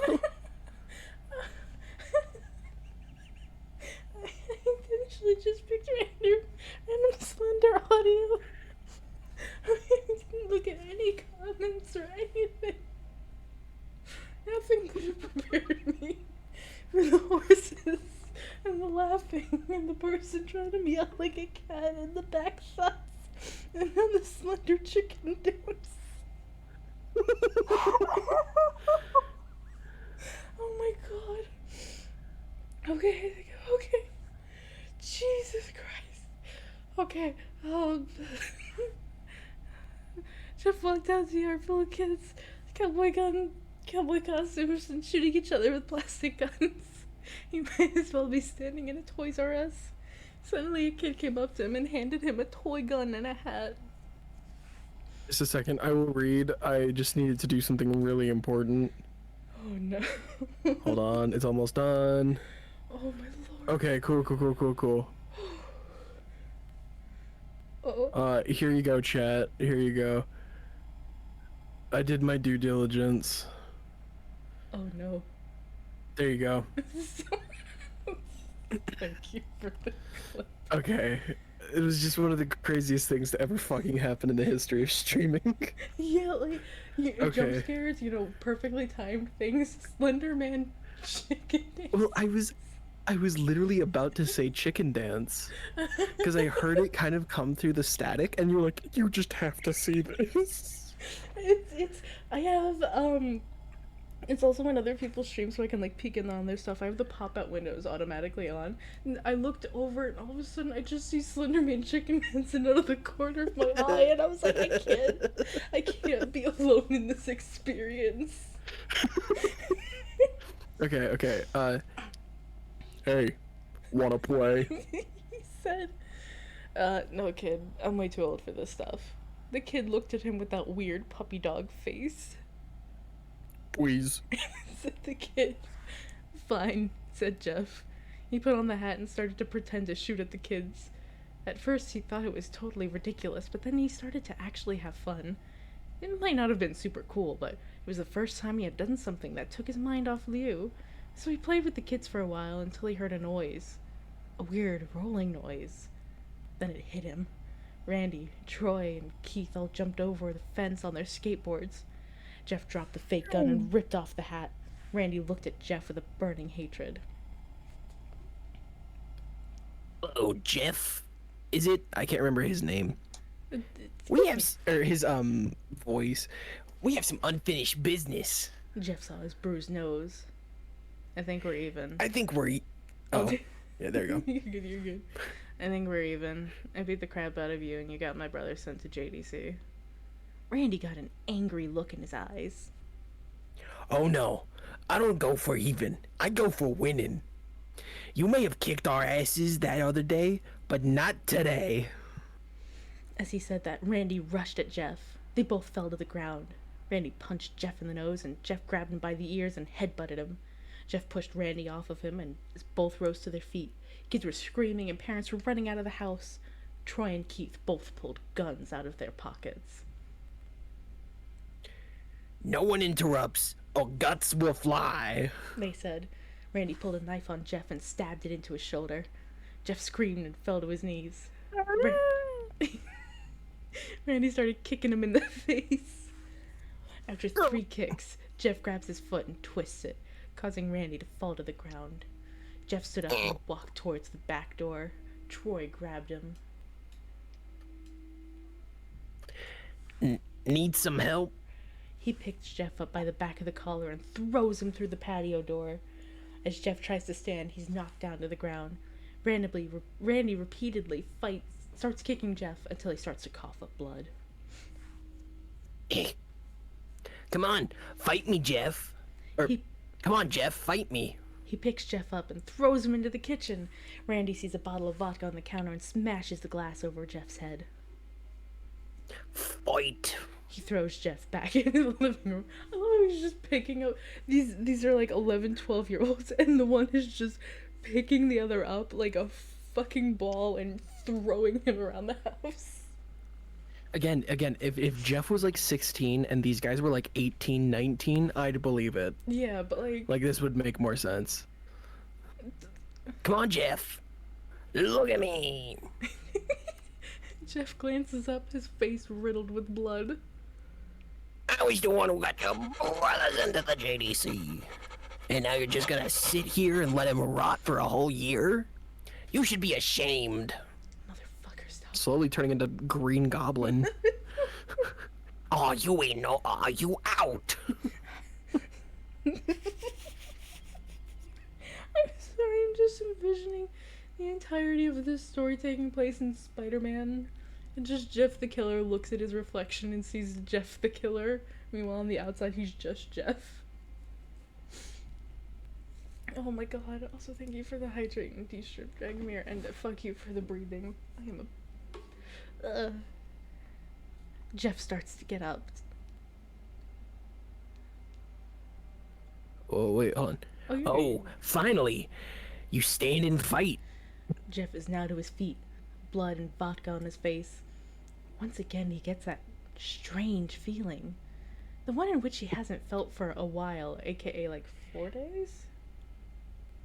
He's finally up. Says Randy as he Or runs finally, at Jeff. he's up. That's when it happens. Oh, season, one sec.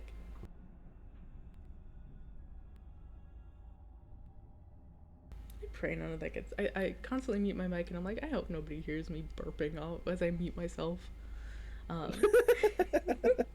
His psyche is destroyed. Can I tell you a really embarrassing story real quick, though? Oh, go for it, go for it. I used to have a mic that I could mute with the press of a button, and I thought I had it muted, and I ripped just like the fattest ass. No! And not only did it pick up in the audio, it spiked the audio. Oh, that whatever that was, it's getting deleted. Nobody can know. Nobody can know. No way. Not even the government could find that VOD. Not even Sonic.exe or Ben Drowned could find it. Or the Hoodie Man. That's something inside Jeff snaps. His psyche is destroyed. All rational thinking is gone. All he can do is kill. He grabs Randy and pile drives him into the ground. He gets on top of him and punches him straight in the heart. These are 4th graders. 4th and 5th graders. I need everybody to remember that as well. Not just age-wise. These are 4th and 5th graders. The punch causes Randy's heart to stop. As Randy gasps for breath, Jeff hammers down on him. Punch after punch, blood gushes from Randy's body until he takes one final breath and dies. That took him a while. He's pulling a fucking Hamlet. Everyone is looking at Jeff now. I'm just saying. A Hoodie Kid would have not taken so long. It was one punch. Did it take a It was little one while punch. for the organs to fail? Sure, but you know what? He was holding back. The parents, the crying kids, even Troy and Keith. Although, they easily break from their gaze and point their guns at Jeff. Jeff sees the guns trained on him and runs for the stairs. As he runs, Troy and Keith let out fire on him, each shot missing. Jeff runs up the stairs. He hears Troy and Keith follow up behind. As they let out their final rounds of bullets, Jeff ducks into the bathroom. He grabs a towel rack and rips it off the wall. Troy and Keith race in, knives ready. Troy swings his knife at Jeff, who backs away and bangs a towel into Troy's face. Troy goes down hard, and now all that's left is Keith. He's more agile than Troy, though, and ducks when Jeff swings the towel rack. He dropped the knife and grabbed Jeff by the neck, pushed him into the wall. A thing of bleach fell down on top of him from the top shelf. It burnt both of them, and they both started to scream. Jeff wiped his eyes as best as he could. He pulled back the towel rack and swung it straight into Keith's head.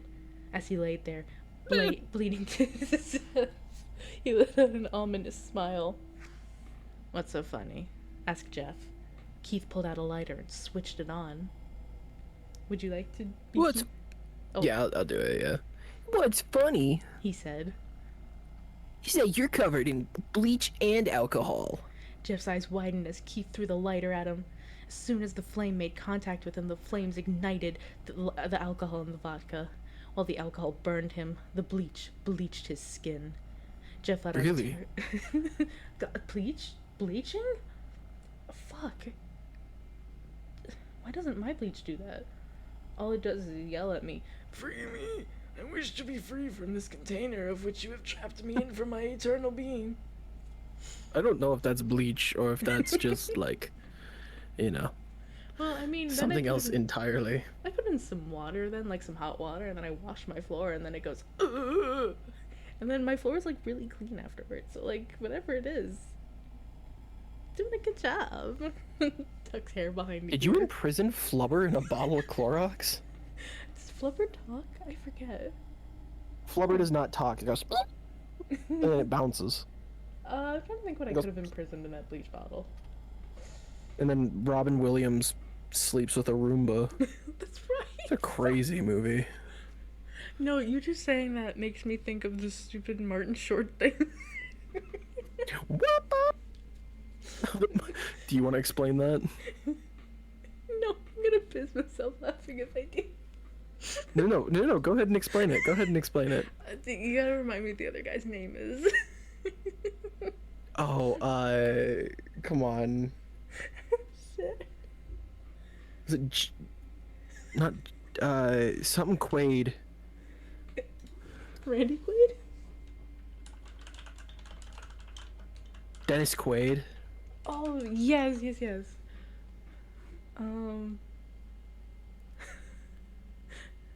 Yeah, I can't find the thing again. I'm so sad. But yeah, we were talking one time, and it was the question of, is Martin Short straight or is he gay? And then we looked it up, and it's like Martin Short is straight and he's married, but he has been inside Dennis Quaid. Or no, Dennis Quaid has been inside him. Oh yes, that's right.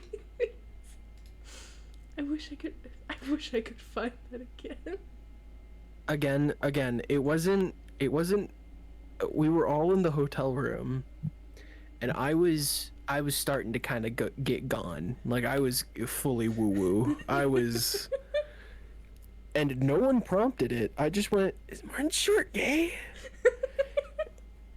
And neither Nisi nor Ronnie stopped me from looking up and going off for like 15 minutes on whether or not Martin Short was gay. Oh, here it is. And the result that came up, I found the exact thing. He's not gay, but Dennis Quaid did go inside him once. Which is, yeah, that's how you answer that question. Surely. Yeah, he's straight, but been inside him once or twice. Don't worry about it. You got Dennis Quaid. Okay, where were we at? Bleach is good. Yeah, he ran downstairs.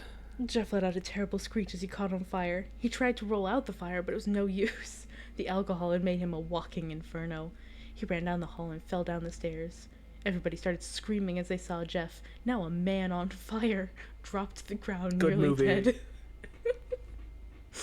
The last thing Jeff saw was his mother and the other parents trying to extinguish the flames.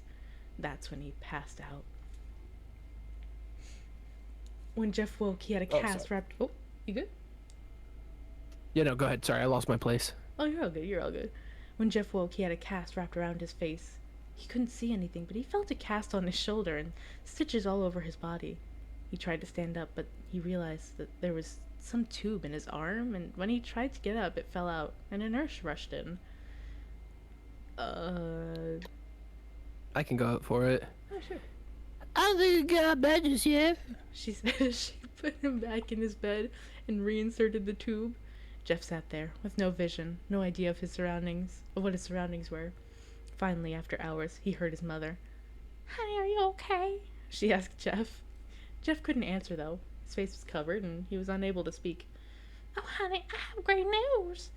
After all the witnesses told the police that Randy confessed of trying to attack you, they decided to let you go. This made Jeff almost bolt up, stopping halfway, remembering the tube coming out of his arm.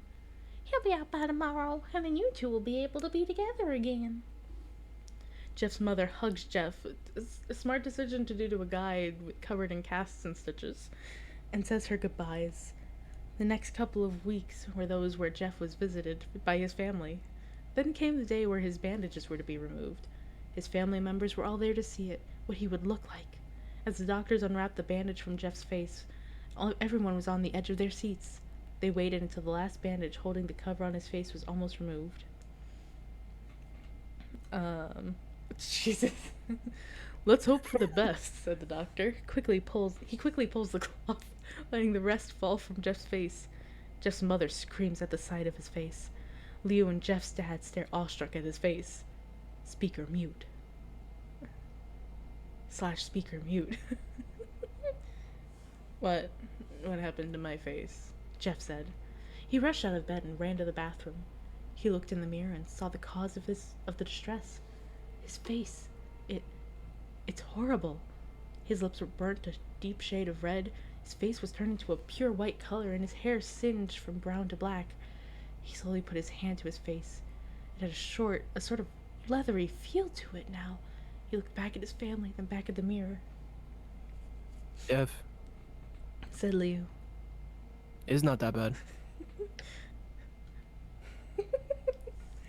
Not that bad, said Jeff. It's perfect. His family was equally surprised. Jeff started laughing uncontrollably. His parents noticed that his left eye and hand were twitching. Jeff? Yeah, we'll have to go with Leo. Wait, is this the dad or is this the brother? I don't think we know. It doesn't say who's saying this. Yeah, this is. Let's go with Leo. Yeah. Jeff, are you okay? Okay. I've never felt more happy. Ha. Ha. Ha. Ha. Ha. Ha. Ha. Look at me. This face goes perfectly with me. Huh. Huh. Huh. He couldn't stop laughing. He stroked his face, feeling it, looking at it in the mirror. What caused this? Well, you may recall that when Jeff was fighting Randy, something in his mind, his sanity, snapped. Now he was left as a crazy killing machine, that is. His parents didn't know. Doctor, Said Jeff's mom. is my son alright? You know, in the head? Oh yes, this behavior is typical for patients that have taken very large amounts of painkillers. If his behavior doesn't change in a few weeks, bring him back here and we'll give him psychological test. Oh, thank you, Doctor. Jeff's mother went over to Jeff. Jeff, sweetie, it's time to go. Jeff looks away from the mirror, his face still formed into a crazy smile. Okay, mommy. Ha, ha, ha. His mother took him by the shoulder and took him to get his clothes. Jeff runs to the mirror, looking at his face. Looking back at him is the face of an anime. Oh god, he's become a VTuber. Wait, is the face of a what? Wait, what? Of an anime girl. Also, just there's like a child escaping his grasp. The most verbose child ever. We keep talking about it. It's just too easy. This is what came in. Said the lady at the desk. Jeff's mom looked down to see the black dress pants and white hoodie her son wore. It's somehow managing to survive being eviscerated by fire. Now they were clean of blood and now stitched together. Jeff's mother led him to his room. Oh. I was just gonna say, I'm a little bit built different. I can withstand fire. I'm crispy. I'm just a little crispy. I can withstand the flames of 1,000 Can I degrees. Can I find the GIF? Hold on. Then they left, not knowing that this was their final day of life. Later that night, Jeff's mother woke to a sound coming from the bathroom. It sounded as if someone was crying. She slowly walked over to see what it was. When she looked into the bathroom, she saw a horrendous sight. Jeff had taken a knife and carved a smile into his cheeks. Jeff, what are you doing? Asked his mother. Jeff looked over to his mom. I couldn't keep smiling, Mommy. It hurt after a while. Now I can smile forever. Jeff's mother noticed his eyes, ringed in black. Jeff, your eyes. It's a fucking Little Red Riding Hood ass shit. I was literally about to say, oh my, what a creepy smile you have. Oh my, what creepy eyes you have. Oh, Jeff. Is that a fucking knife? Oh, Jeff, how much kill you have. The better to kill you with, mother. The better to Jeff you with, Mom. Just goes around killing the Jeff. Kill the Jeffing. I'm sorry, that's how it would be said. His eyes were seemingly never closing. I couldn't see my face. I got tired and my eyes started to close. I burned out the eyelids so I could see forever. I could forever see myself, my new face. Jeff's mother slowly started to back away, seeing that her son was going insane. What's wrong, Mommy? Aren't I beautiful? He pulls up a single iPod Nano, playing I'm Not Okay by MCR. I'm so tempted to like silently play it in the background, but I'm not fighting that shit today. Yes, son. She said. Yes, you are. Let me go get Daddy so he can see your face. This is my favorite part of the story. She ran into the room and shook Jeff's dad from his sleep. Honey, get the gun.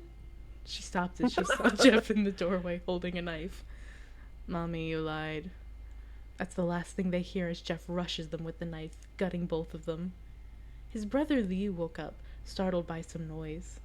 He didn't hear anything else, so he just shut his eyes and tried to go back to sleep. As he was on the border of slumber, he got the strangest feeling that someone was watching him. He looked up before Jeff's hand covered his mouth. Single earbud blasting Angel with a shotgun. No, it's playing, what is it? Is it My Immortal? By Evanescence? It's gotta be really sad because he's about to kill his brother. How can you see into my He slowly raised the eyes knife, ready to plunge it like into Leo. open door? Leo thrashed here and there, trying to escape Jeff's grip. Jeff said, Into my just go to sleep. Honey, come down, young. Without a soul. I know that's Bring Me Back to Life, but still.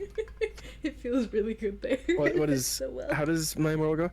I'm so tired of being here, and if you have to leave, I wish that you would just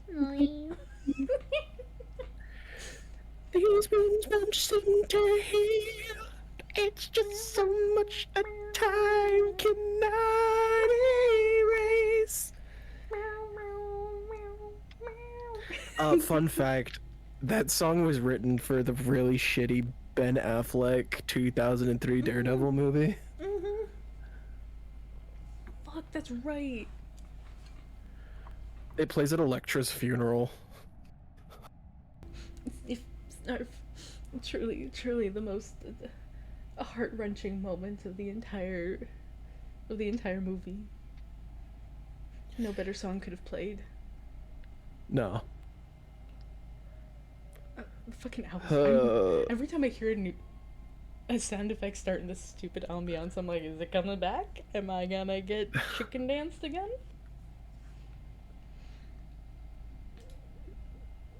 Also, I would like to point out to all watchers who have possibly been watching the stream, there is a very subtle image in the background that you might not have noticed. It's there. Oh god, I'm trying to see if I can see stream right now. Hold on. I'll try and like subtly boost it if need be. Yeah. Start to put it in. Hold on. I'm watching ads. Oh god. Oh no. Okay, wait, no. Okay, I can kind of see in the corner. Here we go. Go ahead.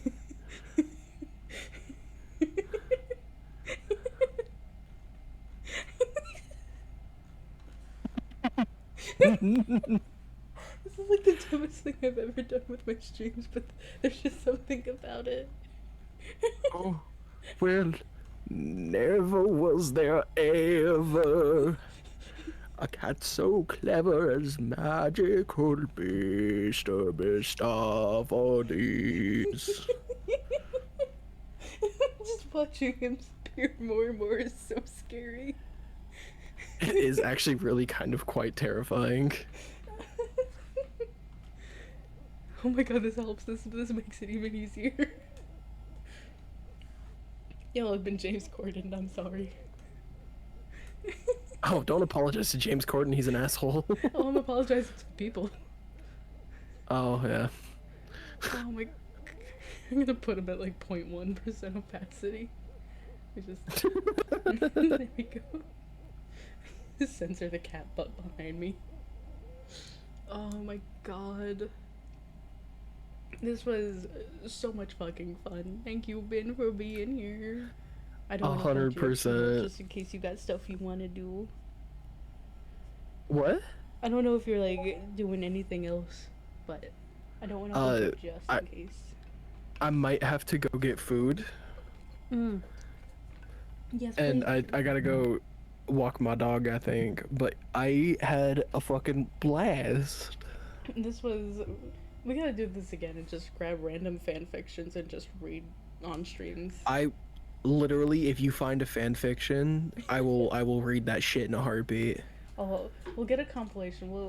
Let's get some more people. We'll plan like a fan fiction day, maybe around like the holidays coming up. Bet. Christmas fanfic stream, let's go. Everybody gets one fan fiction. Yes. Yes, this is the best. This is the best idea. But I've always also wanted to do a slideshow day where everyone has to make a slideshow based on something. yes. I mean, I'm normal about making PowerPoints. So, but yeah, no, thank you for having me. Anytime. If you ever want to like pop on the stream, just be like, getting a VCM coming in, bitch. Bet. I also am probably gonna be sitting in my streaming VC in my server more often now, so. Yeah. Yeah, vice versa. But yeah, thank you for this opportunity to share Rap Rat that genuinely traumatized me when I was a little kid. You're very valid for that. I'm gonna pull up a picture of Rap Rat in a second, but Yeah, no, that's please. a very valid fear. He's Rap Rat. He's the boss. That thing is terrifying. He's Rap Rat. He's the boss. He's your boy. He was number one. Smitty Werber Jaegerman Jensen. Schmitty. But yeah, thank you so much, Ben. I really this was a lot of fun. So thank you. Yeah. Also, thank you for the Beatles thing again. 100%. Block that shit. Out. Both Creepcast read that and the plumber one, so if you ever want it, I can let you know which episode it is because their whole thing on it's pretty funny. Yes, I don't know how I've somehow missed that, but please do. It was in one of their grab bag things, so it was like multiple little ones. That's what. Okay, I'm gonna go on the binge later. Also, because I have to catch up with one of the new episodes because it's been really good. Do it. I will. Bet. Well, alrighty. I'm gonna get dipping, but thanks again, Thank you. and thank you, y'all. I'm gonna make sure to- Adios. Oh, I win. Let me do this real quick. God, the Discord noises still scare me a little bit. Okay. I'm gonna hide the scary image of James Corden real quick. And I'm gonna show you guys Rap Rat because I did not show the picture. Because I think actually kind of scares me a little bit. But it is a real board game. It's this motherfucker. This thing is terrifying. I hate him so much. He gives me Freddy Freaker vibes, but even worse than Freddy Freaker. Like, the board game art is cute. I can't think of what it makes me think of. Like, it's cute. It's cute little art. And then they made him into a physical fucking thing, and I, like, that's an actual demon.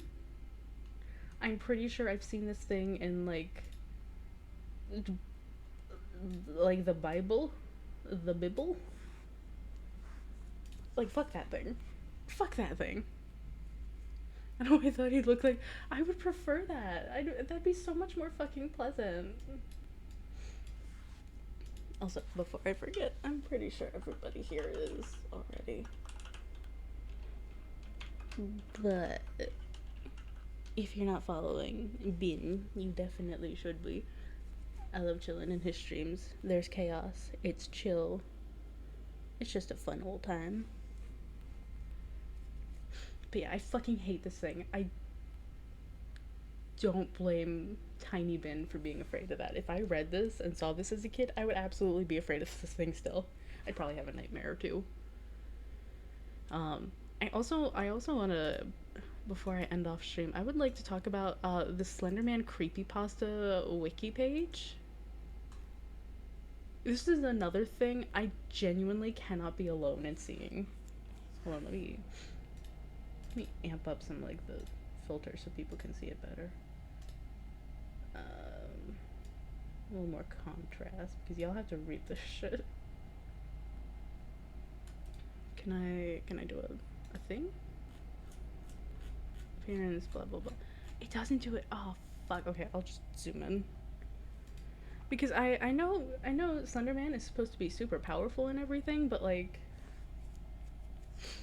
some of his aliases include Slenderman, Slender-Man, Slenderman, Slender-lowercase m man, Slender Beast, Slender Mane, Blind Man, Tender Man. I don't know why they call him Tender Man, but you know. The Slender Man, often by thought, Jeremy Edison. The Enigma, Simon Isaac Kronovich, Der Grossman, Destroyer of Minds, Erebus, Daddy Longlegs, Farstrider, and it just keeps going on. Tree Man, Slenderman Experiment 84B, the Thin Man, the Tall Man, Soup Man, Slendy, Slender, the Pale Man, Mr. Thin, Mr. Slim, Slendigo, Stick in the Mud, the HX Monster. Slender bitch is his ass weak as fuck. Not according to this fucking page. All of this is just his aliases. His occupation, the first one says high school student. Like, since fucking when? Since when has he been a high school student? Serial killer, demonic entity, demonic stalker, the boogeyman, bioelectric being? Huh? Egyptian pharaoh, scientist, sorcerer, warlord. Like, and here's his abilities, which I cannot stress enough. The scroll wheel for this page, the little scroll thing on the side, is smaller than my mouse.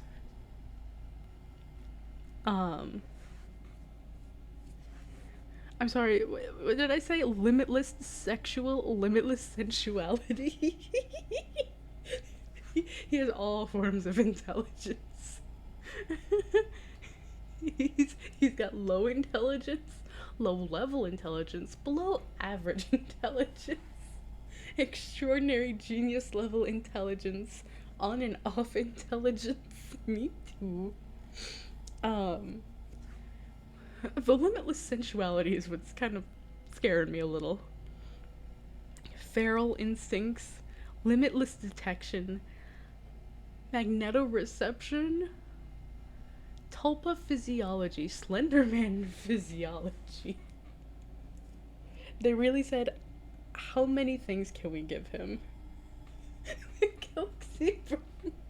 It's just one image of Slenderman. I have so many things I need to make at some point, and I'm making them. It's just all Slenderman images. fear inducement, reality warping, time travel, space travel, multiverse travel, reality travel, hyperdimensionality, flight, levitation, gigantification, towering height, high endurance. Any wound inflicted upon him heals instantly. Harmful contaminants such as disease, pathogens, viruses, and bacteria are harmless to Slenderman, and he is also unaffected by poisons, toxins, alcohols, drugs. Slenderman appears to be immune to fire as well. Heart link. Now, you're already wondering, okay, this is a lot of stuff. Also, the high endurance, meaning the same thing as limitless external quirk, limitless regenerative healing factor. It's gonna get a lot more fun.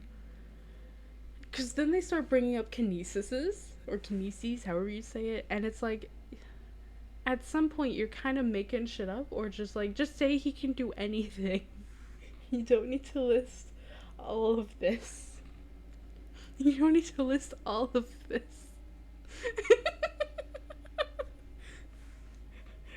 Cocokinesis. Please tell me this helps me. Please tell me this lets him control cocoa powder. Chocolate manipulation. Never forget, guys. Not only will you get slender sickness, but he can control the chocolate you're gonna eat for Halloween. Custodiakinesis. Is it the cleanliness of a room? If you go against Lindy, you're like gonna endy. Not just chocolate milk, all chocolate. He has cocokinesis. Combo kinesis. They really said we gotta make sure we hit everything. Like Dorokinesis, Dynamipyrokinesis, Dynamokinesis, Facilikinesis. We're just making stuff up at some point. Fornos microchromatokinesis. That's not real.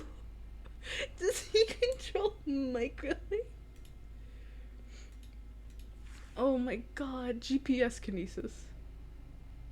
Just GPS. Did I see halokinesis? Can he control the smell of your breath?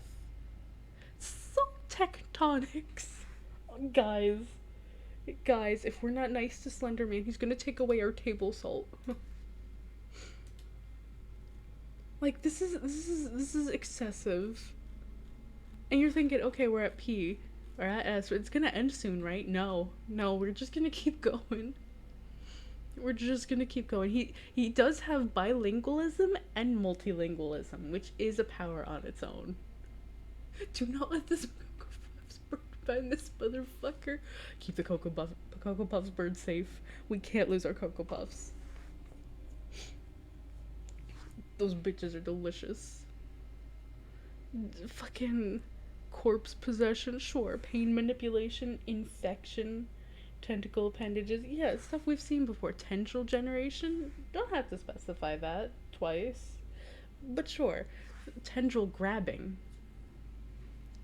You can generate your tendrils, but you have to have a separate ability to be able to grab with them.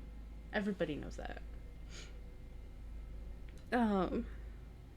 360-degree head rotation again. Quadrupedalism, which, like, I've never seen Slenderman walk on all fours. Since fucking when?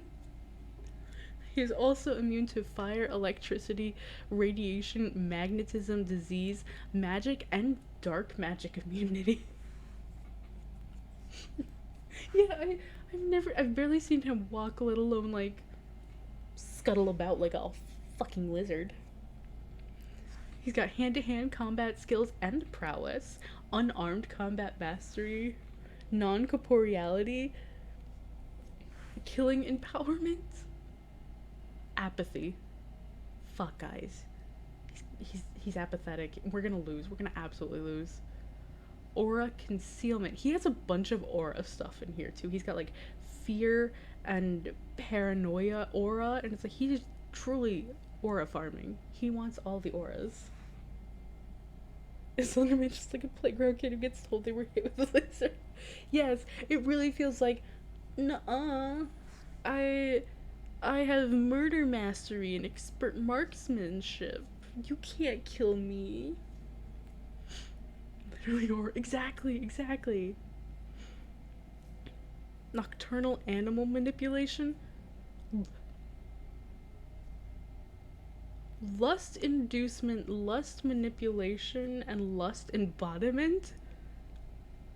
Slenderman, what are you doing? Slenderman, no. Nocturnal, no. No. He's probably got that. They just didn't list it because, you know, they forgot. There's a lot. But also, wait. What did you say, OMG, Ron?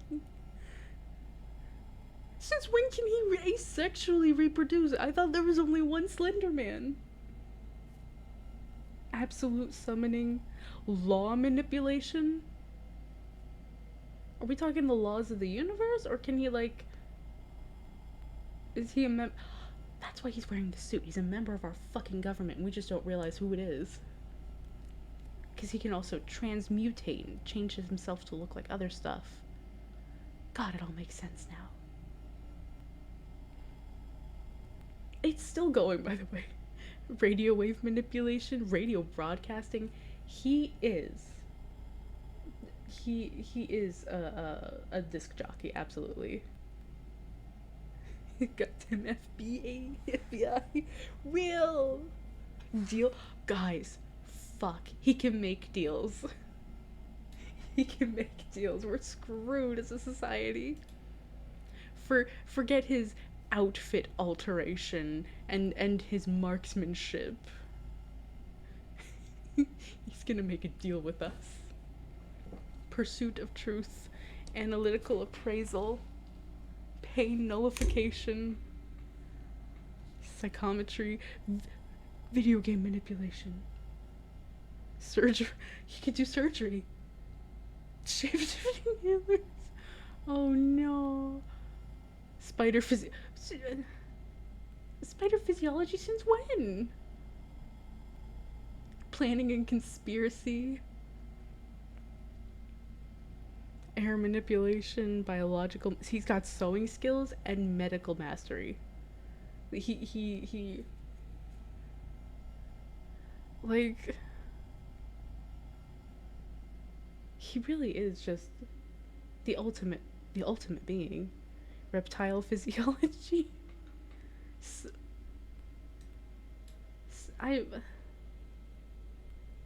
True.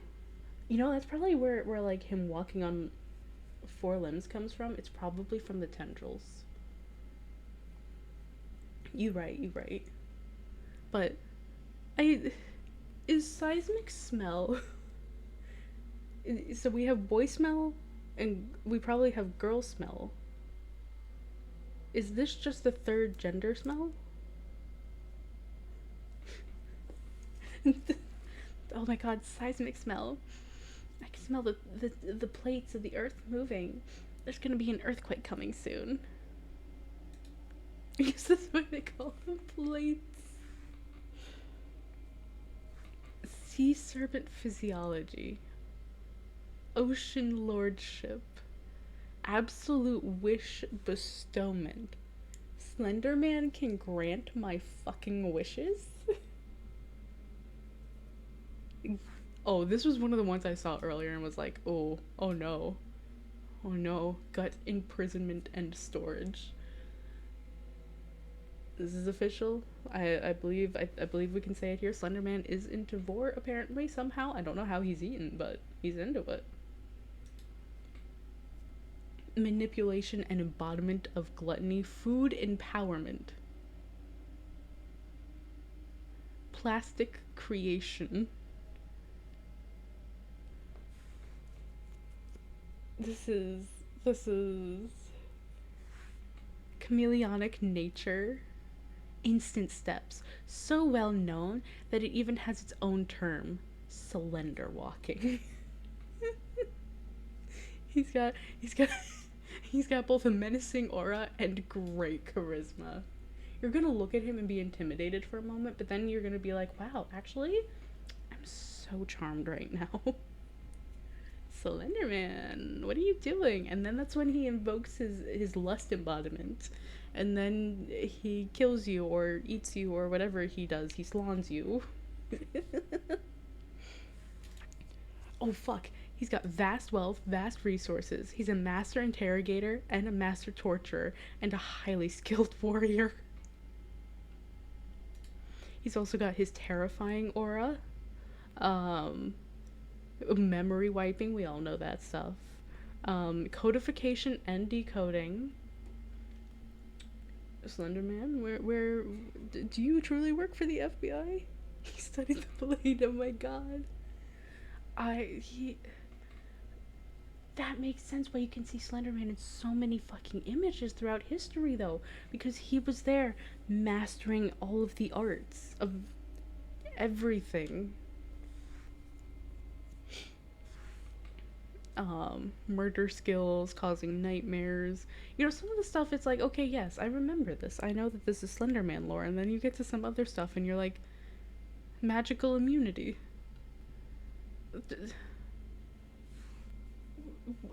Weather manipulation? Okay, sure.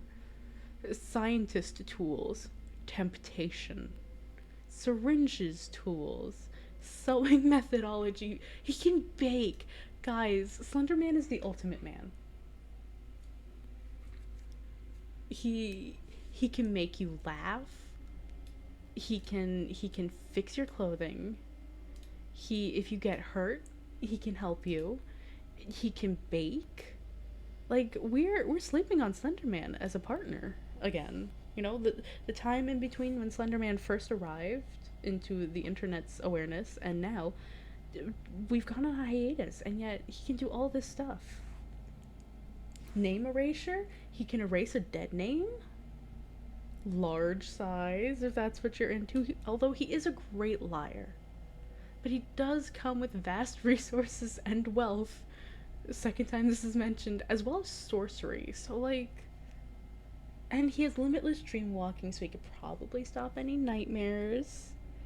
Cyborgification? Unkillability. Vibration amplification. If your vibrator dies, you know who to go to. Just saying. And pressure point mastery, if you need a massage, he's right there. Just power bestowal and negotiation. And his personality. Yeah, he's a bit murderous and destructive and controlling and demonic and selfish and chaotic and unpredictable, but like, and yes, he does stalk and brainwash and kidnap and murder and break the minds of his victims, although that part's kind of hot, and kills people and murders people, stalking Kyle Emerson and Kyle Emerson .5. I'm sorry, huh? And he kidnaps and murders, and he kills and tortures.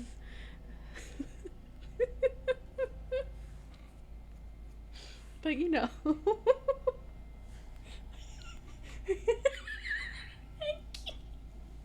So I can smell plate I've been playing the same shit. Although we did have Slenderman chicken dance earlier, so that was a fucking event. I'm still not over that. That is going to be one of my favorite clips of all time, and I pray that the audio is in it. But you know, prevent Mono from reaching the signal tower? That's not Slenderman! That's not Slenderman! Kidnap Six to stop her inevitable betrayal? That's not Slenderman!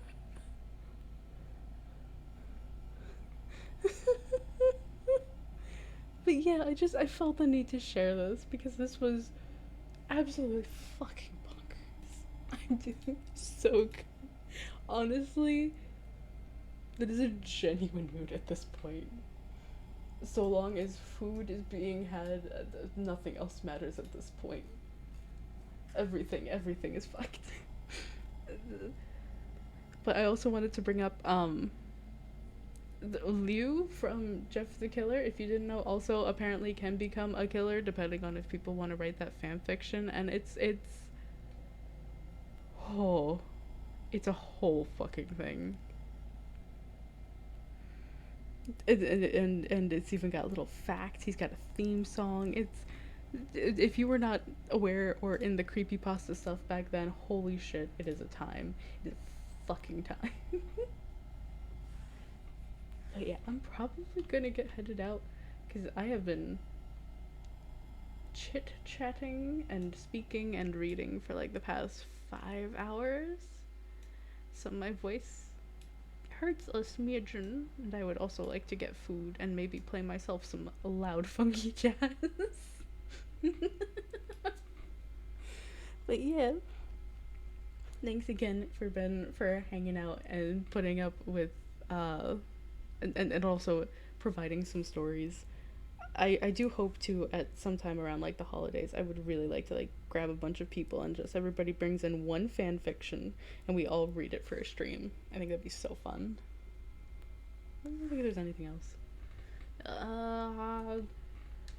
Streaming tomorrow. It's Halloween. We gotta play some scary games. And like actually scary games. And I might play a game called Slenderman, which is a multiplayer Slenderman. So we'll see. We'll play some really stupid and really scary games tomorrow. But yeah. Thank you everybody for hanging out. Thank you again, Ben, for reading stories with me. And Slenderman for the win, yeah! I fucking love Slenderman. If I can get other people to play with me, it'd be so fun.